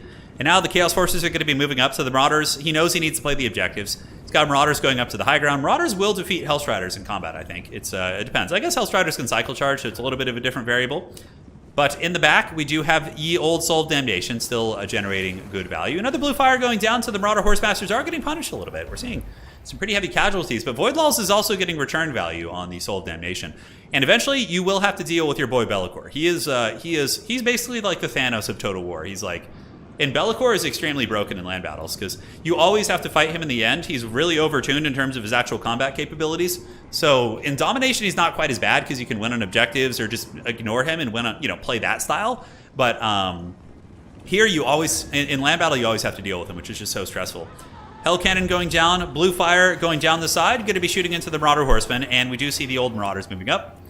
So probably going to move up soon. Although Be'lakor can certainly engage and punish them. I think that's why Houseplant's being so apprehensive. He's trying to get a big enough value lead. I mean, it's 1,800 to, 800 right now, so he does have a value lead of about 1,000. So he's going to have to triple cap back, man. Voidlaws is getting a big point lead, but that Blue Fire spam from the Sorcerer Lord is pretty sweet. One thing he can also do is move in and drop his spawn. So when Be'lakor engages against some infantry, you can drop some like Chaos Spawn on top of him. But now we see Void Laws is coming out to reinforce points. So now he knows he's got the triple cap, and he's kind of like, okay, I just need to hold these. Because inevitably, there's going to have to be a push here in a minute. We see some Chaos Warriors with great weapons moving out, so some big Chaos armor, looking to mitigate some of the effectiveness of the Horsemen, who of course don't have the craziest armor piercing in the world, but it's still pretty good. Another blue fire going down, and the Horseman core of Void Laws is getting really beat up, but the fact that the value differential is only 900, and they've been like, he's been value trading so hard or trying to, is really a bad sign. I honestly think that Void Laws is probably just going to be able to hold these objectives, and Be'lakor is just going to crush it. Like, I think Houseplant's going to be able to get like 1 or 2 objectives here on the side, like maybe this one, but in the middle, wherever Be'lakor is, it's going to be really tough. This objective is very, very safe. Very, very safe. And now he's going to be pulling the trigger, but like his opponent has had a triple cap for so long. He's already a third of the way there, like a third of the way. So more and more Horsemen are going to be throwing into the Marauders. They're certainly giving their bread buttered pretty good. And here we do have the Hellstriders of Slaanesh getting popped by ye old Hell Cannon. Another Hell Cannon shot going to be pouring into the Horsemasters here. Both sides sending up their infantry. Obviously, the quality is going to be a lot better for Houseplant because he has a cheaper lord. Therefore, he can have like a wider core of warriors. And now the middle objective is going to be taken. So the middle objective does belong to the forces of Houseplant. Now, I'm really surprised Be'lakor didn't make more of an effort to fight there. He kind of pulled back very, very cautiously. And this objective is going to be taken by Houseplant as well. Okay, so maybe you know, the strategy is working out for him pretty well. He built up enough of an army. But the value discrepancy is pretty close, and Be'lakor is not getting too busy. In the backfield here, we do see Void Laws getting in there. Void Laws with Hellstrider on Hellstrider action. Houseplant able to get some nice crumping. And this is a big win for Houseplant here. The fact that he's able to just isolate some Hellstriders. Be'lakor is going to be coming in, maybe dropping a Pit of Shades. But yeah, this is actually a little bit dicey for Be'lakor, because now Houseplant, okay. You know, honestly, suddenly we see Houseplant with some really, really solid engagements here. Pit of Shades attempt coming down, but Pit of Shades did get nerfed as a longer wind-up time, and it looks like Houseplant was able to avoid that. And he also gets Hellstriders into the Chaos Spawn. So the Chaos Spawn here just getting absolutely crushed by the anti-large. So Houseplant's starting to make some really good plays against Void Laws that could potentially give him the game. And now he does have the 2 objectives, and the fact that Be'lakor isn't being used super effectively is potentially letting Houseplant get back in this game. Like, he's just here. He's not like contesting the points or helping here or anything. He's just kind of on the sides chasing things. And obviously Houseplant has better quality units. He has the Chaos Warriors. He's got more Chaos Warriors here. The Horseman trading has been, you know, pretty even, but for the most part, the Blue Fires were able to mitigate a lot of that. And yeah, Houseplant winning the fights up here, pretty big. You can see the value lead actually pretty massive now. It looks like it's a 2,000 plus value lead, which is very, very nice. So incredible play by Houseplant, because it was looking kind of grim for him. Like the triple cap plus the skirmishing not going super well for him. But then suddenly, you know, he's able to get back in the game with some good trades. So overall, Be'lakor and company able to kind of win that fight, but at a great cost. You know, this Chaos Spawn unit really got hammered. And in the meantime, the trades are going very favorable for the Houseplant elsewhere. We see Spawn and we see Marauders moving into fight here, but for the most part, Houseplant has that secured. The middle objective is going to be owned by the Warriors of Chaos of Houseplant, and Be'lakor is on his way back now. So can Be'lakor get in there and do it? Is he going to be able to wrestle the objective? I think it's going to be very dicey. It's not going to be easy. Hellstriders are good against him. He is large, so they can certainly get their anti-large shanks. What's really nasty about them is they are, of course, immune to psychology, but Be'lakor has an aura which removes immune to psychology, which is pretty hilarious. So these Hellstriders will feel what it's like to be a balanced unit for a little while. So Manticore moving in. Manticore is going to be getting a potential terror route, and it looks like it does. Be'lakor being swarmed by anti-large, and now Void Laws is going to be sending some Spawn out. So he's got Spawn moving up. He's got Forsaken moving to the middle. Void Laws does have a pretty considerable point lead, though. He's at almost 800 to 265.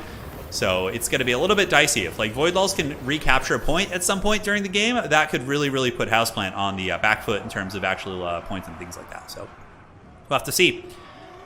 Yeah, I know. It's pretty crazy how we have so many factions, but, you know, that's what happens when it's a high-stakes tournament, right? You're going to be seeing the sweatiest of the sweat. So here we get Chaos Spawn grinding through the Hellstriders. Hellstriders will do very well and trade nicely, but it looks like the Spawn will push through them. Now, Houseplant able to get a couple of Forsaken and Haggard Marauders up at the point, and now it looks like it's going to be the reverse triple cap, the dreaded RTK comeback. Looks like the forces on Pelennor Fields have summoned the Ghost Army, and Sauron is being pushed back. Be'lakor just not quite able to find a good home. Like, he's been bouncing about. I wager he probably doesn't have more than 800 value. 1,200. Okay, I was a little bit wrong. Still doing okay, but, you know, to pay for himself, he's going to need to get, like, 3,000 for sure. And over here, this has been a complete rout. Like, the superior army of Houseplant here has just been doing the work of the gods. And I have to say, I'm really impressed with Houseplant. He maintained his composure. He took good fights. He didn't stress being triple capped. And he just started to out-trade Void Laws across the entire battlefield. And Be'lakor can only be in one place at once. That's why he's not as bad in domination mode as he is in, like... as he is in land battle. You know, you can kind of ignore him and play elsewhere. Otherwise, you would eventually have to deal with Be'lakor. He would get his blood tithe here. So here you have it. This objective is being taken by Void with his horseman and his spawn. But Houseplant is closing that point lead. All 3 objectives owned by the dreaded plant. Voidlaws has a little bit of a pushback here, so he does have his Hellstriders, as well as some spawn, but it looks like Houseplant is just very well saturated across all 3 points. He's got like units defending all this, and honestly, Houseplant can just sit on 2 points, and he's got enough to win that way, for sure. Horseman going to be charging in. It looks like Voidlaws is going to be eating the charge as the Horsemen get in there, and you can see the overpowered Horsemen throw their javelins in melee combat, which is always good. And here they come. So Houseplant going to be moving across with the Horsemen, chasing down these bad boys. We see Forsaken and Spawn trying to wrestle this, and it looks like Voidlaws will get this objective back.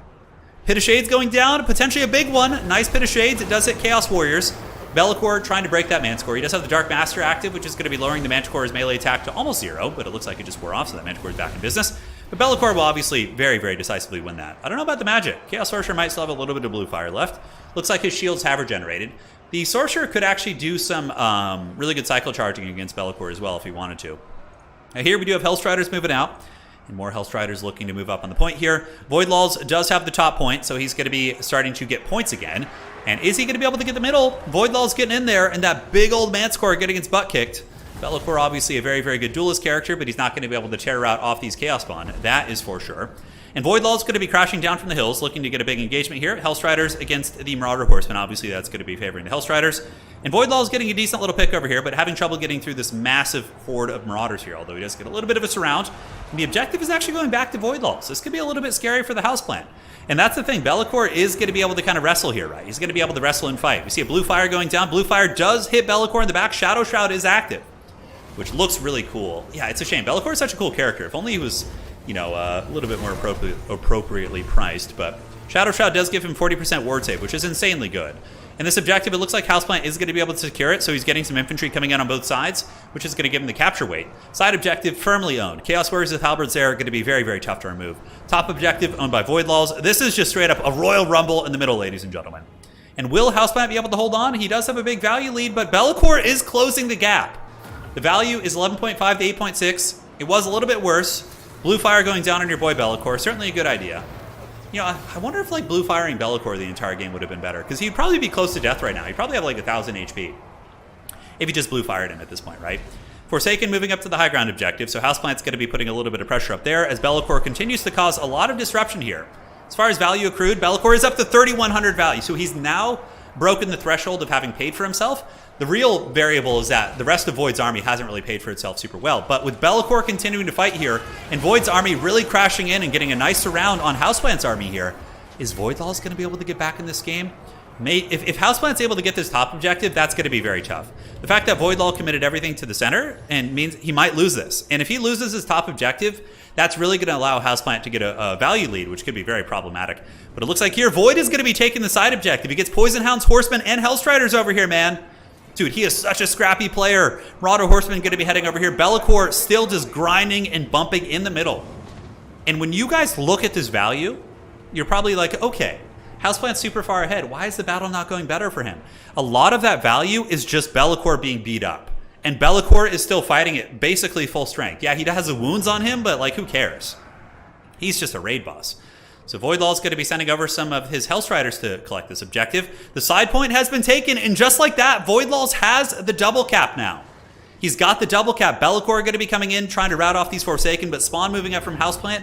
Will Houseplant be able to get the objective back? It looks like it. The Dark Prince will be moving in on these Forsaken here. But Voidlaws is not making this game easy at all. He is making Houseplant just work for this one. Of course, Houseplant pulling an even bigger value lead because, again, Be'lakor can't be everywhere at once. Hellstriders just kind of retreating a little bit while the Horsemasters continue to just pick off Chaos Spawn one by one.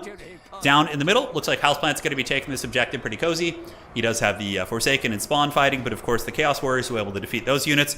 And the dreaded Houseplant, the most dangerous, one of the more dangerous elements in life, is going to be moving in here and taking the side objective. So Voidlaws is going to be bunker busted off the side objective. Now it looks like Void is going to be making a desperate attempt to get into the middle, but I think we're starting to see that Houseplant, his value lead is just becoming too much. Even with Be'lakor being taken into account, you know, his health being a lot of that value, I think it's just Voidlaw's running out of steam. Houseplant's got the triple cap. He's about to pass Voidlaws in points. He played a very dangerous game, but it paid off. You know, he played that roulette, and he was able to get there and find his way back. So Be'lakor, the Dark Prince, going to be attacking into the Chaos Spawn. Will he be able to get through them? The Spawn are losing models pretty rapidly. Hellstrider's going to be charging into the back. This could be a victory for Void up here, but is Void going to be able to re-secure a side objective? I don't think so. Those Chaos Warriors, unless Void's saving up. Okay, Void is saving up right now, guys.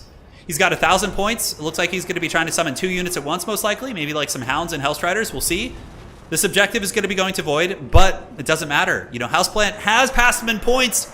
The mighty champion of RTK coming in and trying to get that victory in Game 2 against Sauron. I think Void Laws is I think that's a very apt analogy for Void. He's definitely a Sauron-type character. Just the villainous Be'lakor flying around, right? So, middle objective owned by Houseplant, side objective owned by Houseplant. I would not be surprised to see Void tap out soon. Be'lakor surveying the battlefield, realizing there is a ton of stuff left. There's 2 Hellstriders with anti-large. There's Marauders coming out. There is a lot of meat left on the battlefield. And your boy Be'lakor is just going to be juking back and forth. You know, very, very good sweaty play. And, you know, despite getting some of the more unfun matchups today, like, they have made these games good. That Tomb King's Mirror match was amazing with Anticity. And this one is really good too. Like, these are actually really, really fun mirror matches. I'm enjoying this quite a bit. Hellstrider's going to be getting a downhill charge. Obviously, they're going to be rubbing each other with their giant shafts here, which is always great. Horsemen circling about from Void, trying to find opportune engagements to get back in the game. Be'lakor has landed here. And man, the Dark Prince is just such a terror, dude. Like, look how quickly he just buckles these formations when he charges in there. Very, very nasty. But Houseplant's just got so much. And I would imagine Houseplant could also summon something like to go steal this point. He also has some Forsaken there that he's kind of forgotten about. Could move those in. But the Hellstriders are all committing to the fight now. And Be'lakor will remove their ITP. I don't even know. Yeah, the point discrepancy is getting to the point where it would have to be a triple cap. Like, Void is going to need a triple cap very soon, and good luck with that. You have a fully armored Chaos Warrior over here just with like a full chub, just a massive great weapon just waiting. All these Marauder Horsemen are going to be screening out any efforts, and Be'lakor is really good at clearing out infantry, you know, almost 4,000 value, but he's not going to be able to do all this. There's just too much. I mean, I would imagine maybe he has like 1 more Pit of Shades in the back pocket. Hellstriders being dragged down, and these things have shields, dude. Can they just have like less good shit? Like ITP, shields, physical resist, 100 speed, poison, anti-large, just 600 gold. Like, can they just have less for that price point? My goodness, just too much. Shadow Shroud is active. And Be'lakor raid bossing it. But that is going to be a victory for the Houseplant, most likely. He is no mere Houseplant today. He is the Venus Flytrap, and Be'lakor has flown right into the Flytrap. GG, well played. That was a great game. Awesome game. I really thought Houseplant was in trouble. But he proved, you know, why he is a top player. Really good stuff. 3,100. The Tzeentch character, I mean, this is a bargain deal. This caster probably costs like 1,200, and he got over 3,000 value, which is amazing. Very sweaty matchup, but still a really fun one. I enjoyed that. That was good. All right. GG, well played. I believe Slaanesh Chosen have ITP because they have the Mark of Slaanesh, which gives immune to psychology. That was a great game. I enjoyed that one, actually. So the next map is going to be, let's go ahead and see. It is going to be Death Pass, which is a very good shooting map. Death Pass is like when dwarves go to bed at night and they're just, you know, having their power fantasies and their dreams, they dream of Death Pass. This is their map, so. Oh God, I almost choked on water. If there were ever going to be something like that, it would be Death Pass. All right, guys, I'm going to go refill my water. Try not to choke. We'll play our little hype trailer, and we'll be back in just a minute. More Lord of Death, keep our souls, lest they fall prey to him.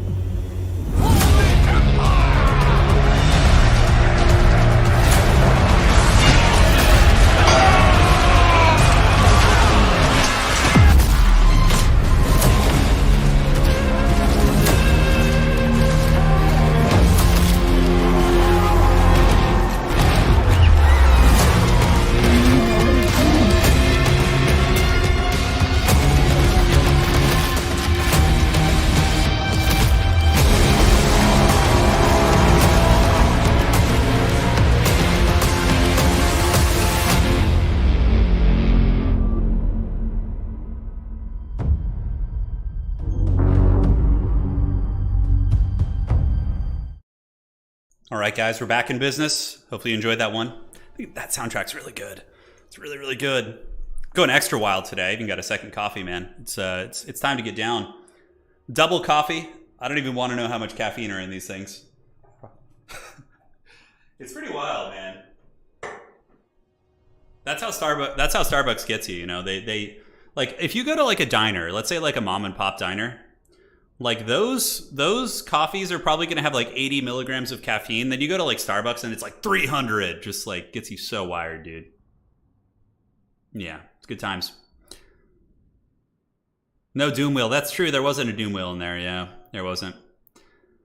Have you seen the new Magic the Gathering decks? Yeah, you know, I'm not too into Magic these days. I don't have anyone to play with, and I don't like playing online, so I might sometime fire up Magic Arena and just play a couple games there, but what soundtrack is that? That is actually a Total War soundtrack. So that is from the Blood for the Blood God trailer with Scarbrand fighting Kislev. So I took the soundtrack from there. Yeah. Where is the Warrior Priest cinematic from? That's from Mark of Chaos. Dude, if you guys haven't seen the Mark of Chaos trailer, I straight up think the Mark of Chaos trailer is like the best Warhammer trailer ever. Like, even against all the amazing trailers we have in this game, nothing beats Mark of Chaos. Like, the narrative of it is so cool. You have a warrior priest leading a patrol in the Reichland, in the Drakenwald Forest or whatever. It's somewhere in the Empire, maybe Nordland. I don't really know. And these Khornate warriors like ambush them. They like emerge from the mist and attack them, and it's like this huge fight. And then the warrior priest guy gets like taken down by like 3 warriors of chaos, and they're about to take him out. And then this elf like saves him, and then like he has to duel a bloodthirster. It's like, oh, it's like the best, dude. It's so cool. God, I just get such a adrenaline chub every time I watch that trailer. Yeah, just search Mark of Chaos cinematic and it'll come up on Google. Yeah. I never played the game actually, but I've seen that trailer like a million times. I'm like, dude, that trailer's so good. Yeah. Dawn of War 1 trailer. I don't know if I know that one off the top of my head. Wonder what they're going to do. Do they have more questions for me here? Okay, no, they don't. So they're doing their picks and bans here. Obviously, this is game 3. This is very, very sweaty. So, yeah, they're going to have to figure it out. How's it been? We've had some really good games today. Yeah, they've been really good matches. I'm certainly enjoying it. Blue Fire of Tzeentch meant to do. It's just so good. It's good at sniping. It's good at killing units. It's good against SEMs. I would love a Gotrek and Felix show. I legitimately think Games Workshop, if they did a Gotrek and Felix show, it's so perfect. Like, the story is already written. The script is already written. Like, the way Gotrek and Felix is written is so easy for episodes. And those characters would be super cool. Like, okay, who would we cast as Felix? So Felix is like not like a young man. I think he's like in his mid-20s. Yeah, maybe like 30, I think. I don't actually remember his age in the books. Like, but a Gotrek and Felix TV show would be amazing. Like, either a live action or I wouldn't want to see it done in like an anime style. I don't think that really fits Warhammer myself. I think you either have to do a really grimdark, like gritty, like live action, or you have to do like some sort of a animated style, kind of like what we see in the Mark of Chaos trailer. Jared Leto, Jared Leto's Felix. It's Jaeger time, is what he would say. Yeah, because his name's Felix Jaeger. Liam Neeson as Gotrek. He's too tall. Liam Neeson's like a hulking man. A young Liam Neeson would have been pretty good, probably, as Felix. Okay, Ryan Gosling. Huh. Interesting. I'm reading some good suggestions here. When I have my long hair, I actually look pretty similar to Felix. Let me see if I can find a picture. Hold on. I'll show you guys a picture with my Bible hair. See if I can track this down. Let's go here. Oh man, it's gonna be hard to find. I'll show you guys another time. But I have Bible hair. I have had it. Danny DeVito as Gotrek. Anyone other than Brian? Yeah, but Brian Blessed in a live action wouldn't work. But yeah, if you had a TV show, I would still even watch an animated show as long as it's like grimdark. You know, like I would watch an animated grimdark Gotrek and Felix show. God, man. I would totally play Felix. I got some actor's blood. My dad was a television actor. Yeah, he was. Jack Black is Gotrek. Holy shit! No, Gotrek barely. Jack Black would not fit, because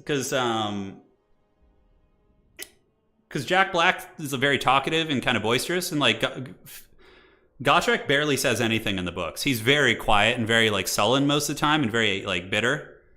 So he's not like. He's more like grunts. Oh my god, you know who would be a good Gotrek maybe? Dude, Tom Hardy. Because Tom Hardy's already pretty jacked. He's like ripped, right? Tom Hardy just won like a jiu-jitsu competition. Okay? So you get Tom Hardy in there, you give him like a mohawk and some facial hair. Tom Hardy's really good at those like guttural like grunts and like, you know, just like very kind of that like hard to understand. Holy shit. How did we not think of Tom Hardy for Gotrek? Eddie Hall looks like Gotrek, but he wouldn't be a good actor. Yeah, I don't know. Rowan Atkinson as Felix. You guys said it? Did I miss Tom Hardy? Okay. Holy shit. Man. Tom Hardy isn't that tall. Tom Hardy's like, he's let's see. Yeah, okay, he's not short either. Tom Hardy's like 5'9". He's like average height. I think you would have to shrink him down using TV shenanigans. By the way, not to digress too much, guys, this is a very fun conversation, but we do have Tzeentch vs. Wood Elves right now. It's Tzeentch vs. Wood Elves, and once I know they're playing that, I'll talk tactics.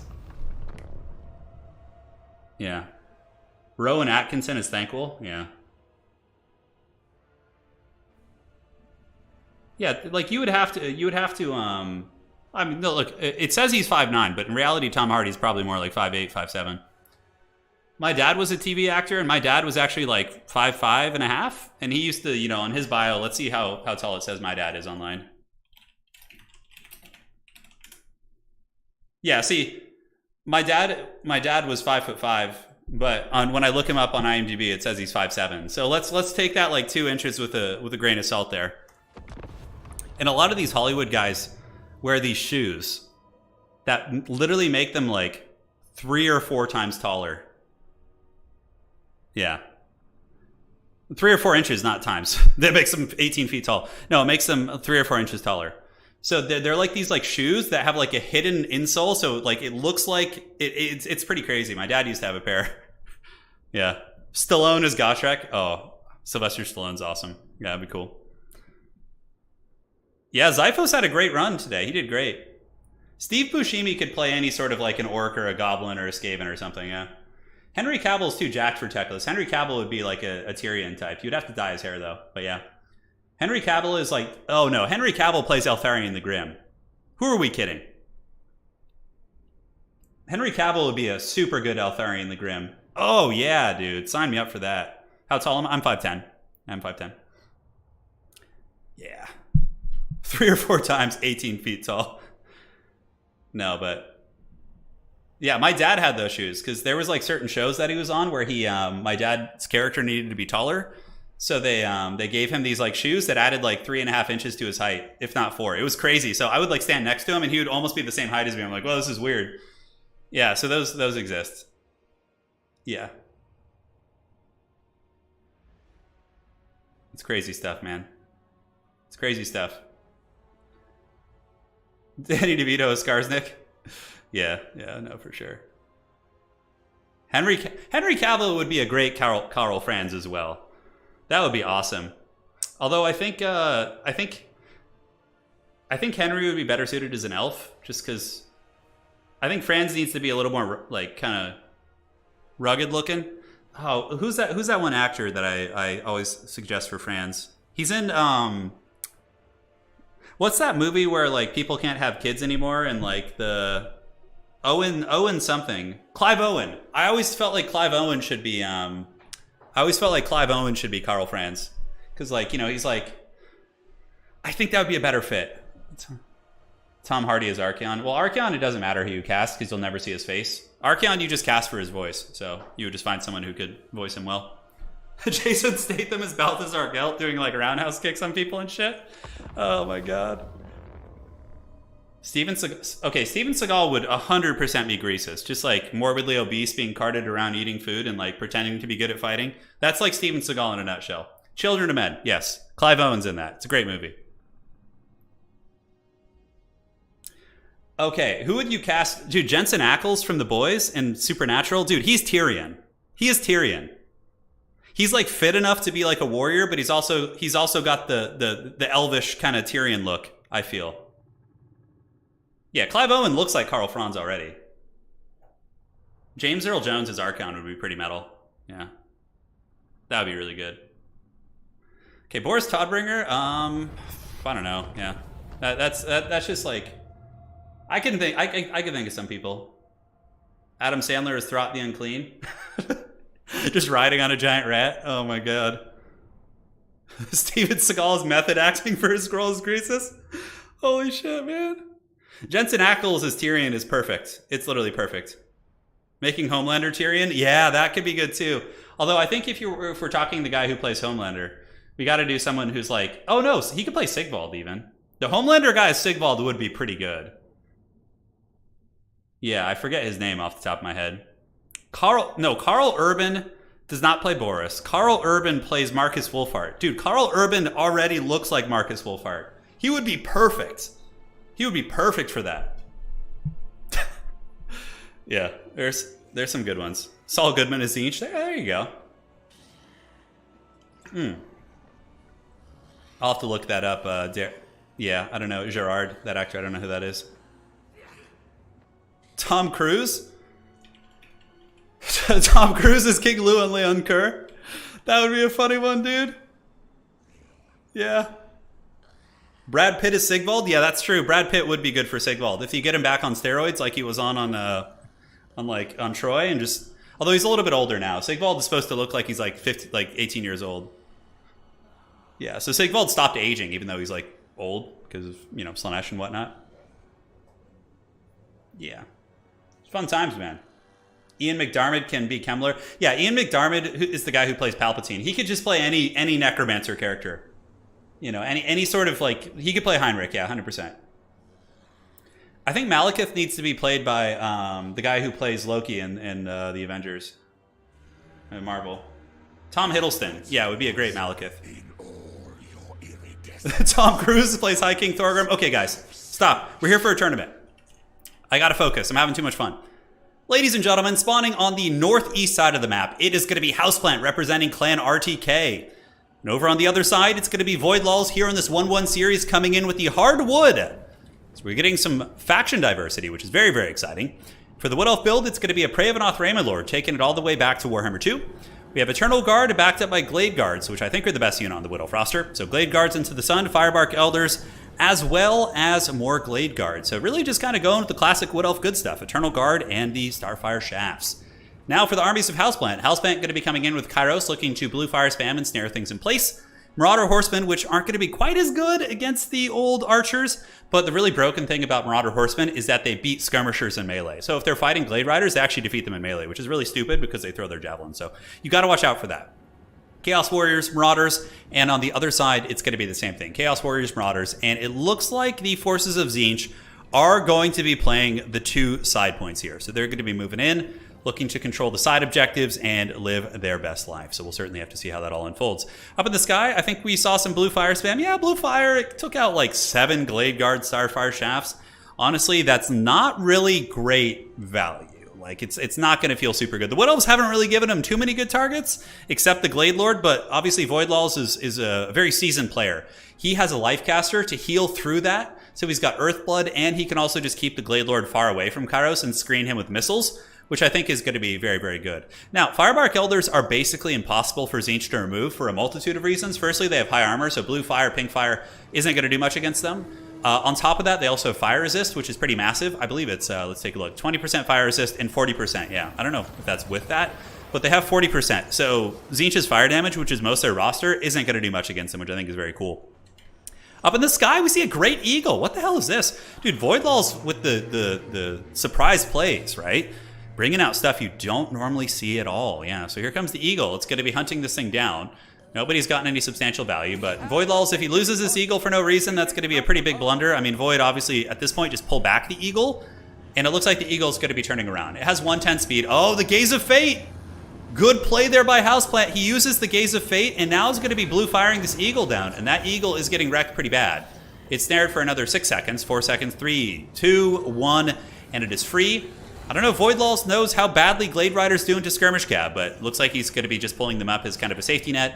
And the Great Eagle gets pulled back. Now, honestly, that's not really that big of a deal. The bird gets a little bit beat up, but Great Eagles are very cheap. They only cost like 700 or 800 gold, if I'm not mistaken. So it's not going to be that big of a deal. And I really do like the Great Eagle pick. Just as like something to keep Tzeentch a little bit honest, I think that's a good play. And the scary thing for Tzeentch is, they're going to have to eventually push into this Wood Elf position. It's very similar to what we saw in the first game, where we saw like Nurgle coming in and like kind of, having to go into this entrenched coast position. It's going to be very similar with the hardwood. And if this bird screws up for even a second, if Kairos gets too close and gets caught in a prey of an Othrema and gets sniped by all these archers, that's going to be game blouses. Now, the Great Eagle's going to get popped. Honestly, he could unsummon it. Oh, the Eagle! Oh my god, the Eagle jukes! Void Lulls with the godlike micro. He lands the Great Eagle and also jukes while it's landing to mitigate all those shots. Oh my god, that was beautiful. Sauron has been practicing his micro. That is for damn sure. As he is able to get that Great Eagle down, the Great Eagle's going to be landing right there, and now it's back up in the sky as we do see Kairos getting ready to drop some shots. And it looks like the Glade Guard able to fend off the Skirmish Cab. Obviously, they absorb that on their shields, and they're going to be able to heal that, but it still kind of keeps them at bay there. But that was a very, very MLG play there. So we're all learning tricks, dude. That was pretty sick, wasn't it? Now, Winterheart Guard getting hit by blue fire, but he turns sideways to dodge most of the damage there. So again, you're seeing Void Lulls with pretty impeccable micro right now. Like, whenever anything comes, he knows the mechanics and he knows how to deal with them. And now we have the bird chasing the Kairos again, right? Also, it looks like there's a shot coming in from the Glade Lord. Look, the Glade Lord from the downtown shots, and the Great Eagle going to be trying to peck through the shields. But at the very least, it's keeping Houseplant a little bit busy. It's keeping him on his toes. And now he's going to be having to engage here. So on the other side, we do see a big swarm, Chaos Warriors and Marauders. Also more Chaos Warriors. And this is where Tzeentch is finally going to be pulling the trigger. You'll notice that Tzeentch is banking supplies. That is so the Wood Elves can't really, plan accordingly for a big Alpha Strike. But Void Lulls is saving an adequate amount of resources as well. He's got about 1,600 in the bank, so he's just kind of chilling. The Great Eagle does get wrecked, though. Kairos is obviously a big, powerful fighter, and the Eagle is just a distraction. Looks like he got hit with the Gaze of Fate, but both Gaze of Fate charges have been used. So there's no more Gaze of Fate for now, unless Kairos were to come back. So now the Great Eagle's going to return. It did its job. It baited out 2 Gaze of Fates and some blue fire, and honestly, it's something you could probably just unsummon. Now, on this side of the battlefield, it looks like Tzeentch is trying to get in there, but do we have Starfire Shafts? We do have Swift Shivers and Hagbane Tips. So not a whole lot, but Eternal Guard are a very tanky unit. Yeah, Chaos Warrior will beat them eventually, but Eternal Guards are probably one of the best infantry units for their price point. I think they're amazing. Super good stats, armor-piercing, anti-large, amazing leadership for a chaff unit. These guys are going to be able to hold all day for sure. So those Eternal Guard are kind of holding there. And then we see some cav coming in as well. So the Great Stag Knight's going to be hammering into these Marauders right there. And the Eternal Guard holding them back. Dude, look at the Stag Knight play, man. Beautiful. These Christmas Cavalry are getting in there right now, just hammering into these warriors and really showing the power of Wood Elves, which is very, very cool. I mean, there are a lot more factions in this game than just the Chaos factions, and we're seeing them showcase here to a very, very good effect.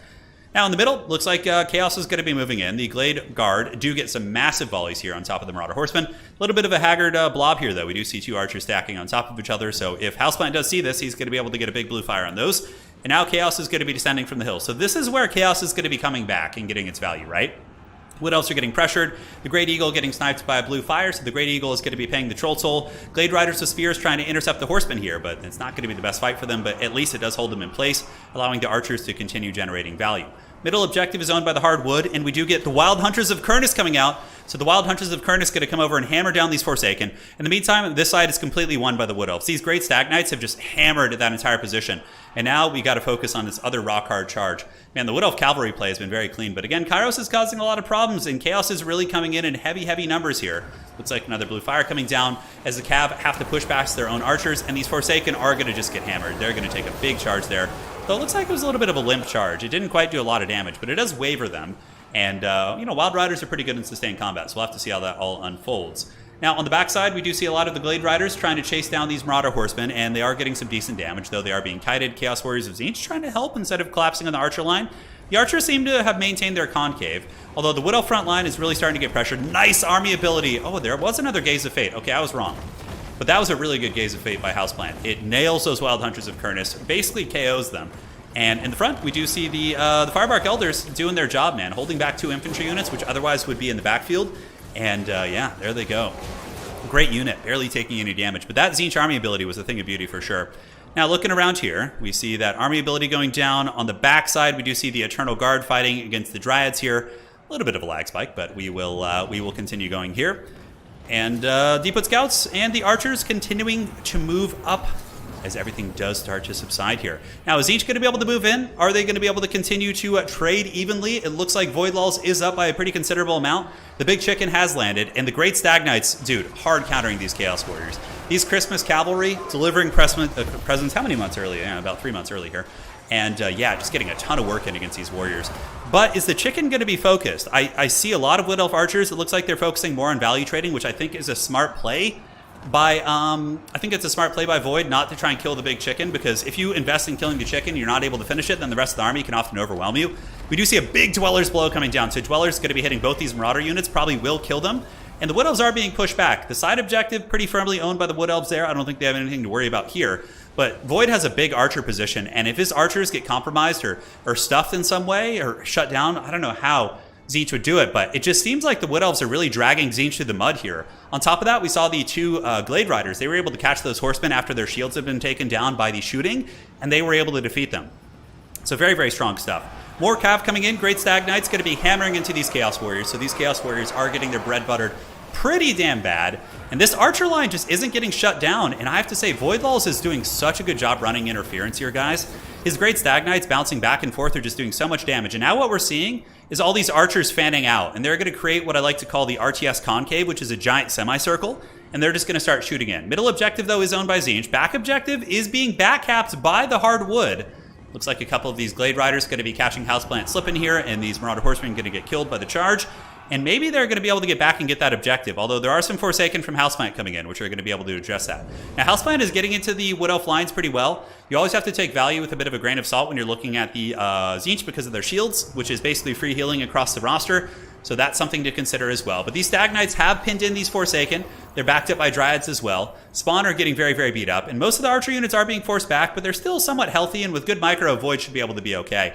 Now, we do see Kairos being focused. So Kairos is starting to be shot for the first time. Wood Elves are up 87 to 63, but again, shields, they mean a lot. And look at this, nice charge. He uses the Glade Riders to keep the Forsaken back, and the Wood Elves have some Wild Riders coming on the side as well, so they're going to get that double cap. Now, looking at the current points right now, we do see that Houseplant is sitting at a little bit of a deficit. This back objective is going to be taken. The Wild Riders plus the Glade Riders probably going to get this. We see a couple Screamers coming out, but I think this back objective is going to be going to the forces of the Wood Elves, which is very, very impressive. Screamers are coming down, but they're not going to be able to do enough damage quick enough. And I think there's even Dryads moving to that back objective. But the Wood Elves are being forced back pretty heavily. Tzeentch is pressuring, and one of the main reasons Tzeentch is getting effective pressuring here is because Void Lulls is allocating resources to this back objective play, trying to get that sneaky, sneaky back cap and win some of the trades here. Although these Wild Riders might actually run into some problems. Versus a unit of Forsaken and a unit of Screamers, I don't think that's a winning fight for Void. And he did get the objective, which is going to be giving him those nice points, but Tzeentch is really, really narrowing this value gap here as they are pushing in. So Houseplant showing that he's just such a tenacious player. Great Stag Knights, pretty decent fight. Looks like some Eternal Guard sitting on the objective here. I feel like we're going to need some Eternal Guard to kind of push Tzeentch back out here. We see the Glade Lord of Void Lulls in a little bit of danger. Dryads fighting into Chaos Warriors, not a cost-effective fight at all, but the entire Tzeentch army here is just on death's bed, but so too are the Wood Elves. The Wood Elf army here is very, very beat up. I feel like they need like a big sweeper unit. That might have ended up being a misplay. Maybe going to fight for this back objective wasn't the play. Maybe using those Cav, because I can't help but think, if those Cav units had been here sweeping up all these crappy Tzeentch infantry that are just so beat up, maybe it's a little bit of a different show. Army ability going down. It does hit the Wild Hunters of Kurnus, who just popped out. Such a good usage of it. They weren't snared this time, though, so they were able to escape, but still very, very good. And the value gap is now only 700, which means that Tzeentch is ahead because of the shields. So that is really not good for the hard wood. And look at this. Houseplant has resummoned his Marauder Horsemen coming in. So those guys are going to be sitting on the side point looking to go after the Eternal Guard, who are not going to be able to hold. They're basically just Palpatines right there. They are just so beat up. So beat up. Now, the middle objective, though, look at this. Voidlaws with the Haggard Steels. He's going to be moving in and snaking this middle objective with his Wild Riders. Tzeentch perhaps overextended a little bit too much. They don't have anything to contest this. The back objective, oh no! Wait.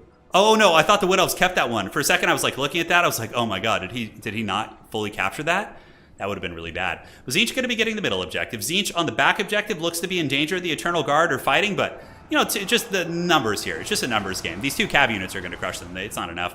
Wild Hunters of Kurnus are bouncing over there for Voidlaws. Voidlaws is going to be resecuring the center objective. Looking at the current points right now, we see that Houseplant is a little bit ahead. Yeah, 950 to 890, so it's pretty damn tight. And we see the Wild Riders going to get a free charge in these Forsaken, and they're going to get a big, big charge right here. Houseplant does not want to go quietly into this good night, and he has gotten back in this game with a vengeance. Forsaken definitely getting their shields hammered. Good cycle charging from Void. He's going to be pulling back here. And some of the Tzeentchian units have extended into their doom, so now they've pushed into the Shadow Realm. This is actually becoming a very, very close game. A very, very close game. The Wood Elves have lost their back objective, though. The Wild Riders get back there, but they're going to be kited into the Shadow Realm. Their Silver Shields aren't going to save them. And on top of that, we do see the Screamers of Tzeentch. So the Screamers of Tzeentch are just going to give them the dirty. Like, they're just going to move in there, and that's going to be that. So back objective, no way for the Wood Elves to get that back. And this is where a character like Kairos is so much more impactful than the Glade Lord. Like, the Glade Lord isn't going to be able to do a whole lot. I think Houseplant has taken over the game, because when Tzeentch gets the value lead, the Wood Elves had... Guys, the Wood Elves had like a 2,000 or 3,000 value lead that they kind of threw and let Tzeentch get back into the game. I didn't let them, but Houseplant fought his way back into the game, right? And here's Tzeentch trying to hold on to the middle objective, but they... Not Tzeentch, but the Wood Elves. And the Wood Elves are just so out of steam. Like, looking around the battlefield, I see almost nothing. I see some cheap cavalry here. We see a big blue fire going down, which is going to be very, very nasty against those Glade Riders, and they're going to get beat up, but he does charge in. Nice little surround right there. Glade Lord continuing to scrap to the best of their abilities. And it looks like Tzeentch is going to be able to wrestle this middle objective back. And I think that's going to be the nail in the coffin. So Sauron has had his finger ring cut off once again by a Sealder. And I just don't think he's going to be able to come back. I think that's probably it. The Wood Elves had a very good showing here. But at the end of the day, the Archers kind of got stuffed at a point. I think Voidlaws might have kind of thrown a tiny bit when he sent a bunch of cav for the back cap and kind of let his Archers get compromised. I think that probably seals the deal. A lot of Archers have come back. Their ammunition somewhat prevalent, but that's a rock hard triple cap, ladies and gentlemen. And the Wood Elves just don't have enough assets on the field to get the objectives back, unless there's like a big throw somehow. Like maybe if Tzeentch just like lets the Wood Elves get an objective back here and is like doesn't respect it, like a cav just moves over there and grabs it. Voidlaws is sitting at about 675. Houseplant has almost 1,000 in the bank. Nice cav play here. Dryads against Chaos Warriors. Chaos Warriors of Tzeentch are going to be are just going to be monsters. You can see 93 right here. Those bad boys going to be charging in there. And yep, Deepwood Scouts shooting into these flyers here. Nice Prey of Anothrama is going to be trapping them down. Dude, look at this one Chad Chaos spawn. Just this one guy. Oh my god, look at it. Oh, he's just hustling after this, but he's probably not long for this world. But middle objective owned by Tzeentch. Nice little Prey of Anothrama. I feel like Prey of Anothrama ain't what it used to be. Like, it's good, but I can't help but think like Sisters of Twilight would have been really good here at just sitting and taking pot shots at Kairos all day, and eventually he would die probably. And they have Conjoined Destiny, so you can't really snipe them because they get free heals when they get low. And Tzeentch wouldn't be able to snipe you that quickly. So I think that is what you would probably want to do. So Dryads moving up and around. And again, triple cap here. One objective being slowly taken by the Hardwood, but the Horsemen are going to be able to come over there and clean those guys up. And here we do have the Glade Lords sitting and shooting, and I just don't think there's any chances here. I think that's going to be it. GG, well played. GG, well played. A great attempt by the great Voidlaws here. RTK, though, showing they're very, very strong here in multiplayer. Houseplant going to be coming in and advancing on to face Evenstar. So Evenstar awaits in the next round. We will see what they do for their matches. And there is Wild Hunters of Kurnus. Yep. What a scrappy game, man. What a scrappy game. I don't know why Void hasn't left yet. There you go. Maybe he wasn't looking at it. Yeah, Prey of Anothrama without Way Watchers doesn't seem as good, for sure. I can't help but think the Lord choice just wasn't awesome. Like, the Glade Lord, I think, like, a Sisters would have been such value. Like, Sisters on a Dragon against Tzeentch actually isn't bad, because they can heal, like, over and over with Conjoined Destiny, so it becomes very hard to actually kill them. Yeah. GG. Well played. Yeah, Chaos factions are way more forgiving, 100%, than other factions. But no, they'll be getting nerfed soon, I'm sure, so don't you guys worry. All right, so that's going to be 2-1. That's going to be a victory for the houseplant. Let's make it official. Head on over to the brackets and update those. So here we go. It's going to be a 2-1. The houseplant advancing on. Two-face. Even star. The winner of this will be going on to the grand final. So we got 2 more sets for today. Thank you guys all for joining. Check if that spawn survived. I don't know if he did. Yeah, I didn't check. I'm sorry. We can look right now. Did the Chad Chaos spawn survive? No, it looks like he went down in the end. Yeah, he got KO'd. So we'll have houseplant stay here. GG, well played. Let me talk to the players. Okay, GG, well played. Now let's get even star. Okay, do that. Let's go ahead and get invites. All right. So Evenstar has been sent the invites. Where is he? So many people I'm chatting with. All right, cool. That was a really good attempt, though. That was a great attempt by Voidlaws. I don't think he's been playing as much Dom, but you can tell he's just got really strong fundamentals. One sec, the sun is just blinding me here. Shut you old blinds. All right, there we go. Sauron will rejuvenate in Mordor and be back. I'm sure he will. So let me give the players the maps. All right, so let's do this. So this is Evenstar versus Houseplant. Maps are Black Ark. And then we will do a Classic Pizza. All right, so we gave the players the maps. Yeah, Wild Riders are a little bit weak right now. I don't know how you change them, I guess. I think it's just more a matter of nerfing the horsemen and stuff. I think that's better. Who do you have for UFC 280? Makachev versus Oliveira? Oh, I don't know. It's so hard to root against Oliveira these days. Makachev is great, but Oliveira has just been on a tear, dude. So I don't know. I'd probably pull for him. I mean, they're both fun fighters, but I would just say, yeah, probably that would be how we would do it. Okay, we're back to the actor discussion. Yeah, I'm sure Henry Cavill would totally do that project. He would totally do a Warhammer project. Who knows? He could be watching right now. Hang on, I'm gonna go refill my water. I'll be right back. BRB in like a minute.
All right, my friends, I return.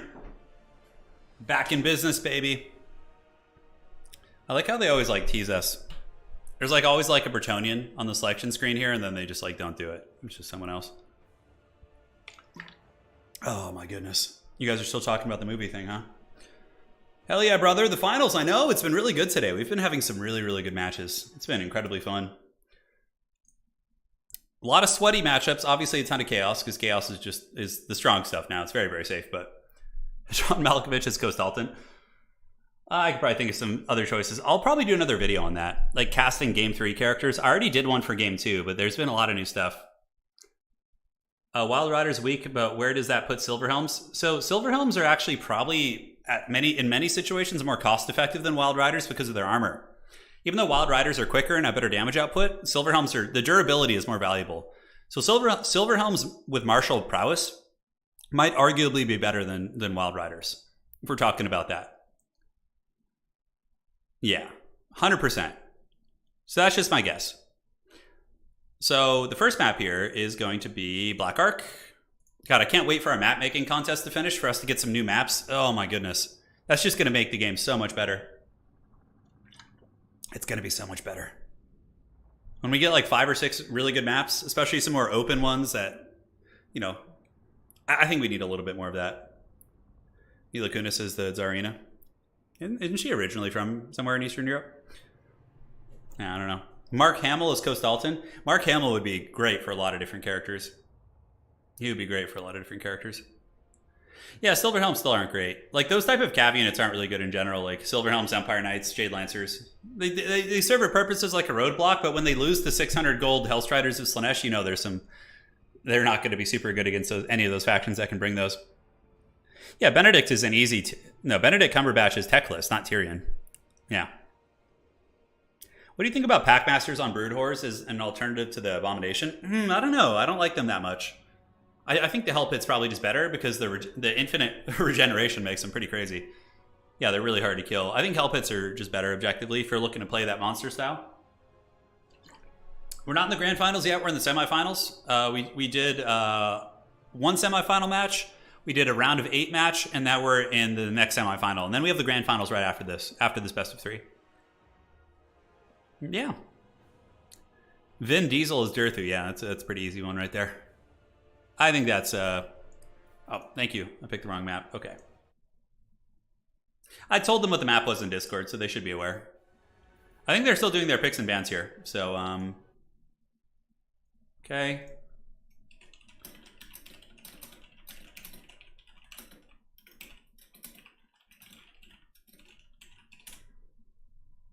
Outstanding. And we are all set. Yeah, Black Ark's a good map. I think it's the best one. Of all the maps, I would say Black Ark's number 1. Itza's probably number 2. Then Arnheim. I do like Arnheim. The only thing with Arnheim is it's not like completely fair. Because if you look at Arnheim, one faction actually gets a forest to hide in and the other one doesn't. So a lot of Arnheim like games can come down to that, right? Like one person has cover from artillery and the other one doesn't. So they have to like, yeah. Cast the Rock as Krell. Oh my god. The Rock could just play Grimgor. Who knows? There's a lot of fun options. Yeah, I would love a Warhammer Fantasy show. That would be so fun. I wonder if that could ever happen. I feel like Games Workshop would push back on that pretty hard because they obviously want Age of Sigmar to be like their cool thing. But like Warhammer Fantasy's universe is just so much better than Age of Sigmar. It's just like leaps and bounds better, in my humble opinion. Like it's hard to really like care about anything in Age of Sigmar because it's just like, oh yeah, this city falls, that city falls, in this random ass realm of this and that, and you're just like, whatever, dude. But when you're hanging out at Kislev and like a huge chaos host shows up at like Prague, you know that shit matters. There's like stakes to it because you can relate to the planet essentially, right? Like the map. Whereas in like Age of Sigmar, it's just like, yeah, whatever. There's gods running around, like cool, whatever. Like nothing really matters. Like that's just how I feel about Age of Sigmar lore in general. Like fantasy, like, you know, everything feels like it has more stakes.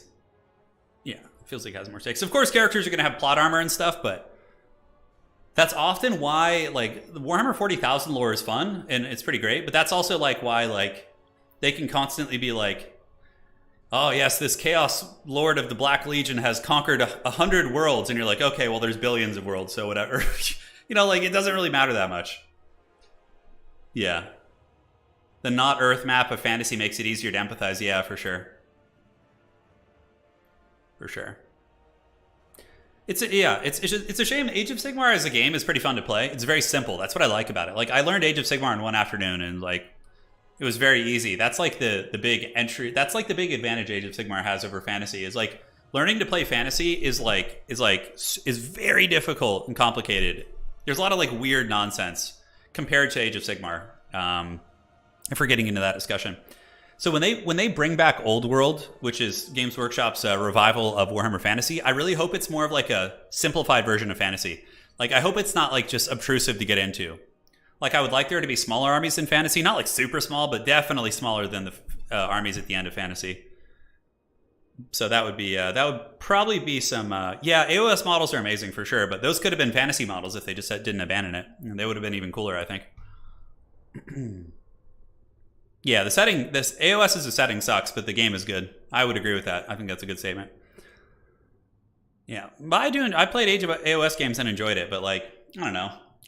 I remember I one of my AOS games, I had my old Empire army playing as Cities of Sigmar, and one of my opponents just like rolled up to the table with like, I can't remember what it was. It was like, my army was like a bunch of handgunners and Demogryph Knights and Halberds, and I had a Celestial Hurricanum and, you know, a not Karl Franz on Deathclaw, and my opponent rolls up with like, it was like some dumb shit. He had like Archaon, and then like a giant and like a couple other units, and I was like, dude, this is stupid. It's just like, this isn't even a battle. It's just like him moving around his tiny Toys R Us soldier, and just like, it's like, that wasn't fun at all. That's like one thing I don't like about AOS is how like they have these like giant ass models that just like, yeah, that just like feels bad. Whereas like I like seeing like more like, you know, yeah, you guys get what I'm saying. I don't need to rant about it. Cornelius, I see your chat. Right, and Chaos Rising is showing progress, and what I've seen, it looks awesome. Chaos Rising? What is that? Is that, Oh, yeah, the show. I see what you're saying. Yeah, I've seen that. I'll definitely follow that. Yeah, they're bringing back the old world. I don't know if you guys have seen it. Wow, Slaanesh versus Tzeentch. Oh my god, on Black Ark. Okay, I'm down for this. This is going to be a fast and furious one, that's for sure. That is going to be a fast and furious one. That's not necessarily true. If you go and look at 40k, there are a lot more battle lines. Like, most 40k armies will have a lot of troops, and 40k has a rule of 3. Like, big haggard monster match lists in 40k actually aren't that good. Yeah, so 40k is definitely better than Age of Sigmar in terms of army composition, I think. Yeah. You mentioned setting up a tabletop channel. Yeah, it's going to happen once Old World comes out. I need to see what they're doing with Old World before I commit to doing that, because it's going to be a lot of effort. Like, I'm going to buy some high quality cameras and a table and some other stuff, and so I want to make sure it's like worth doing it for. Yeah. So we'll see. We will see. Yeah, AOS also has a rule of 3, but AOS also has all these like big like 800 to 1,000 point models that I just like don't like playing against. Even if you beat them, it's just like, okay, well, I rolled lucky at shooting your big monster, or I didn't. I just lose. It's like, it doesn't seem terribly dynamic to me. Yeah, but that's just me. It's I didn't play AOS very competitively. I just played Cities of Sigmar pretty casually, but I played in a couple tournaments and stuff. Most fun you ever had in Fantasy was playing with a huge army of goblins. Only goblins, no orcs, no night goblins, just goblins that swarm. That's pretty fun. 40k is fun. I enjoy 40k gameplay. Turin, where do you buy your models for Fantasy? I go to a website called Troll Trader. I can show you guys real quick. We got a little bit of time while they do their picks and bans and things like that. I gave them a warning to speed it up a little bit. So this is where I get all my Fantasy models. They're located in the UK, but they ship all over the world. So, and just for the record, I'm not sponsored by these guys. They don't sponsor me or anything. So like here, you can go to the Warhammer Fantasy section, and you can go and look at like Empire, for example. Okay, so you go Empire, you go all Empire, and yeah, you can get like old models on here. Like dude, this is a steal. Like $31 for this. Like this is Karl Franz's old model right here. Except it looks like they kitted him out as a general, not Franz. Get some great swords. Like, this website's great. Like, this is where I get all my Empire men. He's like, here's an old Tsar Boris. Oh, here's the old Tsar Boris model. Oh yeah, look at that Shad. That's actually a really rare model. That's why it's so much. You can get the old Boris Ursus. Hey, a steam tank on here, and you could just strip the paint off, right? Like, they have, like, Empire was a more popular faction. Look at the old giants. Jesus, those things are haggard. Oh my god, it's really fun to just like look around this website though. Celestial Hurricanum, I have one of these. It's pretty cool.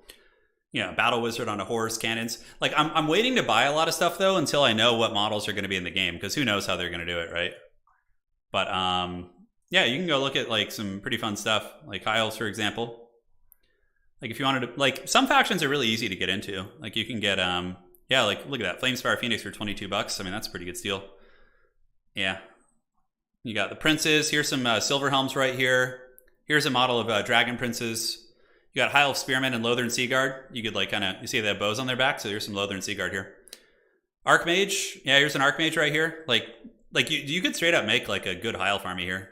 Like they just off this website, and it's really not that expensive compared to, like, look at that. A full unit of 1, 2, 3, 4, 5, 6. Is that 20 Swordmasters? Yeah, look at that. 20 Swordmasters right here. That's pretty rad, dude. Illyrian Reavers, White Lions. Oh my god, look at those janky old White Lion models. Wow. Yeah, I love just like looking through that website. It's so fun. Okay, so they're doing their picks and bans. I just wanted to make sure I had the ready up button. We can go keep looking through some of those. Where are we? Okay, perfect. Yeah, they're going to go up in price when Old World comes out. Yeah, that's 100% true. So if you want to get in now on the bottom floor, I suppose that's something to consider. Yeah, High Elves have a really nice model range, though. They have old models, but High Elves have a lot of stuff that's up to the new stuff. Let's see about Bretonnia. Let's see what we could do here. Yeah, so Bretonnia, you got the Peasant Archers. You can get a whole brick of them for $10. The Bretonnia Knights are really not bad, actually. Like these ones.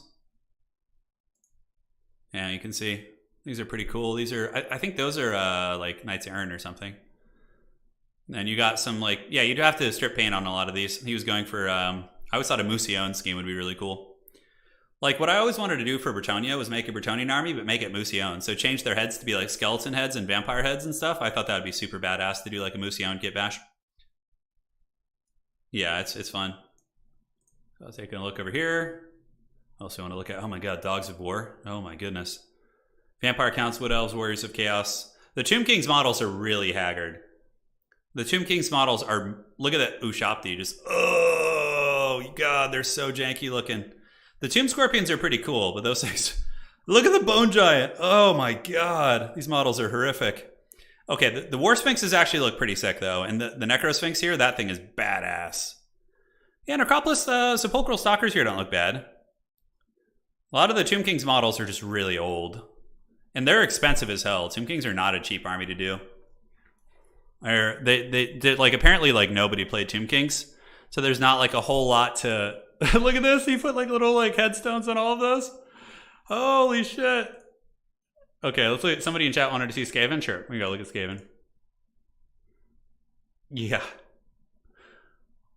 Like for me, I play Empire, and Empires was really, there's tons of them all over the internet, so it's not hard to get an Empire army going. Some of these other ones are harder. Skaven's easy because they're still sold by Games Workshop. Yeah, you get them here. Yeah, you got like all the... You got the old school Gracier Thankful. That's the old one. The metal one. The dreaded. Oh my god, that's a cool ass Warp Lightning cannon. Holy shit. Ah, that's really nice. That's really neat. Yeah. Yeah, Skaven, I mean, they have Plague Claw catapults here. 15 a pop. Not a terrible deal. You could still use these in AOS too. Like, Skaven are playable in Age of Sigmar. So, like, it's... What's cool about playing like Skaven is they have their own like whole thing in AOS. So you could build a Skaven army and put them on square bases for fantasy, and then you could just use those conversion bases that turn them into round bases and play them in both games. So there's a lot of cool stuff. There's a lot of cool stuff. Yeah, I wonder how Games Workshop's going to do that with the with like the models, like what's going to come back and what's not. That's going to be really interesting for sure. Like, are they just going to be like, okay, all the old models are now for sale again, you can buy them, or are they just going to like re-release them in like short batches? That's probably what they're going to do. They're not going to make it easy. They're not going to make it easy, that's for sure. Been a good tournament today. We're almost at the 3-hour mark. We've had a couple nice matches. Even Star taking a sweet time here. I might have to issue another warning here. Oh, no, it's a Slanesh mirror match. Holy shit. Okay. Well, I actually am down for that, because that's just going to be fast and furious, whatever. They'll just go at it, and someone's going to win really, really quickly. Yep, thank you for the nameplate reminder. I do appreciate that. And we need to do even star. All right, very cool. There we go. Thank you so much. How far are they reverting the lore? So Old World, I think in their blog article, they said it's going to take place like 200 or 300 years before current Warhammer Fantasy, like where we are now in Total War Warhammer. So a lot of characters like, you know, Carl Franz won't have been born yet. I would imagine they'll make some new characters. Like, I would wager they should, and just sell them at like... But Malekith is still alive then. Marathi, Tyrion, Teclis are still around. Like, all the elves and undead, like, you know, Cetra should still be alive. Well, dead alive. You get the point. But like the only ones who will have should have different characters are the humans, really. And the Skaven, obviously, they don't live that long. The orcs will be different, I would wager. I know. But as far as mirror matches go, Slaanesh is a fun one. It's fast and furious. I don't know what Evenstar's doing. He's like probably has like a calculator out crunching the numbers. Okay.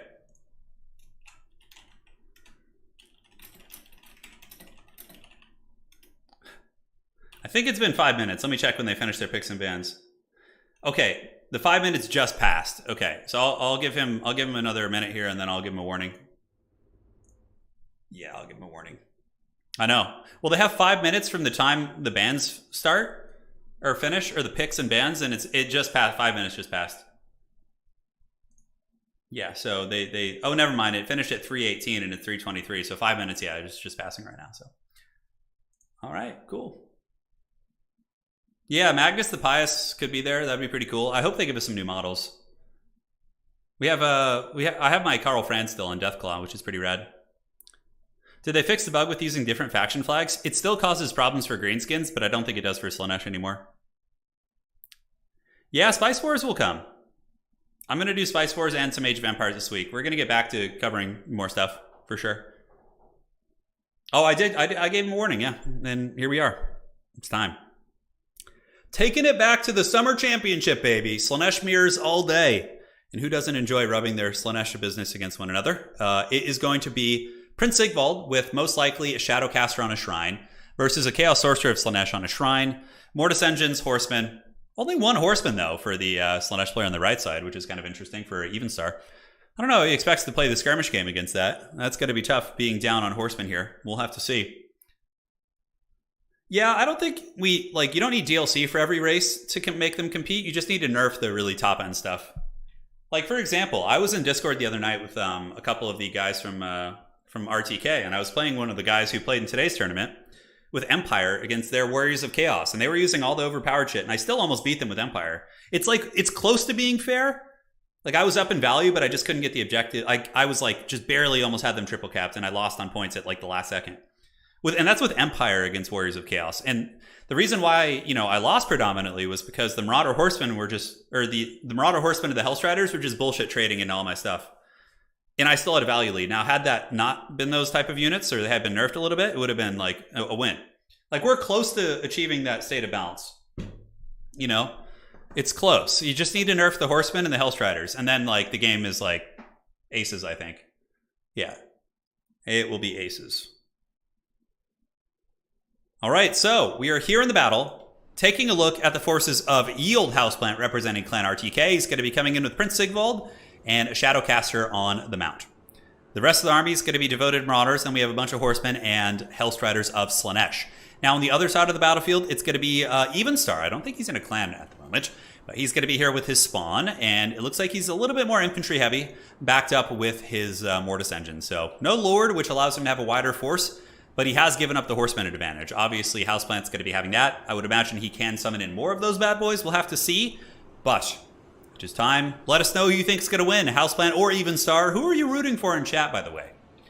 Do let us know. So here's Spawn of Slaanesh, standing at the ready. The lone Horseman. He's certainly not going to be excited. What's crazy about Slaaneshi Horsemen, too, is they have Devastating Flanker. So when they rear charge you, it doubles their charge bonus up to 48, which is crazy. Like, Slaanesh Horsemen do so much damage. I mean, there's a reason. I just simply don't understand how Slaanesh is getting through global bans. But this is why I'm thinking about doing 3 global bans per player, just to really, like, get rid of these kind of nasty, overpowered things until CA fixes it. I'm going to have an experiment in this week. I'm also going to host a tournament this week that doesn't allow factions in the maybe the top 5 or 6 win percentages to play in it or something. I'm going to try some weird stuff this week just to see how it goes. But Marauders are moving up. We do also see the Devoted Marauders of Slaanesh. I think they're all the basic variants, yep, with the bonus versus infantry. They did recently get nerfed, but it certainly wasn't enough. They only got 100 cost increase, and they still trade upwards into most things, which is pretty crazy. Houseplant definitely has the better objective holding power with Sigvald. Like, the fact that Evenstar did not bring, a Lord that's, like, really combat savvy on the objectives is going to be a little bit precarious. And in the backside, we do have the pink Slaanesh army, just kind of chilling back a little bit. I would imagine they want to move up, though. Like, the Horsemen, I think, are making them a little bit nervous, yeah. So you can see Evenstar is going to be starting to spend resources on horsemen, so he's not completely at his opponent's mercy here. Right? Otherwise, the Marauder horsemen are just going to dominate him and push him back. And, you know, Slaanesh does have shields on a lot of their infantry, but they're pretty lightly armored, so the firepower from the horsemen can still wear down these targets for sure. So here they come. Hellstriders are up. Side objective being contested. It looks like it's going to be Hell Scourges versus Spears, so that's not going to be favorable for the forces of Houseplant. Houseplant going to be sending over a second Marauder to make sure he gets a decent fight there. And Evenstar definitely on the back foot here as the horsemen are able to kind of push him back into the corner a little bit. Good micro on both sides, avoiding most of the javelins. I bet you Slaanesh takes it if I win the next thumbnail. That's Conor McGregor. Conor McGregor would be good in the thumbnail. Yeah, he'd be good. Some of the faces he makes. Nonetheless, Evenstar going to be taking some wild trades here as the two horsemen get the vastly superior firepower on these guys. And both armies continuing to just kind of waddle forward. Very, very conservative play, which is always weird to hear coming from Slaanesh. The one thing that Houseplant could do, which I think is what he's going to do, is he's going to take his horsemen down and crush these guys. Like, just take two horsemen and rear charge them, and then suddenly this objective is just like yours with a steel chair. And we see Evenstar coming out with Forsaken, but the horsemen could really come down here and just karate chop this position. And then that gives you this bottom objective, and also then you have to wrestle it from Sigvald over here. So I really think that would have been the play, although Houseplant decides not to go for that. Maybe he doesn't want to risk getting caught by Vanguard summons of like Hellstriders and things like that. I completely understand that. So Marauder Horsemen getting their nice throwing axes or throwing spears into the Marauder Horsemen of Slaanesh here. More javelins coming from downtown, throwing some fat shafts at one another's faces. This objective not being captured yet. You can see Houseplant comes up and delays the capture. Dude, and that can matter. Like, delaying an objective like a second or two, if the game gets really tight and like down to the wire, that actually is a big, big advantage, right? So he's able to kind of buy a little bit of time there. Bottom objective going to be going to the plant, who's sending Spawn down here. Spawn should hard counter these Forsaken pretty easily. The Slaanesh Spawn are pretty nuts. They have physical resist. They, of course, are immune to psychology, not that it matters because they are unbreakable, but yeah, they're just very, very tough to kill. Now, it looks like Evenstar is going to be having to push the envelope, and I think this is very, very tough. I honestly feel like if we're looking at this, the bottom objective is more important. Like, holding this bottom point, I think, is the most important element of the mirror match here, because if Slaanesh has to advance into the purple Slaanesh's territory, you know, that means that purple's going to be getting the reinforcements out of the Vanguard, like, immediately. They'll have faster infantry reinforcements. It becomes a much harder fight. So I always feel like fighting over the low ground objective here is very important. It depends on the matchup you're in. Some factions with artillery can really play this secondary push very, very well. But, yeah, we'll have to see how it unfolds. So both characters do have a Mortis engine, both players. Spawn have gotten in there, and the Spawn are just going to crump these Forsaken. Forsaken are cool because they can get to the objective quickly, but just being beaten down by the Slaaneshi Spawn is going to be really bad for them. You can see they're taking big casualties. They have 15 melee defense because of the Superfic Musk, and the Devoted Marauders are so strong. We do also get the two Hellstriders rubbing their Slaaneshi sausages together here. And it looks like Houseplant's got a little bit of a better charge, so they're slightly ahead. Horsemen maneuvering down for both sides. Both players, you know, two horsemen, more Hellstriders coming in. But I think if Houseplant wins this bottom objective engagement, I think he wins the game, probably assuming they play equally skilled. I mean, of course, there are rooms for a comeback, and this army is quite scary here for Evenstar. Evenstar moving up on the point, getting the capture weight, but Sigvald is there too. Sigvald actually not being used super well at the moment. In my opinion, Sigvald should be up here just, you know, killing Spawn and getting value and tar pitting the enemy army for Pit of Shades. But we'll have to see how that all unfolds. But Houseplant with a very decisive win down here. Evenstar appears to have lost his point. And that is going to be pretty rough. Like, his two horsemen are being shoved back. He's got a big mobile core, which can now loop and go steal that objective, or they can move and go back here and start to pressure there, right? So on the point, looks like Evenstar is going to be taking that one. Houseplant just playing super conservative here. Surprised he didn't take the fight here, although I guess he wants to build up a little bit more. Yeah, he's summoning out his own Spawn, getting a little bit more meat on ye old potato. Horsemen going to be coming across, maybe attacking Devoted Marauders, but it looks like they're going to be opting to not take that fight. The 38 melee defense able to kind of scare them off a little bit. And when is Purple going to strike? When is the dreaded Houseplant going to move up on the point? Evenstar still trying to contest the objective here, but it's not going well. Houseplant just coming in with the steel chair right here. Absolutely. So somebody in chat saying, are the Tomb Kings stronger than the Vampire Counts? I think so. I think Vampire Counts are much easier to deal with. And that's saying something because they're not easy to deal with. But like, if you take Dwarves into Vampire Counts, Dwarves actually have a favorable win rate against Vampires in tournaments, right? Whereas against Tomb Kings, yeah, good luck, dude. Their width is just going to take too long. Although Dwarves do have blasting charges for that. But nice fascination. These Marauders are fascinated with these Marauders, apparently, and they're being lured to their death. So the Hellstrider is probably going to be able to charge them down. Fascination lasts a long-ass time. And that's a really, really nice pick by Houseplant. Clearly, Houseplant has got some Slaaneshi chops. That is for sure. But he's going to have to strike back. He doesn't want to let Evenstar have a double cap for too long. Evenstar probably going to give up on the low ground objectives. For sure, don't want to fight for that anymore.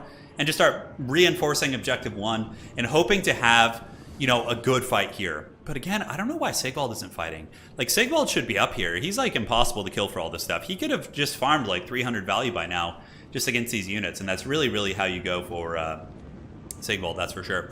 Marauder Horsemen of Slaanesh going to be throwing at the spawn. Certainly a good target. That's what they're intended to be able to take.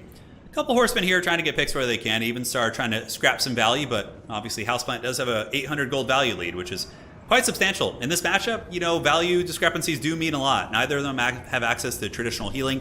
I don't think either of them have healing, actually. I think Inkari, I think, can heal if things are routing near him. I'm not sure. Anyways, Prince Sigvald going to be attacking Devoted Marauders, and again, that's what he should have been doing earlier. And Houseplant probably going to be able to wrestle this objective back. He does have the capture weight advantage. He needs to move the spawn up. Spawn need to move up like just an inch and get on that point, and then he's going to be able to wrestle it. And it looks like we're going to have the War Shrine duel. The two War Shrines are waddling after one another, which is pretty hilarious. But it looks like Ye Old Spawn will be intersecting them. So Houseplant going to be taking a little bit of an unnecessary attack right here. He didn't need to have his Chaos Sorcerer take that charge, but alas, it is going to be eating the charge, and will be giving Evenstar a little bit of hope in that whole trading situation. Low ground, firmly controlled by the purple Slaanesh. Pink Slaanesh going to be sending in Hellstriders as well as Spawn. Evenstar does have his grips on this point, and now both sides are going to be colliding. So, oh, those are actually some Chaos Warriors. So Evenstar actually does have some superior infantry here. He does have Chaos Warriors of Slaanesh, which I love how all the marks of the Chaos Gods have like bad things about them, except Slaanesh. Slaanesh just has like all good stuff. There's literally nothing bad about them. They should have like less HP or something. Anyways, Pit of Shades going down. Nice Pit of Shades will be hitting those Devoted Marauders and allowing Evenstar to continue to trade there pretty favorably. Trading has been brought to only 400 points. We do see the Chaos Sorcerer battling against the other Chaos Sorcerer. Some Spawn are going to be getting sent in here. A little bit of a flank engagement, but this is probably not going to go well for Evenstar. You know, his Spawn and his Hellstriders are slightly overextended, a little bit closer to the Spawn. We got Spears and more Hellstriders piling in. So all these Hellstriders are just going to be taking massive casualties. Looks like a Fascination is going to be going down as well, which will do damage in addition to Rampaging. But Evenstar does get more layers on there. Evenstar coming in with more Hellstriders, and Evenstar has equalized the value, and he does have a double cap, right? So that is actually quite substantial. Houseplant actually losing a fair amount of the engagements down here. We do see these Hellstriders getting beat up. These ones also paying the Troll Toll, a couple Spears moving in. But Evenstar with some decisive victories on this side. Now, the middle objective, though, is going to be getting taken back by the Houseplant. Houseplant is down in value now. Evenstar has passed them. Nice Pit of Shades going down up in the top. So Pit of Shades going to be hitting Mirror Guard, as well as the Hellstriders of Slaanesh. So that is a very, very good value Pit of Shades by your boy Houseplant. Now Houseplant's going to be wrestling this objective back, but Evenstar seems to have taken good control over the mobile engagements, although Houseplant does have the quicker reinforcements. And it looks like, ooh, that could have been a good Pit of Shades. Yeah, man. Yeah, he almost ran into his own pit there, I think. But no, that was actually probably a Pit of Shades from Evenstar. And it does catch a couple of the Marauder Horsemen. He almost caught Houseplant charging units into that, but Evenstar still wins this fight. Hellstriders and Spawn really changes the dynamics of the fight, and the Devoted Marauders will cut through Horsemen pretty easily. So that does give Evenstar the opportunity to move down, but it looks like up in the top, Houseplant has been able to win some of the fights. Yes, and this is explaining the value discrepancy. Sigvald able to beat up this Chaos Sorcerer, and now this is getting dangerous because Evenstar's Chaos Sorcerer of Slaanesh is moving towards Houseplant's back objective to escape Sigvald. But what that also means is there could be some anti-large summons coming in, a Seeker, a Hellstrider, and they could maybe trap this Chaos Sorcerer, and that would probably mean his demise. That would probably mean his death. So Spawn of Slaanesh fighting all over the place. Looks like they're pushing back these horsemen. Evenstar with a decisive victory down here. Now what you could do is you could go for a triple cap too. I mean, they're not that entrenched here, although there are some Hell Scourges and Spawn, so that does get a little bit precarious. But for the most part, Evenstar is holding on to the double cap. Nope, looks like Houseplant took the objective back. Big Pit of Shades going down up on the top. That's going to be coming in most likely from... it's kind of hard to tell because that's hitting both units here. Sigvald's just on the hunt, man. He's just going after Evenstar's Lord. Evenstar waddling to the best of his abilities trying to get away there. And that looks like that's going to be a Pit of Shades coming in from Evenstar. So that was Evenstar's Pit of Shades on the Devoted Marauders. Spawn coming in. And once again, Evenstar is going to be wrestling this objective back. Evenstar's army, I think, is a little bit bigger overall. But Sigvald is kind of evening that out by really taking down this Chaos Sorcerer Lord. And if the Chaos Sorcerer Lord does get killed, Sigvald might be able to kind of just wrestle this one back. Currently, Evenstar does have a 2-cap. And sorry, I just hit the mic there. And is getting a fair amount of points. 713 to 663. Evenstar holding on. He's got a lot. Bottom objective is owned by the dreaded Houseplant. But Evenstar is going to be sending some Forsaken over there. Also has some Hell Scourges. But it looks like Houseplant was able to kind of clean up the fights over here on this side. But again, the 2-cap is quite precarious. Is the Lord of Evenstar going to get away? It looks like he's just sitting and taking it at this point. He's like, whatever, man. Gotta hold, gotta stand, gotta get as much value as I can out of the Mortis engine. And you can see the Chaos Sorcerer of Slaanesh for Houseplant is also getting quite beat up in this fight. Yeah, Evenstar's army's a lot bigger, man. Evenstar also using some Hell Scourges to kind of clean up in the backfield. It looks like there's going to be a Fascination, which will rampage them. I think they might have already gotten rampaged earlier. Maybe that's why that's not going down, but they should be able to finish off these spears. We'll have to see. Maybe the spears will be able to stabilize and grind the good grind. So at this point, Evenstar probably just plays the double cap pretty aggressively and just tries to maintain the capture weight against the onslaught of enemy forces. Hell Scourges do clean up those devoted Marauder spears, and then more cav coming in from Houseplant, but simply going to be sandwiched. Again, most of the value from Houseplant is from Sigvald beating up this Chaos Sorcerer Lord, but that doesn't speak to the nature of Evenstar's army here on the battlefield. Like, Evenstar just has more stuff, it looks like, right? But Houseplant does have a lot out here in open field. Forsaken have arrived to the point. If Evenstar manages to capture this point, that is going to be very, very bad for Houseplant. Houseplant will then be into a triple cap situation, and Evenstar is going to be crossing the threshold of 1,000 points very, very quickly. I don't know why Evenstar isn't charging here. He could kill these devoted Marauders in like a second. They have a pretty big charge bonus. But it looks like they're going to be piling into fight anyway, so we'll see how that goes. But yeah, the capture weight heavily favoring Evenstar. No reinforcements in sight. Now, top objective, it looks like it's being taken by Houseplant, but not for long. Once these Hellstriders get in there, that's really going to be changing it. And dude, look at this Chaos Sorcerer Lord of Evenstar just cackling and running away. Line leadership, 39 speed. Sigvald's faster on foot. He's faster than these two big haggard Chaos Ogres, which are trying to carry this. And yeah, we'll see if he can actually get some attacks. At the very least, he probably routes that thing off. So Sigvald is on the hunch. But again, Houseplant can't seem to capture this objective. The bottom one is going to be taken by the Forsaken. The Forsaken are basically Chaos Lawnmowers, and they're able to mow the lawn pretty effectively here as they cut through those guys. And this objective is going to be going to Evenstar, so Evenstar will have a triple cap. Looks like potentially in a position to take game one here. We will have to see. More fights from Prince Sigvald, and we do have the Chaos Sorcerer getting quite beat up there. Yep, surrounded, but more cav coming in. Sigvald not going to be able to do everything at once. Value and score, 1,018 for Evenstar, 789. Wow, he's not getting any points. That's right. So 789 for Houseplant. And I think Houseplant's kind of running out of steam. Even though he's up in value, again, that's basically just killing the Lord. It's going to be so tough to get these two objectives back, especially with Evenstar pouring in reinforcements and just using his cav. Sigvald's very, very good at grinding, but he's not going to be able to like take an objective super quickly. Somebody in chat asking, is this finals or top four? This is semifinals. This is the semifinals for the top side of the bracket. Sorcerer here with the Mortis engine obviously could make a big difference, but the Mortis engine isn't going to be particularly effective against all these cav and skirmishers. And Evenstar's Marauder Horse and Slaanesh probably could just finish off this guy if they want to. They could just start focus firing it with javelins and kill it. And it looks like Houseplant's going to be getting that objective, but he needs a triple cap like pretty quick. We see Forsaken here. Double Horsemen might be able to kill the Forsaken. Forsaken are really squishy, and if you get a cycle, like a surround on them, and then hammer them from both sides, triggering the devastating flanker ability on your Horsemen, giving them a charge bonus of 48, these Forsaken could pay the Troll Toll. They could be getting Danny DeVito'd pretty hard. So these Forsaken moving up, and more Horsemen coming in from Evenstar. Very nice play to contest this. Infantry, of course, have good capture weight, but as they lose models, their capture weight gets worse and worse. Evenstar almost at 1,200 points, guys. Houseplant might be able to get back in this. This is getting really, really tight. We see the value discrepancy becoming even more stark as Houseplant has come up. He does get a nice Fascination, rampaging these Horsemen. He's going to be moving on over to this objective. He needs to get objective 3 very quickly to kind of stop the flow of points. And I think he might just have enough time. Evenstar is just basically sending out units as he gets them. He doesn't really have much, agency in that regard to like save up points. He's just going for it. Hellstriders charging into Hellstriders here. Evenstar knows he just needs to take the fight. A couple Horsemen throwing nice javelins over there. And these Horsemen going to be getting the charge. We'll see.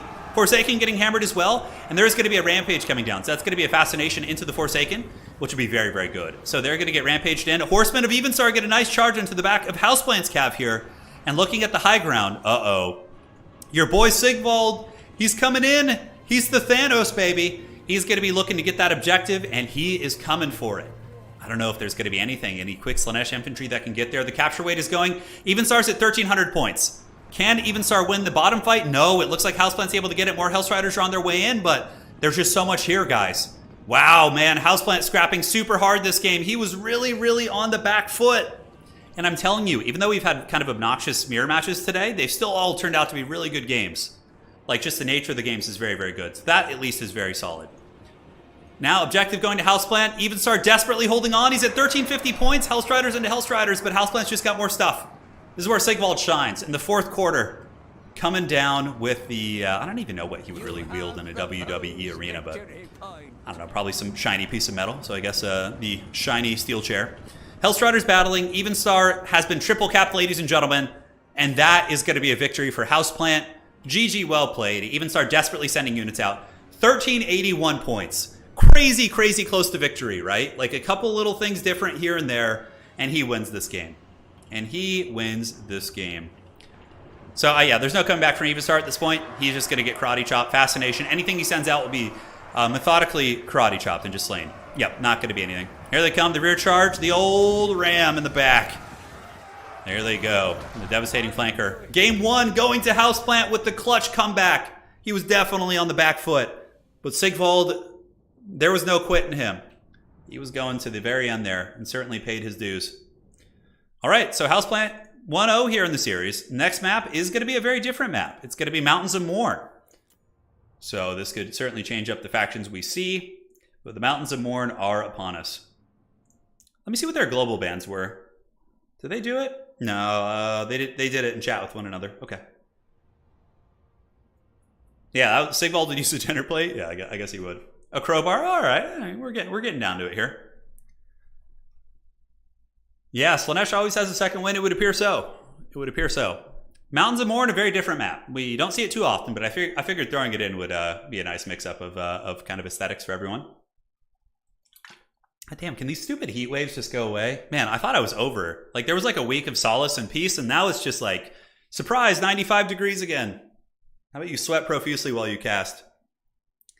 Can we get info on the bans? Yeah, I don't know. They didn't type them publicly, so I can't see them, but I would wager Tomb Kings based on what I've seen. You guys ready for a Vampire Counts mirror match? That would be my favorite. That would be my favorite. Just a fat one right there. Yeah, buddy. Yeah, buddy. Let's get it. Skaven could also make some play. I saw Evenstar win a game earlier in the tournament using Skaven. Skaven did play today, and they did have a win, which was certainly quite nice for them. We're almost in the finals. This is the semifinals, and then we have the grand finals after this. So Moffat defeated Anticity 2-0. I think, or 2-1. Was it 2-1 or 2-0? Let me double check. It's been a while. And it was 2-0. So Moffat's in the grand finals waiting right now. He is waiting atop his throne of skulls. He's guaranteed at the very least a $200 cash prize. So we will see. And quite hyped for this, man. Quite hyped. An Empire mirror match would actually be very fun. There's very few people who play. I think I'm one of the only people who plays Empire in competitive. Like one of the only ones. Laughs in Ventura. Oh, you live in Ventura, Hammond? No, you don't, really? I think you've told me this before. I live very close to you. We almost moved to Ventura. We almost did, but we found a much better deal in the town we live in. Let's get a poll for the WW question.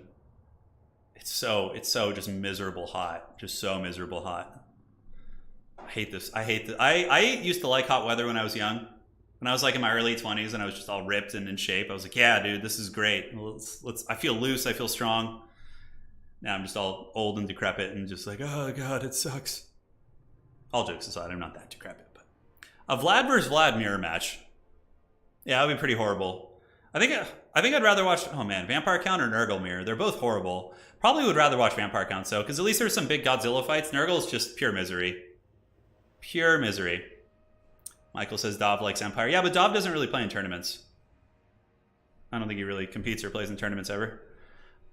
I'm trying to think who else plays Empire in tournaments. There's a guy named, I think his name's Sexy Mutant. He plays in tournaments. He's a pretty good Empire player. Yeah, I don't know. You basically live in the basement, yeah. Look in the bright side, Turin. It might feel hot, but this is the coldest it will be for the next 100 years. There you go, yeah, look at that. Just gonna move to some island in the sea, just some windy, rainy island or something. I do enjoy cold weather. My wife has converted me. My wife's from Poland and she hates hot weather. And I've gone to Poland many times and just enjoying like nice, cool fall weather. Drinking coffee with your partner is like that's just pure magic. It's just pure magic, you know. Okay, we got Lizardmen being picked by Evenstar, I think. Let's see. Yeah, Evenstar is typing. So for Houseplant, it is. What is the pick going to be? Okay. So I think Evenstar is going Lizardmen. He's sitting on them, which makes me think it's going to be the Dinos. Dinos are good. Anticity had a really nice win earlier with them. Anticity defeated Tim the Wilder's... No, was it Xiphos' Norska with lizards? That was a really good game, actually. Yeah, Soothsayer was a top Empire player, but I don't think he really plays anymore, unfortunately. He was a great Empire player. Yeah, great Empire player. Bring the summer back, please. No, please. I'm too weak. Do you know the Polish language? I know some sentences and words, but no, I don't. Someday I'll learn it. I was thinking about that the other day. I'm going to have my wife start teaching me. Yeah. Like, I know some expressions and phrases and greetings and all that sort of stuff. You know, I've been to Poland many times, and, you know, I've talked a little bit with my wife's family and all that, so. Oh, I love... Fall weather is the best. Like, cool fall weather. Oh, it's so nice. I can't wait for that. I live on a wet, windy island in the middle of the ocean. There you go, Cosmo. There you go. Yeah, Soothsayer was a really fun player to watch. He was fun. The only thing I didn't like about Land Battle Empire was oftentimes it devolved into like abusing Volkmar the Grim to win games just by him like outlasting everything, or like it didn't really like, yeah. Feel like it was like a Volkmar box with like wagons or something. Wagons are really good though too, but yeah, I don't know. I never liked the box style of play. I like mixed arms, like a battle line, a gun line, and some cab to support on the flanks. That's my favorite play style for Empire. Do I know Polish cooking? Oh, yeah, I've eaten a ton of Polish food. I love it. Oh my God. Sign me up. Sign me up. Dude, I love pierogi. You can see my name is Pierogi King right now in the game. Kislev is very hard to use. Okay, he picks... So Evenstar has picked his 3 factions. He's picked Tzeentch, Vampirates, and Lizardmen, banning Vampirates. Okay, so we got Tzeentch, Vampirates, and Lizardmen. Oh, interesting. We got a Chaos faction, an Undead faction, and a Mortal faction. Now, I would wager... Dude, what if we just got a Chad Ogre Kingdoms pick? Just like the biggest Ogre Kingdoms pick. Oh my God, that'd be so great. The great... If you're listening... If you're listening, Houseplant, not to put you in a hard spot, but if you win with Ogre Kingdoms, I'll give you a special avatar on the Tavern. If anybody in this tournament wins with Ogre Kingdoms, they get a special avatar. I don't think it's going to happen because there's a fair amount of prize money on the line, but you know, it could happen. So for the next DLC, I would probably like to see Chaos Dwarves, and then after Chaos Dwarves, I'd like to see a Kislev and Cathay DLC. Yeah. Probably in that order. I think Kislev needs a DLC more than Cathay. Cathay's got like a much more diverse roster and they can do more. I think Kislev needs some stuff. They need some things. Gojiro says, when I was in Slovenia, I devoured kielbasa like an actual hog. Yeah, it's pretty cool. Where my wife lives in Poland, it's in a forest, and there's like wild pigs running around everywhere. It's crazy. They're big too. They're big. Those hogs are no joke. Kislev, I don't know what Kislev has a really good foundation. What I like to say about Kislev is they have really good roots. Like the roots of the tree are strong. They have one of the best army abilities and the passives in the game. They have the sleds are good. Their horsemen are good. They have some good shooting. They're just missing, like, if Kislev could get, I don't really know what they would really, just more options really. Because Kislev does have good matchups, but really they just need a little bit more love. Yeah. They're still decent though. Kislev isn't terrible. Yeah, it ain't terrible. You mean boars? No, like actual wild pig, like boars. I don't know, pigs, boars, whatever. Yeah, those things are huge. Those things are serious. Okay, so Tzeentch, Vampirates, Lizardmen, banning Vampirates. So now we're waiting on Houseplant to counterpick here. We'll see what he does. Getting so hungry. Oh my God, these long streams. I need to like figure it out. Isn't that what, like people who stream like 7 or 8 hours a day, they probably eat on their streams, right? Or do they just not do it? I guess like this is different though, because it's like a tournament rather than just like somebody sitting and reacting to other people's videos. Yeah. Isn't that what just Twitch is these days? Don't people just sit there and watch like don't people on Twitch just sit there and watch people's YouTube content and just like react to it? Is that still the meta on Twitch? Yeah. If YouTube steps up their game on the streaming and like makes streaming like notifications better, makes like a better front end so you can like look at games, like dude, YouTube could absolutely crush Twitch if they really stepped up their game on like the quality of streaming. Yeah. A lot of streamers eat on stream, yeah. Become greasist. Take breaks, yeah, makes sense. And just that he sure does.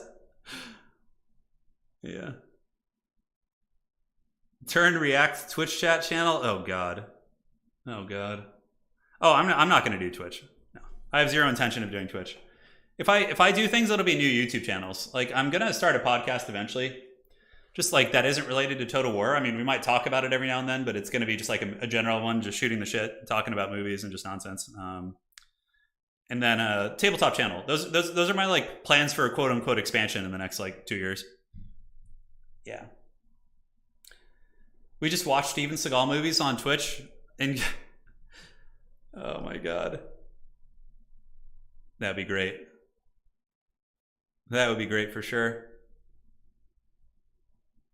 But the hot tubs on Twitch, oh god. Yeah, well, YouTube just has like an exponentially bigger like more people on the platform, but they're like their viewability for streaming is terrible. Like you can't really like on YouTube, you need to like have videos first and then get into streaming. You can't just start streaming on YouTube and like have success. You can, but it's really hard. Yeah, it's really really hard. Professor Pone's going to start a hot tub Twitch channel. Oh my god. You and him, Goji? You guys going to sit in it together? You know, how come you never told me, dude? Oh man. Dark Elves versus Lizardmen. What the hell is this? Wait, no. Houseplant goes Dark Elves, banning Vampire Coast. So it's either Dark Elves versus Zinch or Dark Elves versus Lizardmen. Are we going to get one of our first matchups of the day that does not have a Chaos or Undead faction in it? Oh my god. Twitch, only the rich get richer. Yeah, I think that's more the case. Like YouTube, it's for any of you guys who are interested in like doing YouTube, like it's definitely much like I've had friends who've started to try streaming on Twitch and it's so hard to like get over that initial like hill. Whereas YouTube has like a discoverability algorithm where like small channels can be like through your videos, you can be discovered, right? Whereas Twitch just throws you to the dogs kind of. Yeah. Yeah, it's a bit of a different beast. Yeah, YouTube's fun. It's a cool thing to start. I started it just as a hobby. I remember the first couple weeks I did YouTube, I think it was my mom was like my only subscriber for like a couple weeks. I remember putting up like my first YouTube videos and like they would get like, you know, like 3 or 4 views or something and my mom was one of them. She'd be like, "Keep up the great work, Nikki." And I'm like, "Oh my god. Mom, please." I had a full-time job at the time, so it wasn't as soul-crushing, but I would come home from work and do that. My mom was like my only subscriber. I have the best mom ever. My mom is just a saint. She's just an angel. Yeah, she's like so supportive and so loving. But those were the early days. I know. Your mom's always there for you. No, my mom still subscribed to the channel. She pops into the streams every now and then. I don't think she knows how to type from her phone though. She always like pulls it up and shows it to her friends. Yeah. Yeah, let's go, Nikki. Yeah, my name's Nicholas, Nick. So she calls me Nikki, so yeah. It's pretty hilarious. My mom on subs. It was like my mom and one person from my high school class that I was friends with. I was like, come on. I remember when I had 2 subscribers at one point. It was my mom and my friend Matt. And I used to play Rust with my friend Matt, and Matt would always joke with me. He'd be like, "Nick, I'm gonna unsubscribe from your channel if you don't start playing better." I'm like, "Matt, no, please. You're one of my 2 subscribers. Don't unsubscribe." And he's just always teased me every day, like, "I'm gonna unsubscribe, and then you're gonna lose 50% of your audience." Oh man, Eledgeron, thank you for the 100. Holy shit, man! Dark Elves versus Lizards, great matchup. Let's get hype. We got a non-chaos, non-undead matchup. This is gonna be really fun. Eledgeron, holy shit. Thank you so much. Thank you. Yeah, greatly appreciate that. Let's go. Bring back Matt. I'll bring Matt on stream sometime. He's really cool. He's a really nice guy. We went to high school together. He's just a great person. He moved to Seattle recently, actually. He used to live near me. Dude, I love Little Nicky. That was one of my favorite movies when I was a kid. I used to go to my local Blockbuster store and rent Little Nicky like and make one of my friends watch it with me like every week, and they'd be like, "Can we like get a different movie now?" I'm like, "No, we must watch Little Nicky for the 100th time." Yeah, it's pretty funny. Dude, thank you, Ledron. I really appreciate that. Guys, so we got Lizards vs. Dark Elves. Pretty hype. Pretty hype. All right, so I'm going to let them know. I'm going to give them the 5-minute timer now.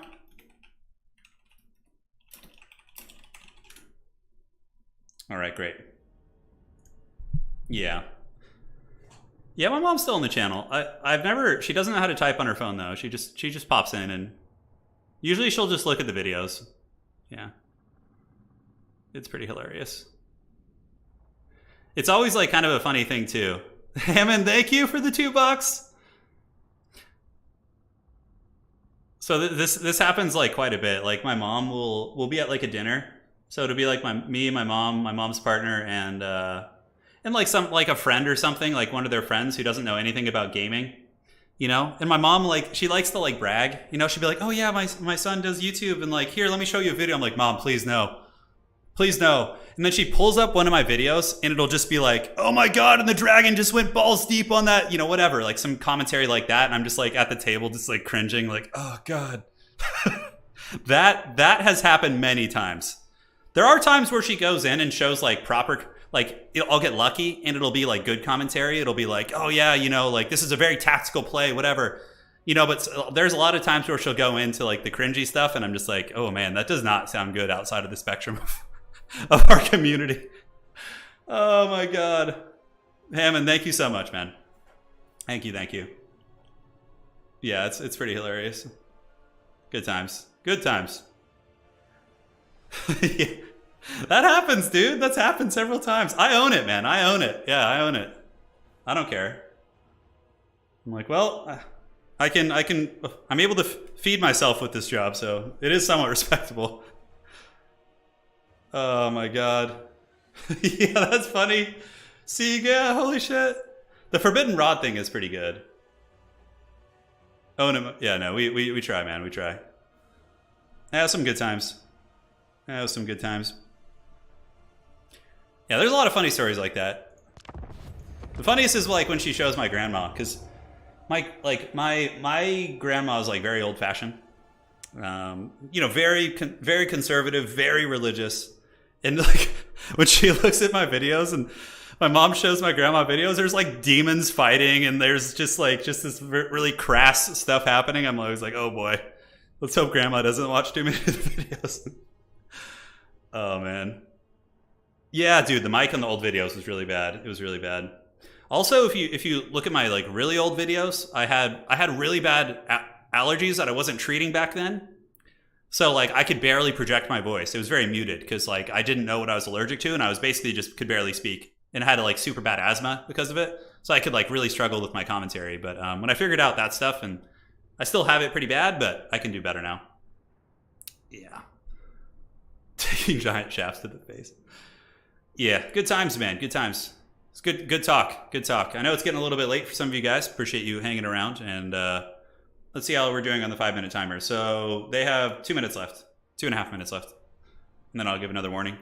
If they get too many warnings, we'll go from there. Yeah, those were good times. Those were good times. Houseplan on the Druki. Probably going to see some Scourge Runners, Repeater Crossbows, Corsair Infantry, the Witch King. Going to be dropping some fat Soul Stealers, stealing some Stoles. So soul stealing, however it is. Yes, Ledron, little do I know. Yeah, I don't know. Grandma out there. My grandma likes the Big Wah. Yeah, I don't know. What faction would my grandma probably like the most? She'd probably like the Empire the most, honestly. Yeah. Or Kislev. Empire or Kislev she would probably like the most. My grandpa would for sure have been like a Khorne Slanesh hybrid. He had like a really fiery temper and a really dirty sense of humor. Yeah, dude. I'll save those stories for the future podcast. But my grandpa and like his dad, there's some wild ass stories from those two guys. Like wild stories. Oh, when do I think Old World's gonna happen? I probably would wager at the end of 2023 or early 2024 would be my guess. Yeah, maybe Bretonia. Yeah, maybe Bretonia. Bretonia's very traditional. That's right, yeah. Yeah, we'll see. So, ladies and gentlemen, it is on. We are here in Game 2. Even Star is up a match. Just opening the door. Gotta get some fresh air in here. You know what the most troll shit about this casting situation is?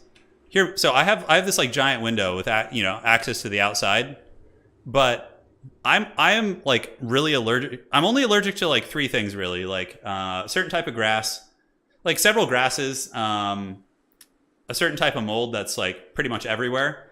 It grows on every plant, and then olive trees. Okay. My neighbors have like 3 giant olive trees planted right on their side of their property next to my window. If I just open my window in my recording room where I record, I just start dying because there's 3 olive trees out there. Dude, it's the worst. It's like the most unfortunate thing ever. Like the one type of tree that bothers me. They just have 3 of them right there outside my window. Just no escape. Just no escape. Anyways, guys. Damn, Mads, that's pretty crazy, man. That's quite a story. Anyways, guys, back to Total War. Hopefully you don't mind the nonsense ranting. Here we are. It's going to be Even Star on the Lizards, the child of the old ones. He's going to be here with a bunch of Saurus. We have Saurus, and oh yeah. Are they salamanders? Check that out, dude. Yeah, salamander hunting packs, baby. These things are awesome. Certainly pretty good range. Yeah, 125. They can definitely counter skirmish a little bit. Skink skirmishers in the bushes. We do have... Dude, look at this.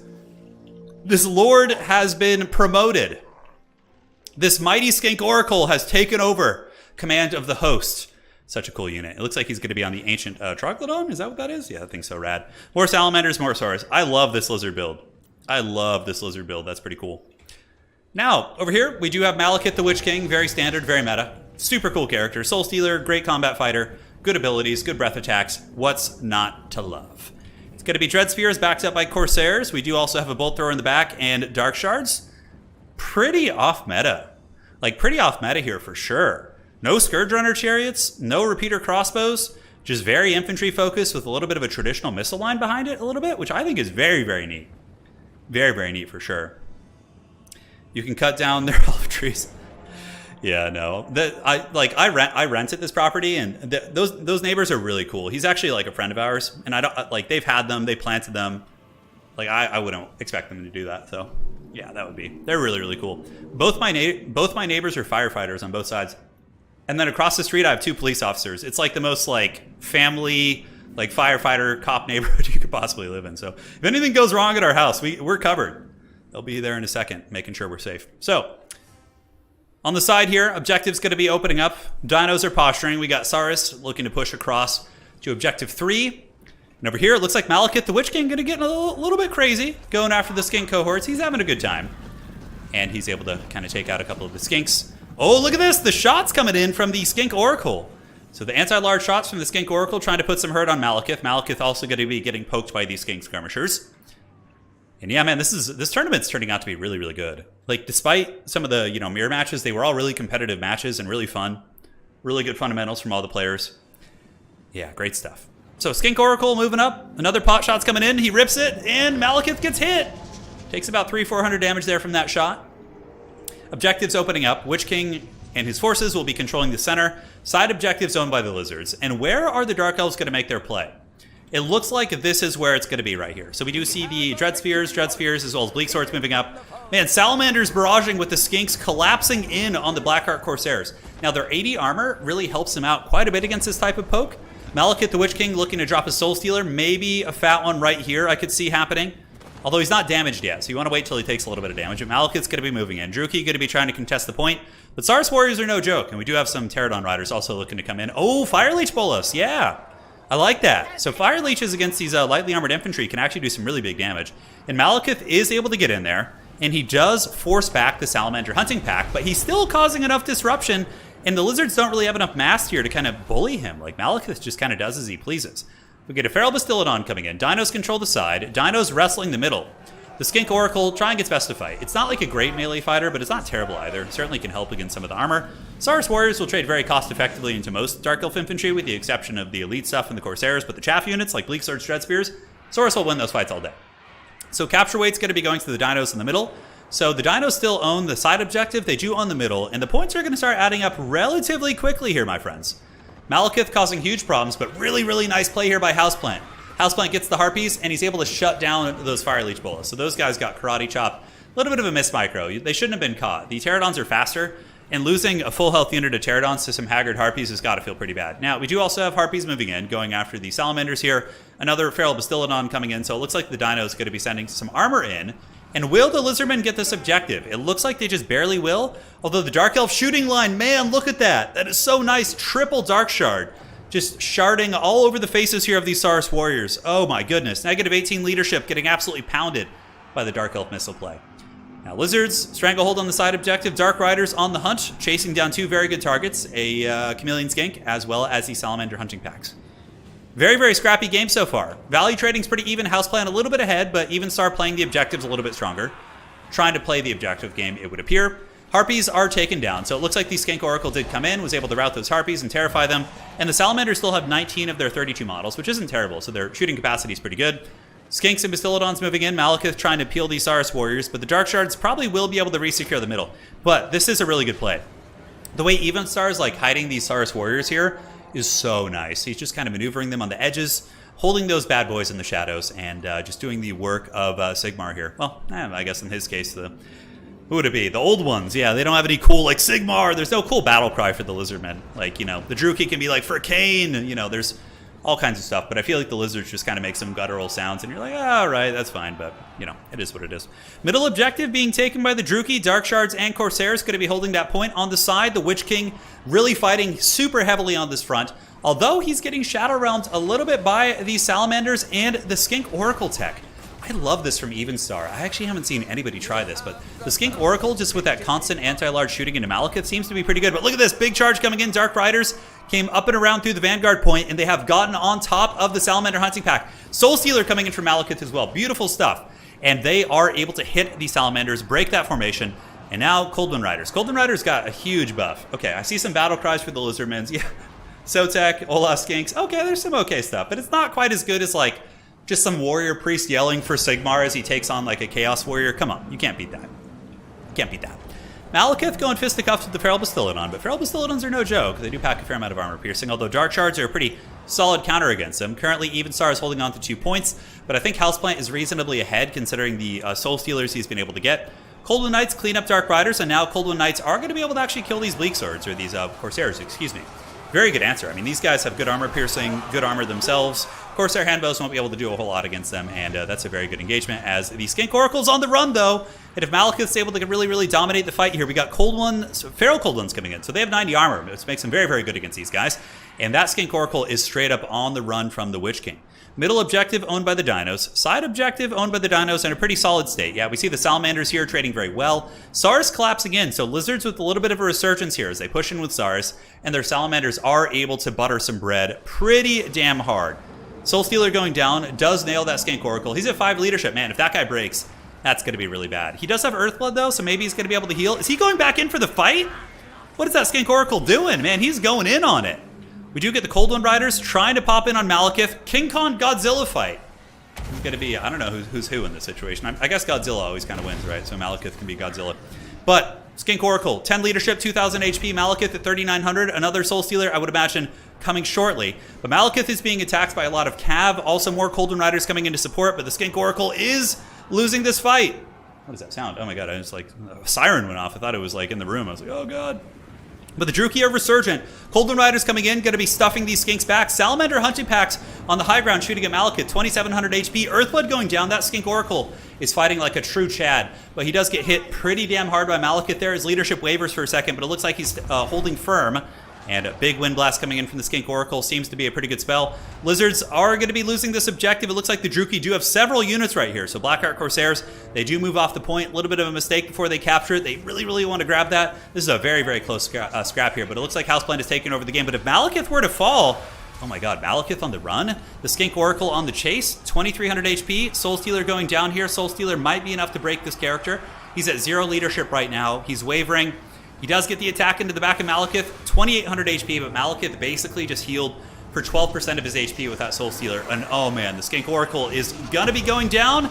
He's very low, 23 HP on the Skink Oracle. Evenstar on the ropes here, and the Witch King comes in with the steel chair and takes that bad boy out. And with that, I think the hopes and dreams of the Lizards are looking very sparse around the battlefield. We see a couple Skinks. On the side, we see the remnants of the army fighting, but Dark Shards and Bleak Sword should head them off.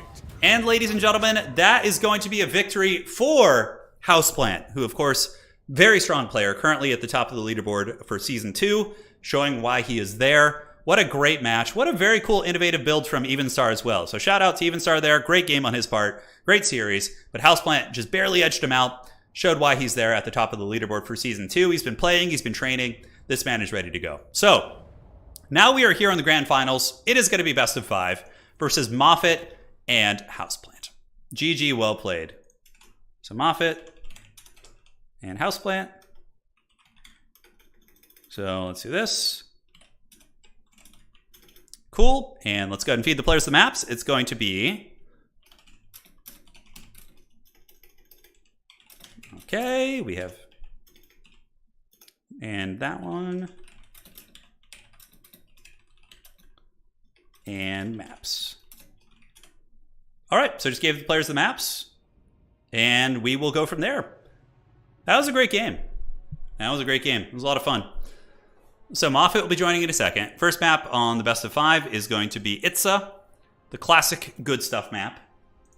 You guys ready for some sweat here? Hey, we got the factions are getting a little bit more diverse as we do progress through the tournament. What's the revenue split with YouTube like? I have no idea, actually. I think creators get 55-45 when it comes to just straight ad revenue, or it's like close to 50-50. I think slightly favoring creators. And then for Super Chat, it's like, I think it's like the same as usual. It's like 70-30. Yeah, I'm not sure. Lizardmen have won games today, though. The Lizardmen won a really, really contested match earlier on. Yeah. Anticity was able to steel chair Norsko with them. Great games, man. Houseplant doing the people proud. Uh-huh. Let's see here. Okay, perfect. Getting a question from ye old people in the game. Let me check something on the brackets. Players got a question. All right.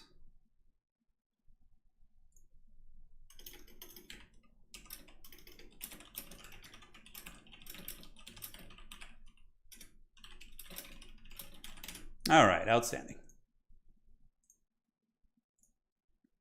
Perfect.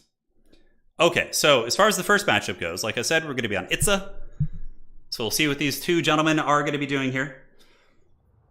I would imagine we'll start off with like some sweaty chaos, like for the first couple of games. And if they do trade back and forth, then that's very much going to be like you know, they'll get to the Cathays, they'll get to the Norskas a little bit later on. For sure, some good options for sure. Yeah, so somebody in chat saying starting up a Mordheim league. Yeah, Mordheim could be a lot of fun. Could be a lot of fun. I would definitely do Mordheim on the tabletop channel. We'll start someday. Yeah, definitely would do it.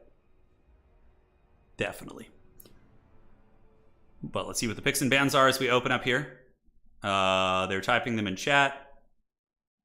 It's a Black Ark, Mountains of Morn, Arnheim, Death's Pass. So they're doing their global bans right now. Wow, Cathay getting globally banned out of the series.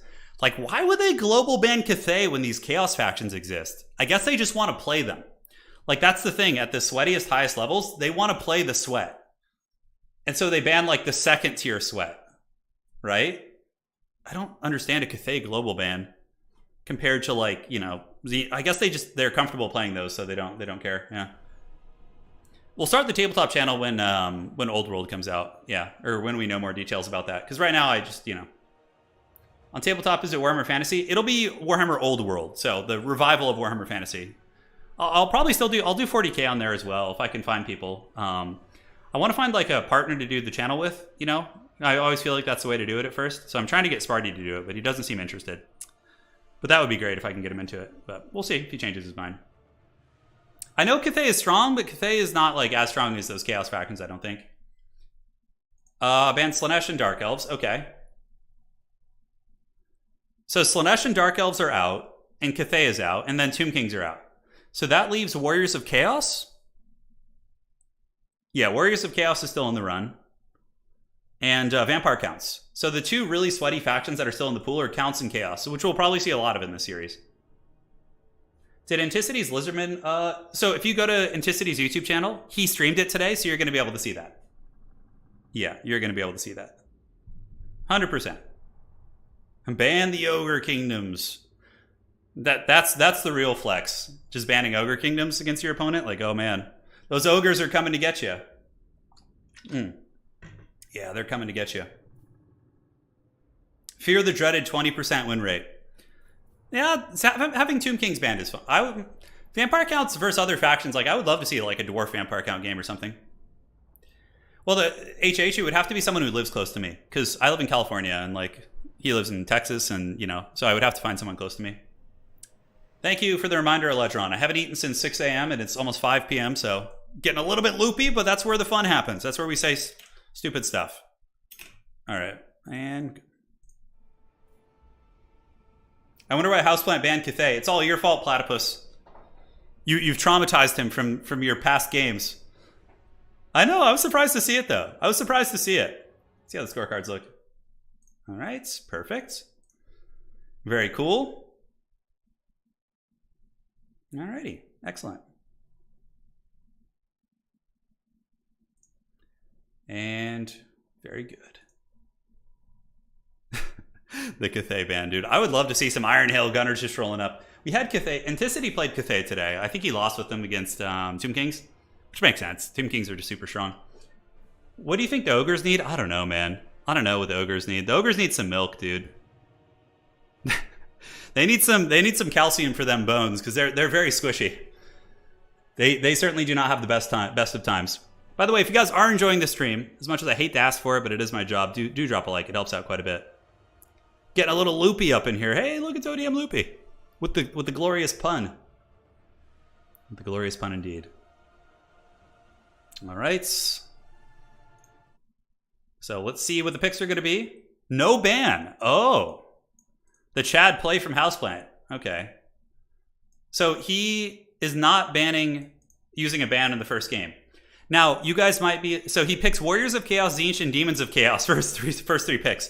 You might be being like, oh man, what a Chad alpha play from Houseplant. But no, that's not the reason why. You can't ban the same faction twice. So he is saving his ban for when his opponent has less factions to choose from to get a more effective ban. It's not that you get two bans, but you can't ban the same thing twice. So he's saving his ban of like Warriors of Chaos. Hey, my wife is here. The smoking hot wife. She has arrived from the lands of Poland. She's been visiting Poland. I've been here all alone, just missing her horribly every day, just growing a filthy beard, just disheveled, aimless, wandering the streets of my hometown, people concerned for my well-being. And finally, she'll be back. She'll be back in a couple days. 4 days from now. This Thursday. Yes. Good. Sunday, I'm watching. Hey, that sounds like a good time, man. Watching late in the night. Okay, so Warriors of Chaos, Tzeentch, Demons. I would wager we get like a Tzeentch mirror match or something here. That's going to be my guess. Some sweaty mirror match. Demons of Chaos are only played because of Be'lakor. Without Be'lakor, they're just terrible. Still a Chad play, daring Moffat to play a mirror. Well, Moffat clearly has no problems playing mirrors. The shadows aren't all that walk beside Turin there. There you go. When am I next coming to Europe or the UK? We might go for Christmas. I'm not sure. We'll talk. The wife and I got to scheme and see what we want to do, but we might be in Poland for New Year's or something and do the old town. We're not sure. Yeah. So we'll have to find out. But who knows? I really enjoyed going to the UK. Like I went to Horsham in England, and man, it was such a cozy little small town feel. It's where we ate at the dreaded Weatherspoons. Yeah. Kairos sniping? Yeah, Kairos dodging and sniping each other? Oh my god. Okay, oh my god, and Moffat goes Warriors of Chaos with no bans. They're both saving their bans for later. LOL, dude. That's so funny. So Moffat just goes Warriors of Chaos, and he's like, I can take all three of your factions. So come at me, dude. The Chad play would have been Ogre Kingdoms, no bans. Yeah, this is a heavy-hitting final for sure. This is the grand finals. Big up Spoons. Yeah, Spoons was the first place we ate in the UK. When we were there, when we were in England, yeah. It was our very first taste of your culinary culture was Spoons. Those were some good times. Your wife is from Horsham. That's where Creative Assembly's headquarters is. Yeah, that's where their headquarters is. So before the Rona, they flew us out there for a couple live events. We had the live Everchosens, which was really fun. So we got to spend a couple days there, and yeah, good times. Demons of Chaos versus Warrior. Okay, I'm actually interested in this. You've got my attention. We got Demons of Chaos versus Warriors of Chaos. Oh, this is a weird matchup. Be'lakor and Plague Bearers and Blues and Pinks, I guess. Probably the direction you go. Yeah, Spoons. Spoons was a very interesting experience. Because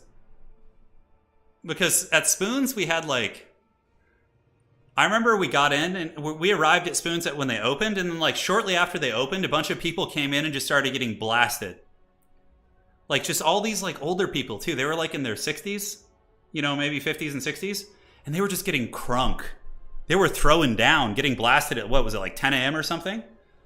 And yeah, just like you see the most like, I feel like the people you see at Spoons is kind of like if you're in America, at Walmart. I feel like it's kind of like a similar parallel.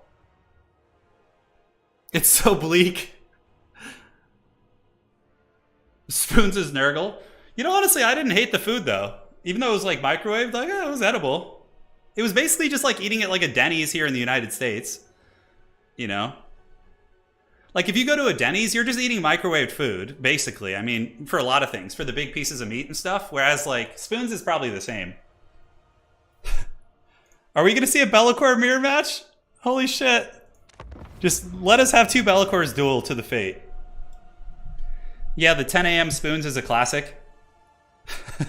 Nakamura RTS says Spoons is an ogre's trailer party at 7 a.m. Oh my god, I love that analogy, Nakamura. Just like the oats stomping under the tables and singing. It's Applebee's? Yeah, okay, Applebee's makes more sense. Yeah. All right, darling, I'm going to check Messenger really quick. Let me check it. I got you. I got you, princess. Let's see what's up. Okay.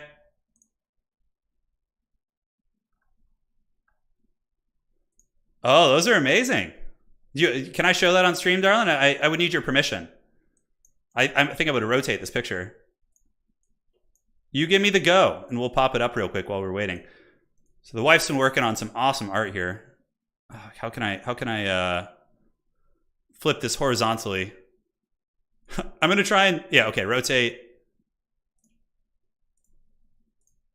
Okay, so 1 sec. Oh, I rotated it the wrong way. My brain can't do math. There we go. All right, perfect. Outstanding. Okay, let's make this go full screen. So this is a piece. Is this a journal? Is there a journal under that, like some sort of a book? I want to aptly describe this piece while we have a little bit of time. So this is a piece of art that Anna just finished, like a mixed media piece. And if you guys have any questions about it in chat, she can answer it pertaining to the techniques. And now you know why I have some awesomely painted minis. This is really cool. I love the antlers and everything too. Oh my goodness. And the blue hue really, I like how the blue hue really like contrasts against like the rustic colors. It's got that like oxidized look to it, which is really, really cool. It's reclaimed wood. Got it. So it's like more of a decorative piece. So damn awesome. Love it, darling. Amazing. Amazing stuff. And if you guys haven't seen it, darling, if you got your link to your the stuff you've done on Etsy as well, she is the best. I'm sorry, it's not our news, she says. Yeah. I do YouTube full time, yeah. For a couple years I've been. For about 4 or 5 years, actually. Yeah, a long time. It is, yeah, super awesome. And that's all like hand done too. Just crazy, crazy stuff. The Aztec steampunk. Oh, that's a cool way of describing it. Yeah, that's awesome. Yes, good. Smoking Hot Wife, as always, nailing it, doing us proud. And here we are. Oh my god, what is this? Oh no, it's the dreaded Zarevic, the Feathered Prince. What the hell is this?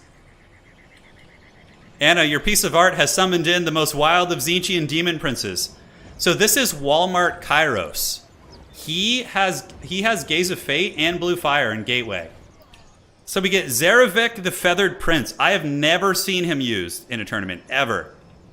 Now, the rest of the army is going to be Plague Bearers, Blues, and Pinks. Just Demons of Chaos. Oh my god. And looking here, guys, we got Sigvald. Oh man, Moffat knows! How does Moffat know? He's got Sigvald to prevent the sniping, dude. Moffat is just like, oh, the mind games with him. He's got Chaos Warriors into the sunset. Chaos Warriors, Horsemen in the back, double Chaos Chariots to run over the demons. Chaos Chariots are going to be very problematic. Screamers can counter them, but it's still not easy. And it takes some good micro. What the hell is happening? I have no idea, dude. The dreaded Feathered Prince has arrived. How good is he in combat? He's actually pretty good in combat, too. He might actually be able to cycle charge and damage Sigvald if you can kind of catch him. Yeah, no, so this is on the Demons of Chaos roster. He's probably a little bit overcosted, to be honest, but...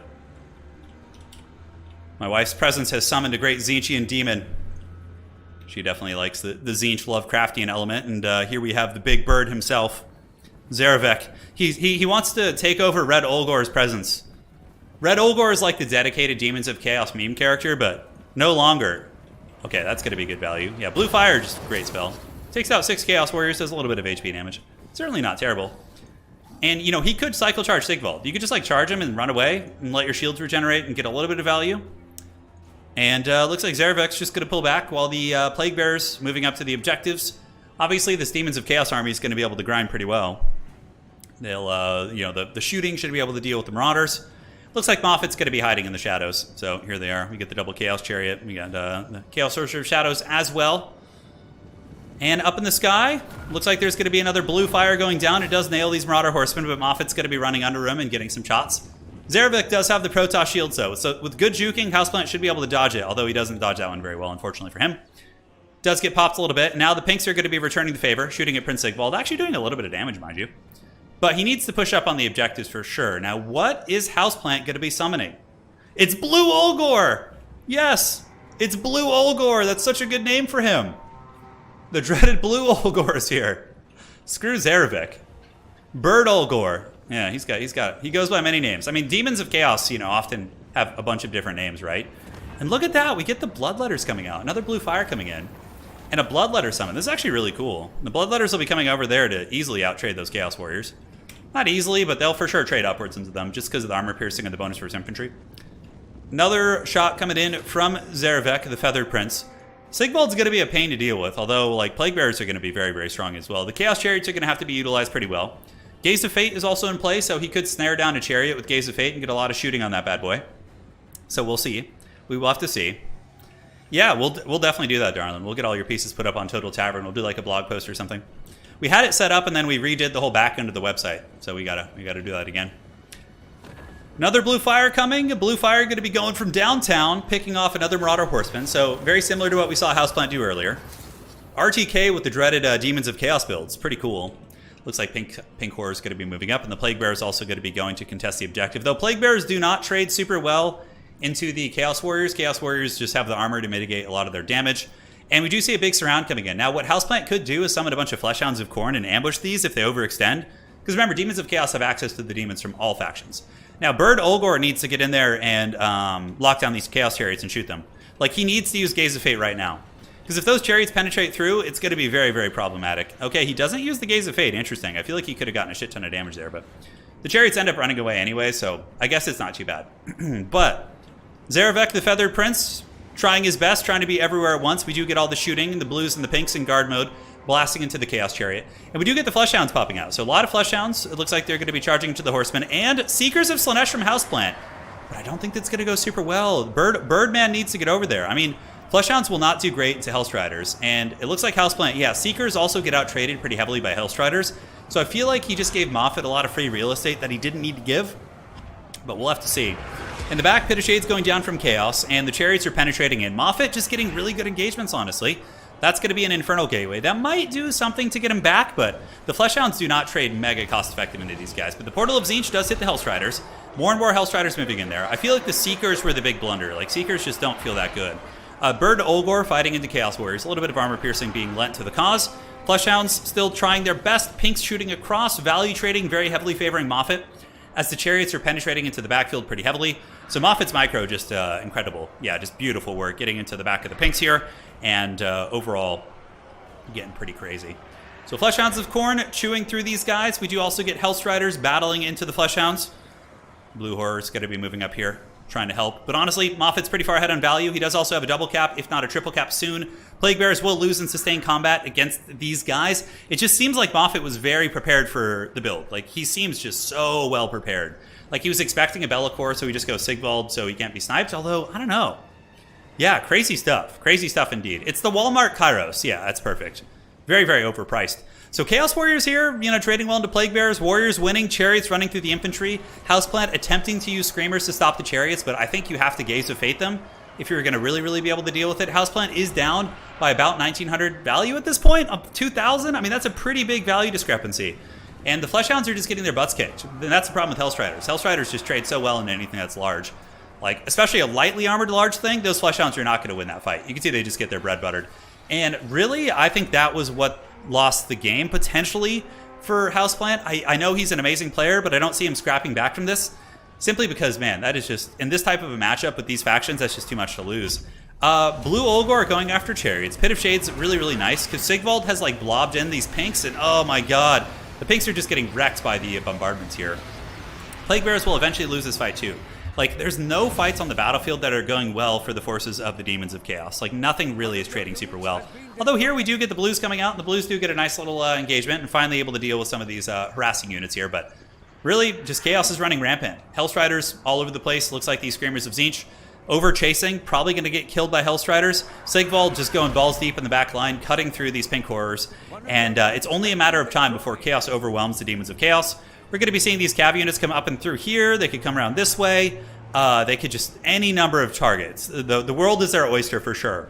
But I love the build by Houseplant. Seeing the Chad, Tzeentch Demon Prince come in, and honestly, he's probably not doing terribly. Like, the Tzeentch Prince is, yeah, okay value. Gets a nice little vortex here on the Forces of Chaos and walking through it like it's a movie, basically. And you can see swinging about, really, really able to kind of club through those guys.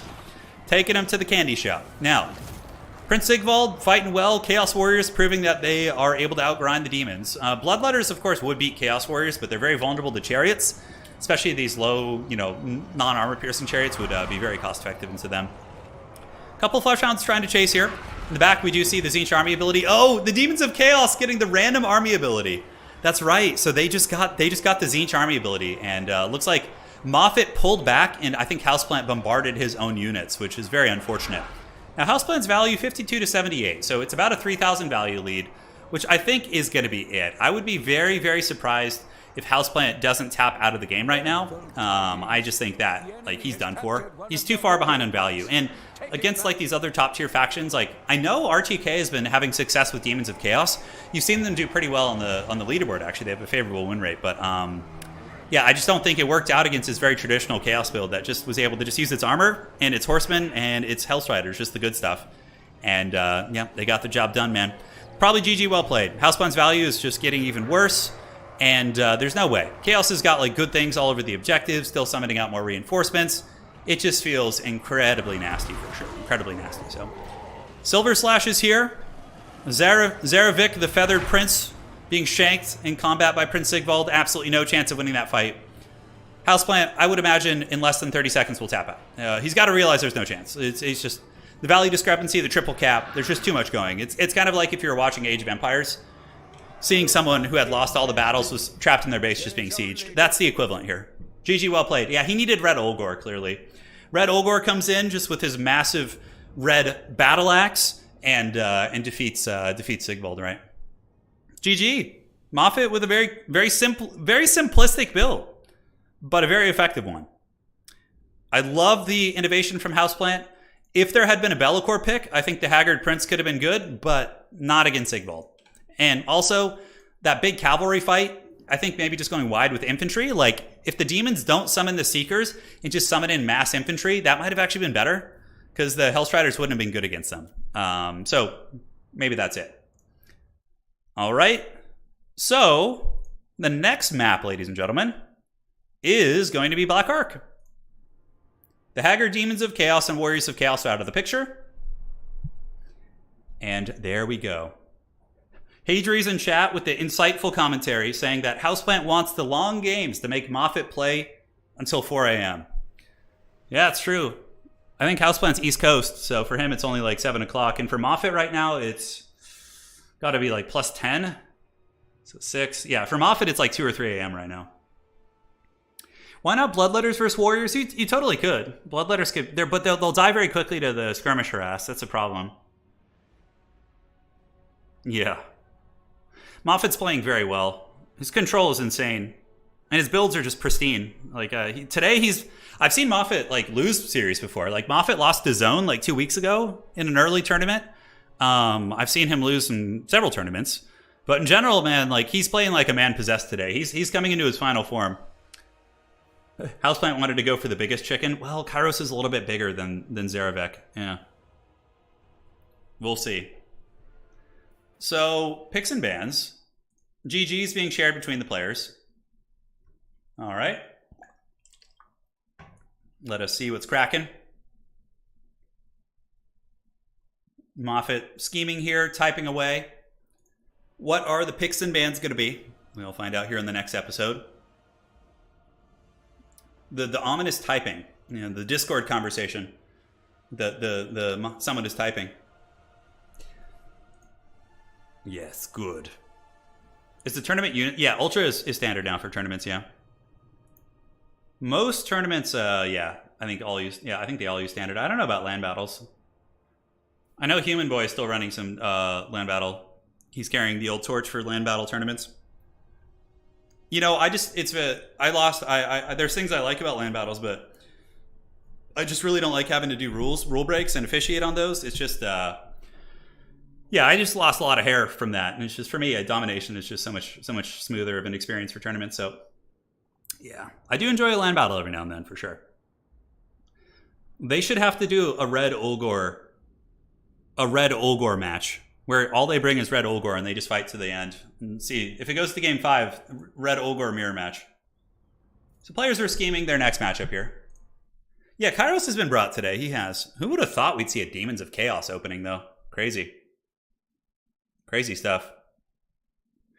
Yeah, Sartorial isn't very good anymore. Like, because, dude, there's so many untapped builds that people just don't know about for Warriors of Chaos. Like, once the Hellstriders and Horsemen get nerfed, you're going to see a whole world. Like, the fact they can bring Festus, Valkia, maybe not Village is always going to be pretty shitty on that roster. But, like, those characters and like, there's so much. There's so much, for sure. Yeah, so we'll have to see. So let's look here. Vampire Coast, Vampire Counts, and Beastmen. Oh, please give us a Beastmen pick. Oh, Moffat picking Beastmen, dude. Oh my goodness. Talk dirty to us. Give us the Beastmen pick. I think Sartorial's still in the game. I think he's still in the roster. He's just like a Haggard Zinch Metalcaster. He can't... Sartorial can fly, right? He's not like a peacock. Yeah, I'm just waiting for the healing Shaggot squad. Yeah, like Festus with double Shaggots, just like healing, like, oh, like, there's so much potential. Daniel is already in multiplayer, but not a custom Daniel. He's already in there now. Can you give us an Empire battle? On my next stream, yeah. Maybe I'll stream my next tournament. I play in tournaments all the time with the Empire. Like, I would say 80% of my tournament games are with Empire, and we still have a good win rate. I think I have a 70% win rate. But I tend to get to the higher brackets. Like, I'll get to the semifinals or even the finals in a couple. And then I lose because I'm playing Empire against the sweatiest factions. It's typically how it goes down for me. Dude, if we got the cows right now, oh my god, I'd be so happy. You have no idea how happy I'd be with the cows. Don't tease us like this. Let's see what Houseplant counterpicks with. So Houseplant has not played Warriors of Chaos. So Houseplant could totally go Warriors of Chaos here. If he goes Warriors, then probably Moffat goes with... Ooh, I don't know what you would do against that. Would you go Vampire Counts, maybe? Could be. Yeah, could be. Chromosuma says I can attest to that. Yeah, you felt it firsthand, right? I would love some Beastmen play. And you know, with how insane Moffat's micro is, you know there's going to be some good Beastmen control. You know there's going to be some. Yeah, that would just be some wild shit.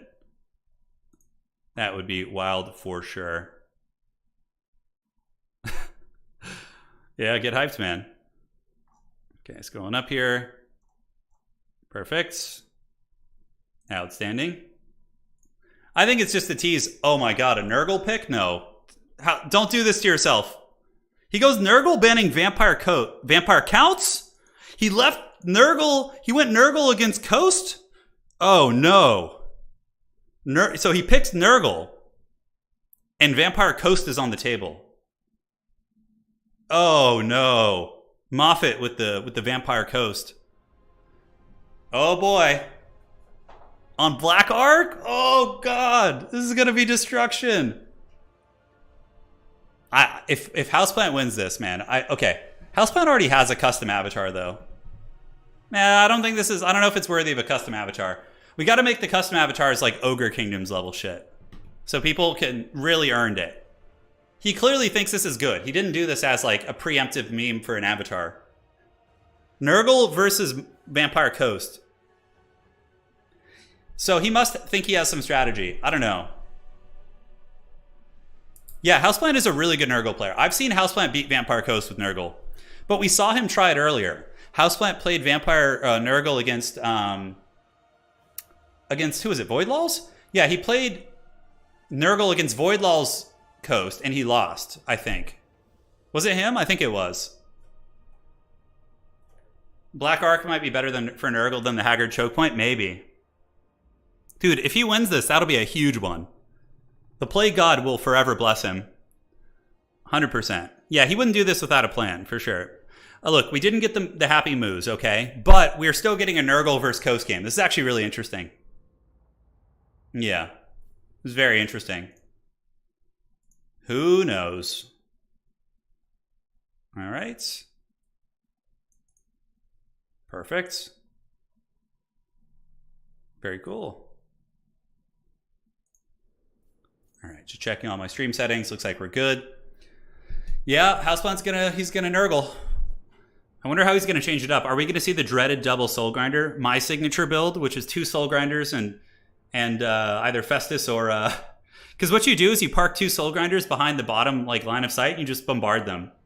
There's got to be some weird shit here.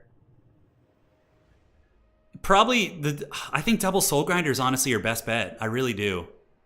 Like double Soul Grinder with Nurgle can be really haggard because then you can bombard all their shooting and force them to come fight you up close, but it's still hard to control 2 objectives with that build.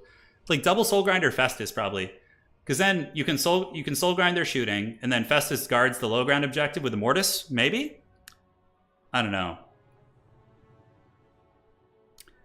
Yeah, it's gonna be a Death Sorcerer with Buna probably. That's kind of his signature that we've seen. We'll have to see. I don't really know. But we saw it earlier on stream, right? So, yeah, we saw it earlier on stream. He is back. He's gonna Nurgle all over those guys. Yeah. I would be impressed, man. I would be very, very impressed. So it looks like Nurgle is ready. Moffat is probably like scratching his head right now, like, I wonder how this goes. We'll have to see. What is he? Moffat also has like the element of like, I don't want to lose to this because it's embarrassing, right? Like I feel like that's the fear when you play Ogre Kingdoms versus people. It's like, yeah, okay, his build is a little bit different than Void's. A little bit different. Yeah, he's got bombers, halberds, deck end mobs, things like that. He's got the double depth guard. I think is pretty similar. Slostra is probably the meta choice because the Lore of Vampires passive is banned. Because it gives you infinite ammo, so I think everyone's just going to go Celestra for the free knights and for the crowd clearing and stuff. So I would wager that that's going to be pretty similar. I would imagine they probably play together as well. All right, Chaos Sorcerer, Lord of Nurgle of Death, which is on. Let's drink some water there. Oh yeah, a little bit parched. So pretty much the same build we saw earlier. Marauders, Plague Bearers, Spawn, a Buna Caster, and Cultists. So we will have to see. We will have to see. Yeah, so the Vampire's lore passive is banned. Only on Vampire Coast, because it refills all of their ammunition. It refills all of their ammunition. So Vampire Coast could theoretically have infinite ammo, which would be very, very rough. Hey, Eric, thank you for the kind words. Yeah, RTK is very strong at scheming builds, so they're always going to be coming out with the cool stuff. So Nurgle Marauders into the Sunset. Obviously pretty cost-effective against enemy chaff, shielded, whatever. Bomber mobs do wreck them, though. We have the Chaos Sorcerer and the Cultist. So what's going to happen is Nurgle is going to go claim this objective with a pretty substantial force, right? And then they're going to defend their back objective against an advancing Vampire Coast. So that is more or less the jam. Now looking at Ye Old Solastra, it's going to be a bomber line, deckhand mobs, deck gunners, animated hulks, and depth guard. Yeah, just good stuff, right? Like bombers annihilate all Nurgle infantry, deck gunners and guns. I just feel like it's so hard. Now the one thing you have is Furies. If you can force Vampire Coast to overextend all the way like up to here, and they're trying to get this objective, and boom, like 20 Furies just pop out on you, right? And you can jump on their shooting and get good alpha strikes that way. That's probably how you Nurgle time someone. I do really, really like that Moffat is contesting the low ground, though. Like, he's not just giving it to Nurgle. I think that's going to be a big power play as well. So, we will see. We will see indeed. So here they come. Zombie Pirate Deckhand mob, Depth Guard coming, Bombers on the way, Zombie Pirate Gunnery mobs. We are all here. Solastra, as far as spells, Vangeists as well as Vangeist. That's it. So just Vangeist. So when we saw Voidlaws playing, Voidlaws brought the Tide Call, and Solastra brought the Vangeist Revenge. So that's what's going on.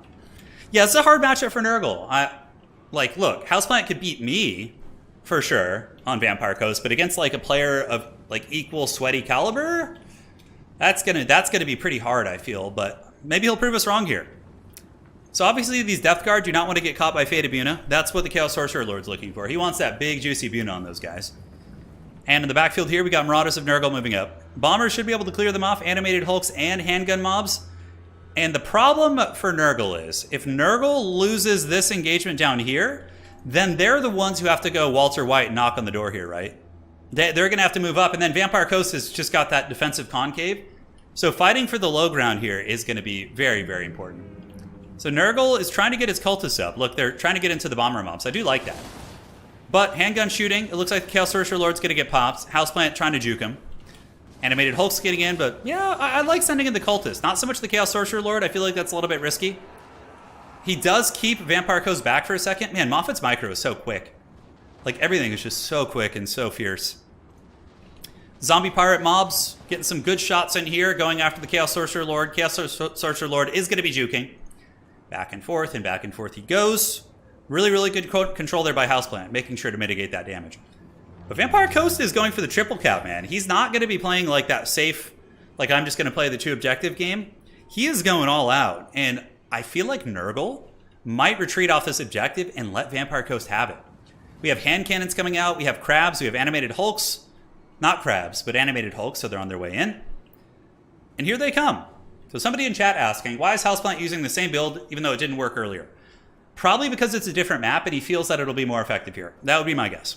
And he's been practicing it, I would assume. So it makes sense.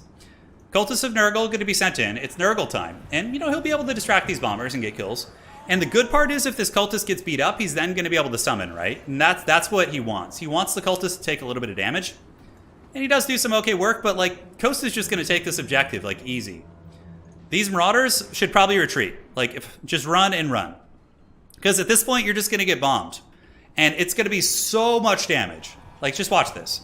Houseplant really shouldn't be letting this happen. This is a pretty big misplay here. I think leaving the cultists in combat would have been a better play. But yeah, he is going to get the business. And now Houseplant's saving up. You can see Houseplant has 3,400. He's banking resources. But, one of the Marauders of Nurgle gets absolutely crumped by the bomber mobs. These ones are going to fall back as well. And, yeah, so far so good. Deckhand Gunners, or Deck Gunners, going to be shooting at the Chaos Sorcerer Lord, who does take a little bit of damage. But not before Buna one-shots Deck Gunners. It's really good. So basically, if there's any Deck Gunner units, you could just Buna them and one-shot them. So Moffat just straight up loses a unit. That's literally just a point and click. Granted, he did have to lose half of his HP to do that, because he had to move in a shooting range, so at least Vampire Coast can punish that, right?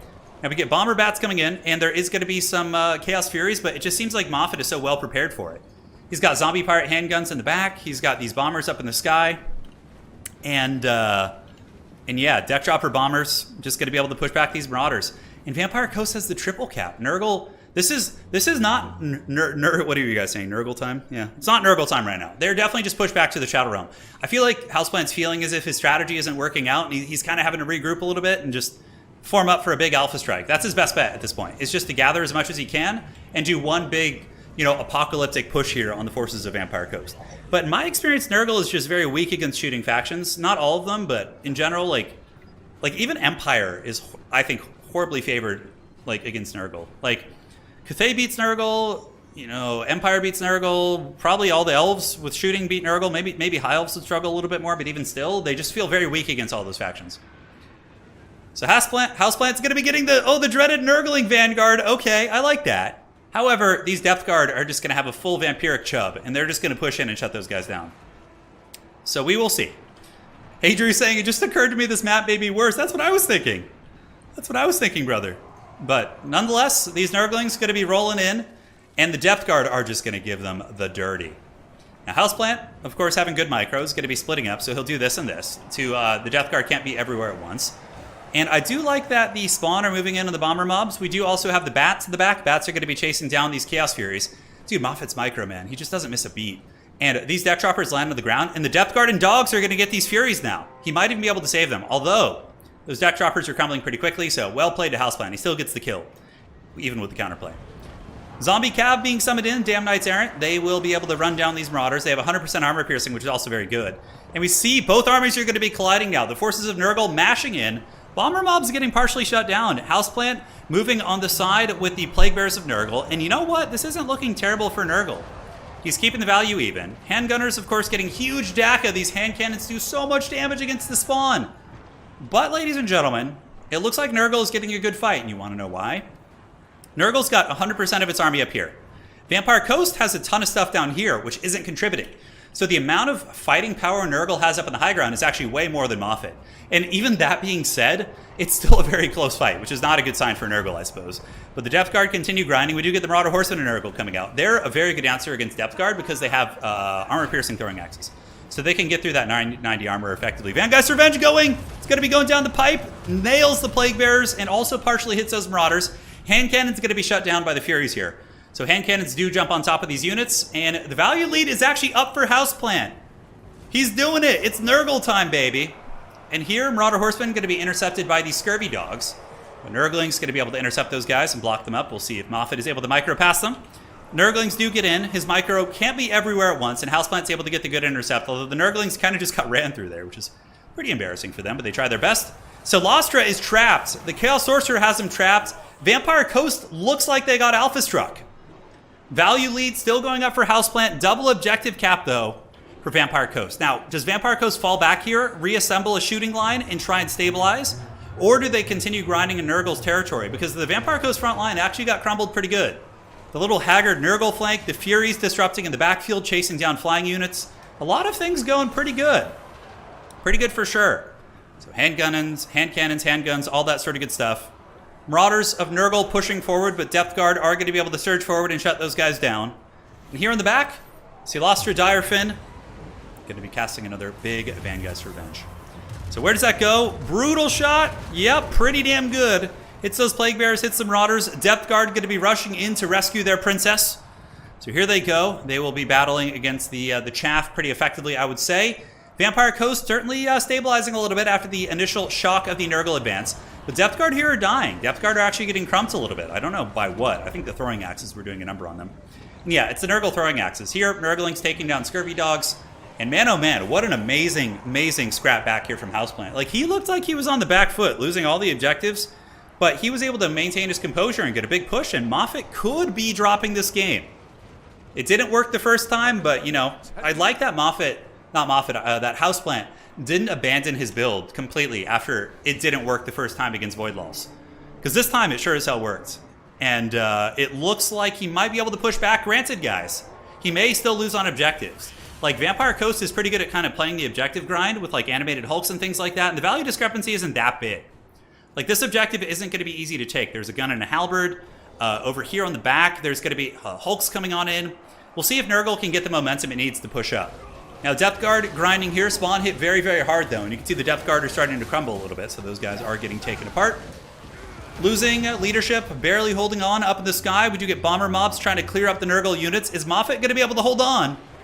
Less than a 2,000 value lead, which is very accurate because neither side have healing. Nobody's got Lore of Vampires. Lore of Nurgle isn't here. It's a Deathcaster. And that Deathcaster has just been pointing and clicking and doing a really, really good job. So Chaos Furies versus Bats up in the sky. Furies will win that. And the Nurglings sneak on the objective. They snuck through. Look at these little popcorn men. They're on here and they're having the best time of their life. They're probably singing that song from the 80s. Animated Hulk's going to get outcapped pretty heavily. Vangeist Revenge coming down does nail that big Nurgle position, though. It's mostly spawn. Now, is there going to be any response? Okay, the dogs are coming. Who let the dogs out? Apparently Moffat did. And they're going to be moving over, but Nurgle is getting the momentum. The slow, inexorable push of Nurgle. Will this give the capture weight advantage to Vampire Coast? It does. Moffat gets the capture weight back. Scurvy Dogs should be able to feast on Nurglings with the animated Hulk support. So the Hulks will move in right there.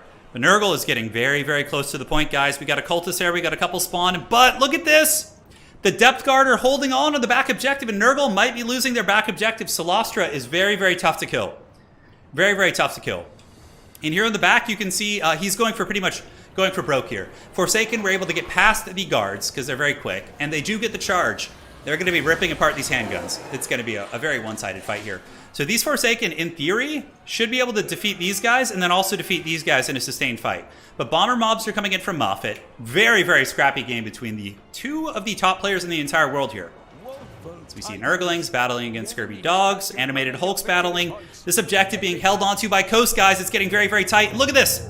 The back objective, oh my god, it was flipped. It was flipped. Moffat flipped it with the Depth Guard and the Bombers. And Abuna's coming in to finish off these Depth Guard, but a little bit too late. Not until they flipped it. Now, the Nurglings will probably be able to get the point back, but when the game is this close, and like little flips like that carry just so much weight. This objective is owned by Coast. Currently being taken, let's see, so I think Coast has a triple cap right now. Nurgle does have pretty good capture weight here. It's mostly dogs and animated Hulks. He's going to pull the dogs back and park them on the sides of the objective against a slower Nurgle army to make sure his opponent isn't able to get the point. That's like a very micro-intensive play, but it certainly takes it. Now back here, Moffat getting a pretty good stuff. He's got Scurvy Dogs chasing down Furies. This objective and the Forsaken now killing the Halberd mobs. So Bombers certainly have their work cut out for them. We'll have to see. Dude, this is a wild-ass game. 1240 to 450. All three objectives are being contested right now. This is where domination really shines in games like this. And here are the Bomber mobs. Oh, man. Those popcorn getting popped. Bombs coming in. Nurglings getting absolutely shreked right there. Big, big damage. But somehow they didn't take that much. I guess it's the low model count. Or the loose formation. Oh, my God. Could the MLG Nurglings swing this objective? I think so. The MLG Nurglings will kill these Bombers, and the Forsaken will then clean up. Okay, so that objective is going to Houseplant. Top objective to Houseplant. Back objective is being Helms Deeped by Coast. Now, ladies and gentlemen, it is time for Nurgle's final push on this objective. Are they going to be able to get it? Moffat does have Deckhand mobs and animated Hulks on their way up. The Sorcerer Lord here fighting to the best of his abilities, clearing up these hand cannons, which has got to feel pretty good. But it's triple cap territory now. He has to triple cap. Nurgle's going to be sending everything over. It's Nurgen time, baby. They're coming for it. You have the Nurglings just all over the place. This back objective, these hero Nurglings hopping through the bombs, getting the value. These guys taken out. Moffat giving up on the bottom objective. Moffat is all in on the high ground objective, but so too is Houseplant. And Houseplant's capture weight is pretty heavy.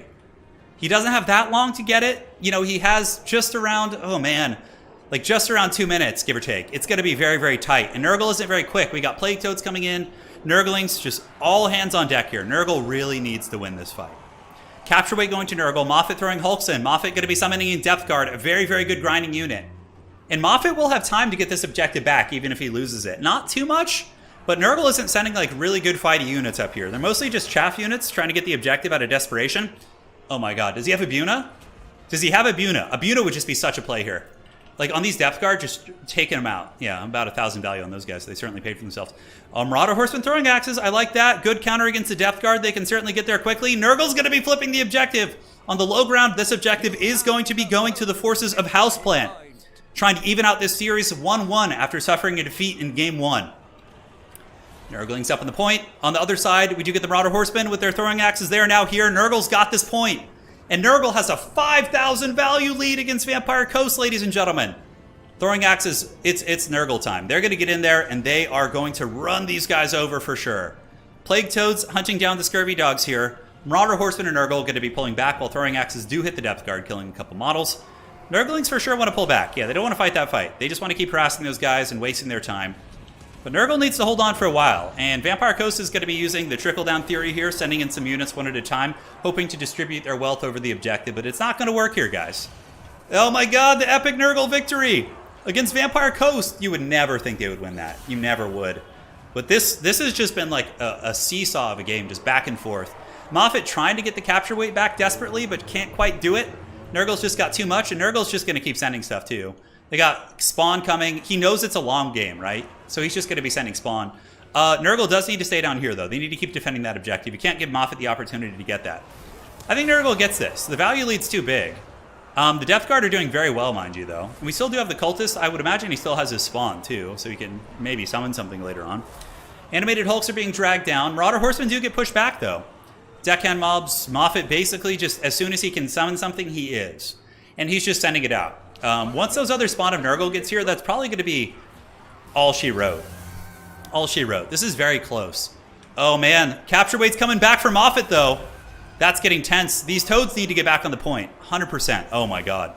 Moffat's Depth Guard are just grinding so well. And Nurgle's actually running out of steam here. Oh, my goodness. What a swing. And the spawn of Nurgle are hustling over. Moffat is probably going to use his Hounds and block these guys. Oh, that's a brutal play. That's a brutal play. Because right now, Moffat still wins on 1 point. Oh, my god.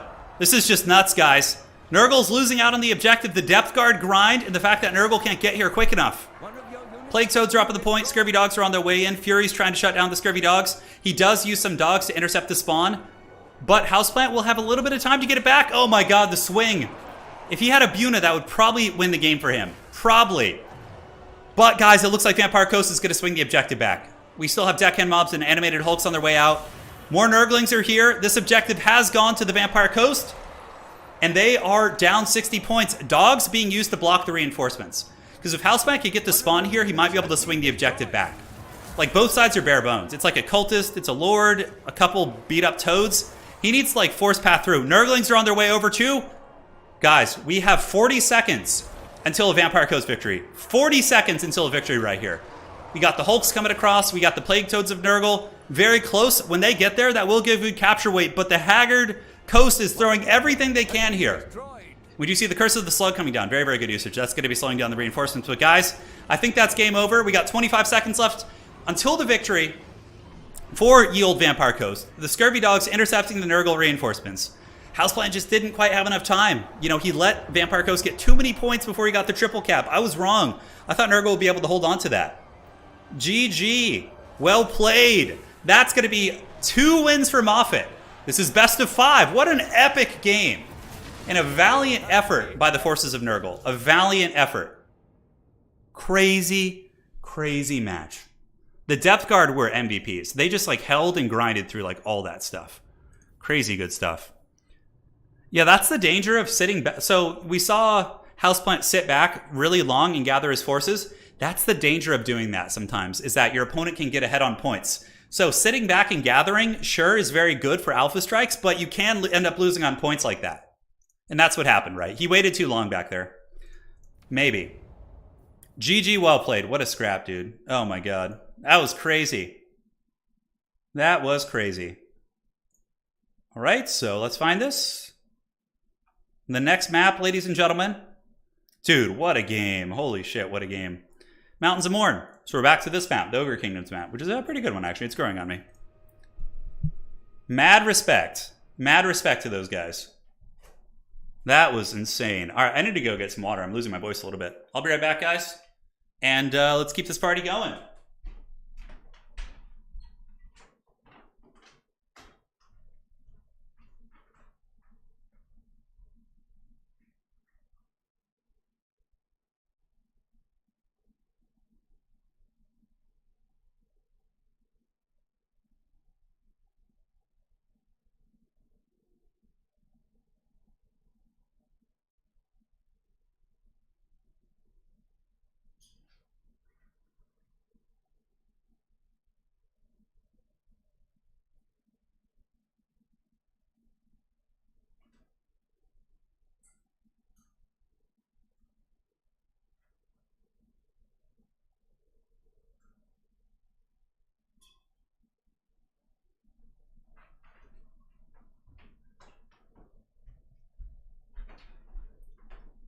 All right, guys, I'm back. Slosser was a beast that game for sure. I'm sure Dowie would grab a beer. Well, we'll see what they play here. So Houseplant's going Warriors of Chaos, Vampire Counts, and Tzeentch. No mercy. Will we see the dreaded Moffat Beastmen?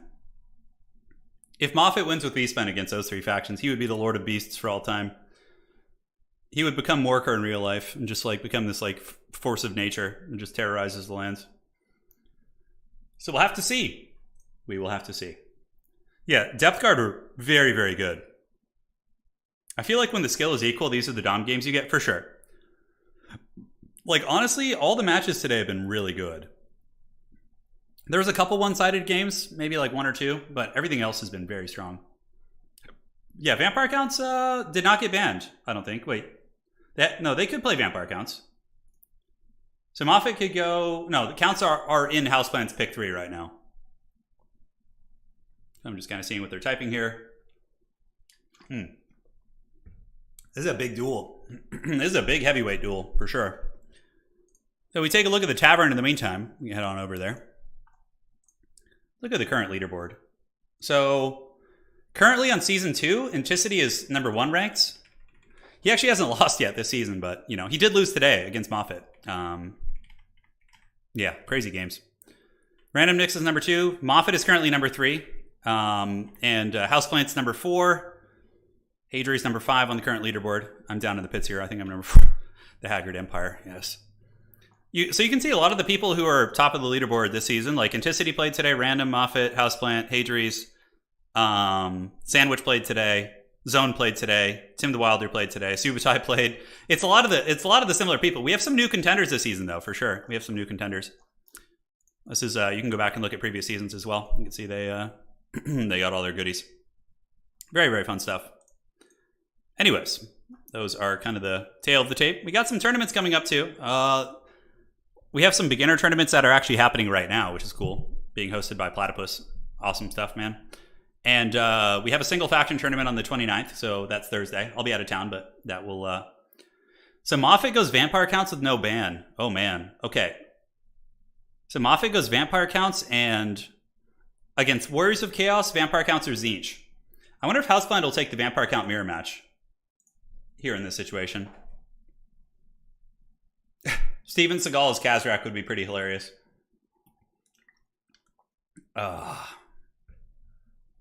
Yes. Let the hate flow through you. I'm going to have some fun tournaments this week, too. I'll probably have one on, like, Tuesday, I think. Going to have an Age of Empire stream tomorrow, I think. Something on Wednesday. Maybe just a quick battle stream as well. Lots of fun choices. Lots of fun choices. So let me just update this. All right. Very good. Very good indeed. Yeah, dude, I would love Vampire. If Vampire Coast got a tabletop army, I would for sure collect that. Tomb Kings are globally banned in this particular best of 5. Yeah, they chose to ban Tomb Kings. So Vampire Counts is the pick for Moffat, and Houseplant can pick Warriors of Chaos, Vampire Counts, or Tzeentch. I feel like he's going to take either Warriors of Chaos or do a Vampire Count mirror match. That would be my guess. Very, very savvy stuff here. So we'll have to see what they do. We haven't had too many Vampire Count mirror matches today. Just one, right? Yeah, we had one with... Anticity defeated Tim the Wilder with a Vampire Count mirror match. It was a close-ass game, too. It was super close. Yeah, maybe. I'll think about that, Blast. Coast is pretty limited in unit variety. Yeah, I mean, so are some of the AOS armies. Like, if you look at, like, Age of Sigmar and Nurgle armies, they literally use, like, 3 different units. That's it, you know? So, I don't think it'd be a problem. You could easily fill out a Coast roster. You just have a box with deckhand mobs, and you can equip them with halberds or swords. You have a box of gunnery mobs that can be bombers. They have the bits for bombers and all those different variants, and, you know, the rest is history, man. Be'lakor, maybe? Yeah, Tomb Kings have been making a bit of a comeback. People like them more. Perceive them as stronger than Vampire Counts nowadays. Which makes sense. Houseplant is down, though. If Moffat wins this, he is the Season 1 champion. And he'll be claiming the $300 cash prize. And, yeah, we'll see how that goes. Dude, yeah, that game with Tim the Wilder and Anticity was crazy. I think Tim could have won it. He just kind of had a little bit of a throw at the end when he summoned in the Vargeists. Because he didn't have the capture weight to contend in the middle, and I think that's what lost him the game in that one. That's on Anticity's channel if you want to check it out. Yeah. That was a crazy, crazy monster mash. Tzeentch. It's going to be Tzeentch versus Vampire Counts. That's fun. They're different enough, right? So how is he going to deal with this, I wonder? Moffat's builds have just been so tight. Barely, like, almost feels like there's no weaknesses. For the tragic Bretonnian myth. What's that? Go ahead and share it with us. I don't think Coast or Tomb Kings will get DLC for a long time. I think what they might get is like a FLC. Like, that's how I would approach those factions. I would just give them an FLC unit. So like with a cool update that Games Workshop does, you like give them a unit or two, you know. That would be my guess. Yeah, I have seen that blast. That thing's cool. The Necrofex mini. Yeah. So, Vampire Counts versus Tzeentch. Two very strong factions. Anticity's Mortis Engine got like 8k value. That makes sense. I mean, it was just two Mortis Engines in the middle. Bretonia. Now, that is a name I've not heard in a long time. Yeah, Bretonia is so weak in Dom. And in land battle. Bretonia is just weak in general. It's a shame. Dude. I would love to just like work. Like, if CA hired me to just, like, do multiplayer balance, dude, I would put so much time and effort into that. But, man. We could just get to such a good place, you know? Yeah, who knows? Someday. CA, if you're listening, man, straight up. I'll get to work on that. I know the community well. I can pick people's brains and get some good data and do all that. The last army book Bretonia had was 2003. Oh, and then they were there until 2015. That's brutal. Wow, that's crazy. Bretonia is like the, yeah, that's a crazy update cycle. I would have to learn math. That's true. A little bit of math. Zombie dragon unit. I would even do a lot of the balance stuff for, like, even if they didn't hire me as like a consultant, I would do a lot of it for free, to be completely frank with you guys, because I have stakes in it since it's what I do for a living. So, but the question is, would they actually listen, or would they like push back on the changes that the actual multiplayer people give? I don't know. Because, like, dude, there's so many blanket buffs that things need, like high elves and, yeah, like all these different factions. Yeah, who knows? That's pretty funny, Jay Phoenix. I didn't know that. Vampire Counts are just they're such the heel faction. They're such the villain. Vampire Counts are just always the villains. Although Tzeentch isn't much better. They deserve each other. Tzeentch is a villainous faction for sure. Yeah, 100%. Yeah, here we go. Come on. Let's get it going. I'm hyped for this one. I want to see how Tzeentch tries to deal with it. Are they going to use like flamers and try and melt the vampires at a range? As long as we don't see the dreaded burning chariot come in, I think they should be fine. That thing's so terrible. Oh my god, it's so terrible. Yeah. Well, of course, single player balance is great and more important than multiplayer balance. Yeah, well, the game is a single player game. That makes sense. Like, I would balance the game in such a way that if I were in charge of it, I would do it in such a way that it wouldn't really affect campaign. I think you can balance a lot of stuff without it affecting campaign at all, just through cost increases and things like that. And people in campaign don't really care if bad units are buffed. Like, if you're playing a high elf campaign and your like Illyrian Reaver has like 4 more melee attack, you're going to be like, oh, that's cool. You know, you're not going to be like, how dare they buff my unit, you know? Like, campaign balances, you know, as long as it's not like just crushing an entire mechanic, I think it can be done in a very tactful and way that keeps everybody happy. Any faction that actively promotes uninteractive play is a villain. Yeah, for sure. I hope he takes 2 burning chariots. Dude, don't put that evil on us. Yeah, you can adjust a lot of multiplayer balance with cost, you know, like a lot of it. Like, Rangers for high elves should cost like 500 gold, 550. They shouldn't cost 600. They're like a crappy version of the Slanesh Marauders, without shields, mind you. Slanesh Marauders have anti-infantry shields, ITP. Rangers have like 10 physical resist or something. Like, dude, and they cost 100 more? Like, what are you thinking? Like, those guys should cost less. God, I gotta make a video on all this shit. I gotta just get into it. Yeah. I don't know, man. I don't know. Why not 3 burning chariots? Why not 3? Yes. Give us 4 burning chariots. How many can you win with? That's the true challenge. I think you can only bring 2, though. I don't think you can bring 3 burning chariots. Maybe you could. Maybe you could. Yeah, Deepwood Scouts are cool, though, because they can fire 360, right? And they have stock, so that's like the advantage of them over the Glade Guard. You can also... Swiftshiver Shards have pretty insane DPS, too. Like, if you want to, like, really get into comparing their DPS to Glade Guard. Yeah, Festus was broken in campaign, too, though. Like, his Mortis was just stupid strong. Yeah, you also want to balance the campaign. You know, you want to balance it so that it's, like, you don't just steamroll everything super easily. Because there's no challenge. Like, if a campaign's too easy and, like... a character like pre-nerf Festus, like, it's just dumb. You don't have that much fun. You're just like, you play it once and you're like, oh, that was a little easy. Yeah. Although, I don't know. Like, how many of you guys in chat prefer, like, a challenge in your campaign? Or do you just like to steamroll? Do you like to just get in there and karate chop everything and not have any challenge? Or, you know, I've always kind of wondered about that perspective. I've always kind of wondered. All right, guys. Kairos Fate Weaver, Tzeentch Halberds, Horseman, and a Soul Grinder of Tzeentch. Okay. And now for vampire counts, we have a Lamian Lord, Double Necromancer, Crypt Horrors, and a couple Zombos. And that is going to be that. That is going to be that. Dark Age Rush, I don't see the first part of your comment. How are you feeling about the game length? I actually like the game length. Yeah, I like it. I think the game length is good. Because if it's shorter than, like, factions like Empire and, like, these weaker frontline factions, really just... You don't have time. I think I'm actually warming up to the length right now. I think it's good. I don't want it to change. I want us to have, like, something that we know is for sure and we can learn the meta.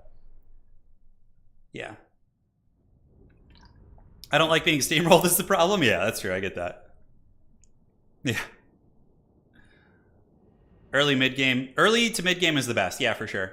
Dude, head-to-head PvP campaigns, I think are some of the most untapped fun stuff in Total War is head-to-head PvP campaigns, which I'll be doing a lot more of soon. Be doing a lot more. Oh, that's what we'll do on Tuesday. Professor Pone, man, saddle up. We got a head-to-head campaign to play. Yeah. Ultimate Crisis Mode. Oh, I bet that's some wild stuff. So Lamian Vampire Lord's pretty good. It has some nice magic, and I believe it has a little bit of shadow magic. Let's go check. So... oh man, teleporting over here. It's going to be Invocation, Raise Dead, Winds of Death, Sweet Seduction against the blob fights, Lightning Reflexes to prevent sniping, and Scepter of Stability. That's so good. It's basically going to be giving you 40% spell resist, so that's very, very strong. You got Skeleton Warriors and Zombies into the Sunset, Crypt Horrors in the back, Necromancer and Necromancer here, and that is going to be that for the vampire counts. Basically just objective swarming, right? Sternsman, really make it hard for Tzeentch to play the objectives against you, so that should be that. Now, looking at the forces of Tzeentch, we got the Halberds, and Tzeentch Halberds, in theory, are pretty good against vampire counts. You know, they can trade into Crypt Horrors and the Graveguard. Okay. I mean, obviously not the best fight in the world, but not bad. And that is going to be that. Now, over here, we do have the Kairos as the Lord. Kairos coming in with Blue Fire and Tzeentch's Firestorm. And the Soul Grinder looking to snipe enemy lords. So probably going to be throwing his giant javelins up at the Lamian Vampire Lord in the sky. And the Tzeentch army does have Marauder Horsemen on the other side with a single Halberd looking to contest this point, whereas the Vampires are going to be sending some zombies over there. So the Halberd should be able to get that. Hadri says, turn, play Ikit versus Pone for reasons? Yes. The dreaded nuke, he wants it. He wants it for sure. Probably be a 2v2 campaign though. Yeah, probably be a 2v2 one. Those are really fun, like a free-for-all or something. Alright, so the Sky Duel is going to happen. Oh, Big Bird comes in and gets attacked by the Lamian Lord. Oh, and he's been seduced! Kairos Fate Weaver finding this vampire mighty attractive as he's going to be turning around and fighting. And we get the Javelin from the Tzeentchian character on the ground. The Soul Grinder actually hits the Lamian Vampire Lord. Blue fire in the face and it bounces off the Lamian Vampire Lord. Wait, what the hell was that? Lightning Reflex is being used though. Do you give that word save? And the Lamian Vampire Lord's kind of a little bit of a bully here. Kairos might need to use a Gaze of Fate to lock this lady down, but they both kind of retreat. At the end of the day, I suppose Kairos... Wait, what the hell's happening? Are those like blue fires? Oh, Gaze of Fate, okay. So there's probably going to be a bunch of horsemen getting in there, and she is snared for another 5 seconds. Javelin fire, uh-oh. Could Moffat be throwing the game early with his lord dying? Invocation and Scroll of Shielding active. Looks like he's okay. So he's going to be able to escape. Meanwhile, the halberds are going to be moving on to the point. Blue fire nails that Lamian Lord again, but Scepter of Stability and Scroll of Shielding were active. Moffat really effectively mitigating a lot of that value. So the triple halberds are moving up. Should be able to get the point initially. Vampire Count's going to run with their overpowered Cryptors there. And on the other side, obviously these warriors are going to be able to get the objective. Horsemen maneuvering across. Soul Grinder is being attacked by Direwolves. That's pretty funny. And the Direwolves pull back. Soul Grinder, of course, did a little bit of work, but we'll have to see.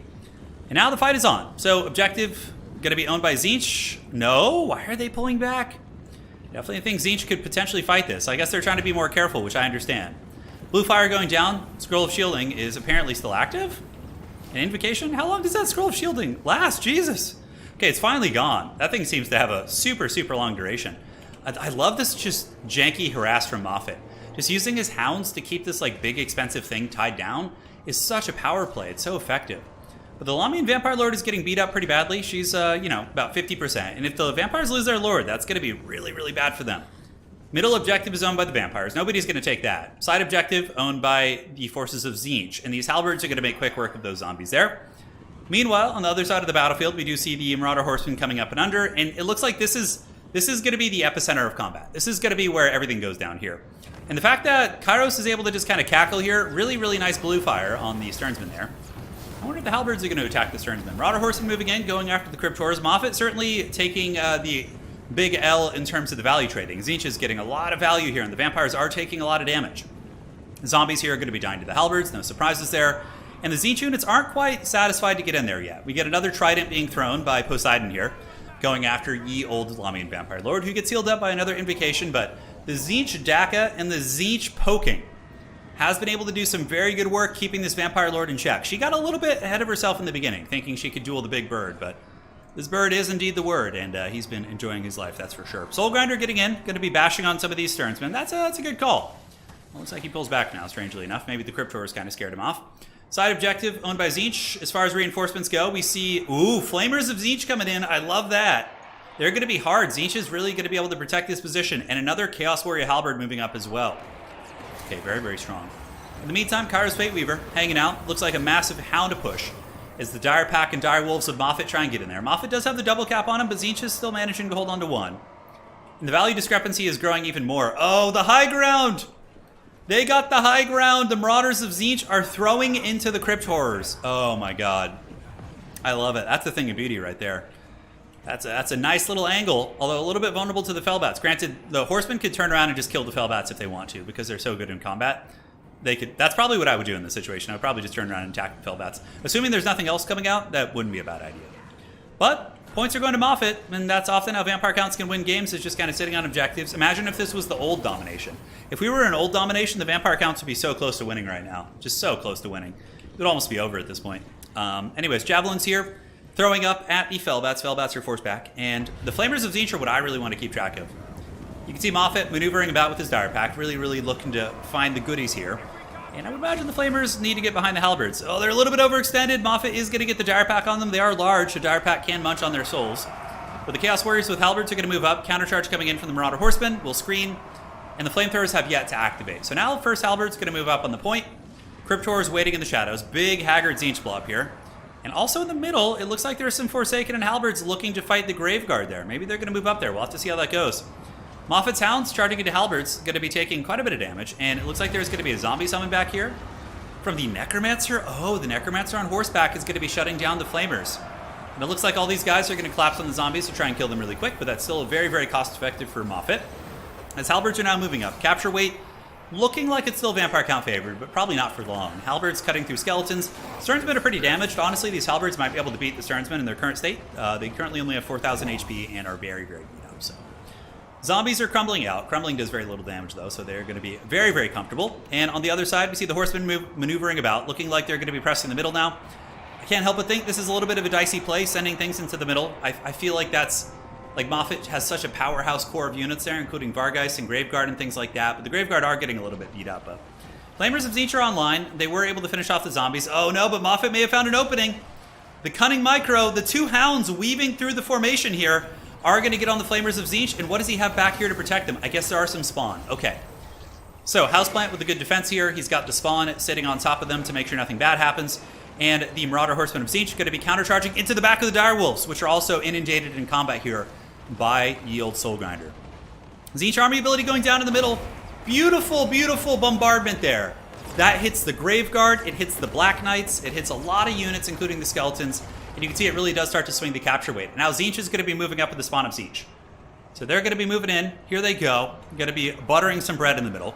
On the side objective, it was being contested. It looks like the Lamian Lord is back. She's almost healing capped, which means right now it's Kairos time. He's going to get up in the sky and start dropping blue fires on her face again, I would imagine.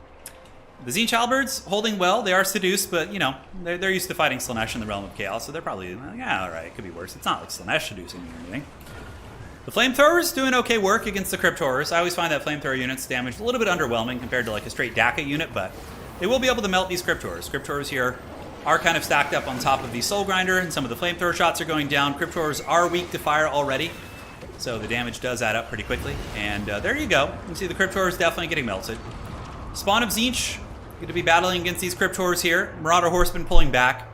Looking across the battlefield, Vampire Count's value is behind by about 3,000, but with the healing and invocation and things like that, it's not always as dry and kind of clean cut as you might think it would be, right? So Vampire Lord dropping a zombie summon here to buffer off these Marauder Horsemen. Side objective controlled by Halberds. In the middle, it looks like Tzeentch is losing the fight. Halberds are just kind of getting worn down. Spawn are a little bit beat up. Forsaken, I guess, doing okay, cutting through skeletons, but their numbers are getting very, very diminished. And the Vampire Counts have Crypt Ghouls coming up. Marauder Horsemen maybe can intercept these Vargheists. Looks like they're going to go for it. Will the Vargheists get back up in the sky? Some of them will. Some do get trapped on the ground, which will pull them back down. That is actually a really, really good catch right there, for sure. The Vampires seem to be looking like pretty omnipresent on the map. Although the Halberds are still fighting here, these ones are broken. In the back, Spawn are fighting, and the Soul Grinder, like, I feel like the Soul Grinder is just like super haggard. I mean, it does have a fair amount of value. I guess it's been slowly picking off this Vampire Lord. It's been taking its sweet time, though, that's for sure. Here in the back, Flamers of Tzeentch going to be hunted down. Moffat is a relentless hunter. He's just a straight-up predator, dude. Halberds and Warriors coming out, so we do get more Warriors moving to the objective. Basic Marauders on their way up as well. Basically just need bodies at this point. These Halberds have probably been getting good value, only 600, give or take, but you are fighting Sternsmen and Crypt Horrors, so you got to give those guys a little bit of credit there. Right? It's not an easy fight by any stretch of the imagination, so... Here, Chaos Warriors with Halberds losing in the middle. I can't help but think this middle fight was a bit of a disaster for Tzeentch, like sending all those units over there. Winds of Death going down, but honestly didn't do that much. Even Friendly fired his own units. Kairos and the Horsemen trying to wrestle this point. Spawn battling against the hordes of vampires here, while the haggard Soul Grinder did pay for itself, so it's trying to make me eat my words, but I still don't think it's great. I don't know, maybe it's doing good, and I'm just like hating on it too much, but I really feel like it is not. So... Vampire Count's holding on. Beautiful Vargheist play. Vargheist, the Devils of Schwarzhofen, so good. Armor-piercing Vanguard deployment. These things just wreck the Tzeentch infantry. Absolutely wreck them. So you can see these guys are going to be getting their bread buttered pretty badly. Chaos Warriors, pretty low model count here. So we'll have to see how that all unfolds. In the meantime, Flamers of Tzeentch back here chilling out. They will probably need to get back into battle if they're going to want to do anything. The Vampires are losing their Lord. Kairos is just on the hunt. Lami and Vampire Lord with lightning reflexes. 131 speed right now. She is super, super quick. Super, super quick. In the back, Horsemen continuing to throw in. Forsaken of Tzeentch grinding to the best of their abilities. But there would need to be a big Tzeentch Vortex. Like, if Tzeentch were able to get its army ability right here, oh my god, that would just be so strong. Horsemen being swarmed by Fellbats, they might be able to fight them off. Tzeentch running out of steam a little bit here. Although Marauders and Warriors trying to move up, but the Warriors getting crushed by those Vargheists has gotta hurt. And now the Sternsmen? Oh my god, they're still fighting. They move in, and it's gonna take like 10 years for those guys to, those Warriors to get through those Sternsmen, 100%. Like, it might be to the point where Tzeentch needs to abandon the side point and just try and wrestle another objective, because Moffat is up to 1,000 now, to about 500 points, give or take, and it's getting tougher and tougher. Fellbat's being taken out. Moffat actually closing the value lead. It looks like it's 2,000 to 1,100, but you have to remember, a lot of these players kind of bring these matchups on themselves. Like, they use Cathay as global bans, and they're banning other things instead of Vampire Counts, and I don't know why. I guess they just like to play this stuff. Personally, I'm like, I always ban the sweaty factions.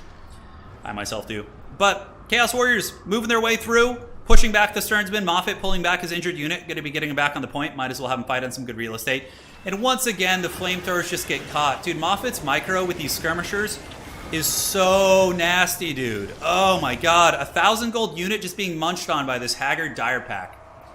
Dude, his Hound micro, his Pursuit micro, just so good. Incredible stuff. Up in the sky, Lamian Vampire Lord circling about, looking for its prey. And the fact that so much value was invested in killing the Lamian Vampire Lord, yet it still draws, I wouldn't say breath, but it still lives, is pretty insane. I think that Moffat's probably going to win this game. It just seems like Tzeentch is running out of stream a little bit. Here we see the side objective. Halberds are being sent to the middle, whereas the Horsemen are being left to guard the point. We get more Marauders moving up. Side point, Vampires holding on. Dire Pack was able to finish off the Flamers of Tzeentch. Like a huge 1,000 gold like Goon Squad, just getting absolutely melted here. Dire Pack going to be getting countercharged by Marauder Horsemen. Very nice play there by Houseplant. That was a solid one, but the Dire Pack is going to get melted, and that's going to be all she wrote. Over here, objective being held. Vampires know that they don't need to value trade anymore as much. It's more about just sending shit on the points now, because enforcing Tzeentch to have to try and wrestle them from you, right? I think that is the proper play. Look at the big Horseman onslaught, though. They're coming in there, and the Dire Pack's going to be intercepting these bad boys, moving in after the Marauder Horsemen. Marauder Horsemen will fight well, but Dire will just really pile in super effectively, and they do their business. So Skeleton moving up on the side point here. Objective 1 owned by the Vampire Counts. The fact that the Flamers of Tzeentch have not been able to do much, certainly been a problem. Scepter of Stability, saving the Lamian Vampire Lord with Lightning Reflexes. That's going to be so much ward save. And it looks like Kairos is coming in to try and finish her off, but the Lamian Vampire Lord's going to escape. She's faster. It's been an absolute menace this entire game. Absolute menace. Kairos at 2,600 value. Warriors coming in on the side point. Capture weight is going to be going for Tzeentch here. Tzeentch also wrestling the middle a little bit. Okay. Could we be seeing some funny business here? Can the Vampires lose this point? Marauders in droves. High model count. Wow, look at this. Tzeentch going to be flipping the middle objective. Okay, maybe Houseplant's got something going here. Vampire count's actually looking a little bit thinner than I remembered. They're looking a little bit emaciated. For some reason I saw all this stuff coming here, but then Tzeentch just surprises us in the center. Wow, brutal stuff. Brutal stuff. So objective 1 is being swung for Tzeentch, but a lot of Cryptors and units were not fighting on the objective. They need to move back onto the point. And here in the middle, it looks like the Vampire Counts do lose the objective to Tzeentch. Wow, the Tzeentchian triple cap, ladies and gentlemen, it could be coming in. The Vampire Lord is on the run. Moffat probably going to unsummon this character soon, I would imagine, if he can, to prevent the death, although he does not want to let that happen. Oh, the blue fire! Boom! Right in the back, crumbling. I don't think you can unsummon things if they're crumbling, and down goes the Vampirist, the most elusive Vampire Lord of all time. Oh! And now the entire Vampire Lord, the entire Vampire Army is going to be taking that penalty, right? All right, guys. Houseplant is back on the menu with this objective owned by Vampire Counts, and it's very close. Is this going to be a repeat of the Nurgle game? It very well could be. Marauder Horseman back here. Dire Pack coming in from Moffat, pushing. Does Tzeentch have enough time to get to this point is the question. I don't know. We see Forsaken and Marauders coming in. That's right, you just need quality infantry. Marauder Horsemen is each going to be piling in, but being rammed by the Black Knights of Moffat. So Moffat going to be summoning these knights in and just ramming these guys down. So big charge, going to be attacking the Marauders and pinning the spawn back too. He's got a little bit of time. He's got about 2 minutes left to get this. Vargeist with a beautiful charge there. Soul Grinder, though, is giving a sustained fight. You know, the Soul Grinder has heard me making fun of it all game. Probably has a lot of value. 2,600, okay. I hear you, Soul Grinder. I hear you. So Houseplant coming around the side. Forsaken of Tzeentch pushing. Marauder Horsemen tried to fight the Dire Pack. Obviously didn't go well for them. And Marauders in the bushes trying to move up to the point. Will they get there, ladies and gentlemen? Right now we have 100 seconds left. 1 minute, 40 seconds for the forces of Tzeentch. He has a little bit more time, but the middle objective is still also under pressure, so he can't like pull these units. He's just going to be summoning in whatever he can at this point. So Soul Grinder battling. I mean, guys, Vampire Count capture weight here sucks. There's like nothing. But right now, these Vargeist and these Bats and Dogs are just doing the work of the night. They are moving in and keeping all the Tzeentchian reinforcements from getting onto the point. Houseplant just trying to get up to it, guys, but he's just running out of time. And here you can see these Black Knights are just being used. Moffat really showing a variety of skills in domination mode. The screening, the intercepting, the blocking, you know, really playing not only the trading well, but also the objectives, which is crazy. We get some Marauder Horsemen of Tzeentch coming out. Right now, we have less than a minute left. I think hope is dwindling. We have the old Soul Grinder, but Moffat's got a lot of stuff here now, including the Vargeist, which can run more interference. Beautiful play, man. Very, very impressive play on both sides. Like, I thought Houseplant was dead in the water, but then suddenly he's got like a triple cap. And he's like almost getting the game. But then Moffat just going Super Saiyan with his intercepts and his angles and different things, for sure. So I think that's going to be game blouses. Direpack intercepting the spawn of Zinch. And Moffat is 18 seconds away from becoming the Total Tavern Season 1 champion. It's basically the new ECL, by the way, guys, so for anybody wondering. But Moffat just crushing the competition today, man. I don't think he dropped a single game in the entire tournament today. He beats Houseplant 3-0 here. He beats Anticity 2-0. Just an absolute machine. Absolute machine. That was really good. I'm impressed. Houseplant, you know, both games Houseplant was so close to winning both games too. Like the Nurgle game, he was just like a thread away from winning, and same with this one. Damn, dude. Well played. Well played. GG. So, ladies and gentlemen, with that, Moffat will be winning the first place prize of $300. Houseplant will be winning $200 cash prize. And that is going to be it. Moffat did not drop a game today. That is correct. So let's go to the scores, finalize it, and let's go over here. Moffat with the dreaded 3-0. Congratulations to him. Very tight play today. Incredible micro. The builds were pretty much flawless. And he knows the meta well. He definitely knows the meta well. That's kind of the thing. It's like, I bet you if some of the guys, his opponents had mixed in like dwarves or lesser played factions like that are also competitive, I feel like they might have been able to catch him off guard. Yeah. But not today, man. Not today. Today is Moffat's day. GG, well played. So hopefully you guys enjoyed the Summer Championships. Once again, I will be signing off for today. Congratulations to Moffat. Thank you guys for the donations from Clayton, from Hammond, Allegron. Thank you so much for the big 100. And to Hammond and Badger Knight, all of you guys, and Sean, Melody, Chris, thank you guys. Greatly appreciate it. That's going to be it for today. GG, well played. We'll see you next time. We'll have some fun streams this week. We're going to be doing a Dune stream. We'll do a stream of probably a Dune stream tomorrow. I think would be fun. Yeah, try out the new faction, and then we can do head-to-head campaign, Age of Empires, all sorts of fun stuff. GG, well played. GG, well played. Hopefully you guys enjoyed that one. I'm going to go chill out for now, hang out with my chihuahua and enjoy my night. But appreciate you all. If you enjoyed this, please do drop a like. It helps more people get involved in multiplayer, all that sort of good stuff. But until next time, take care of yourselves. We'll see you. That's it. Adios. Do widzenia. Dobranoc. Oyasumi nasai. Yeah, that's it. Cheers. GG.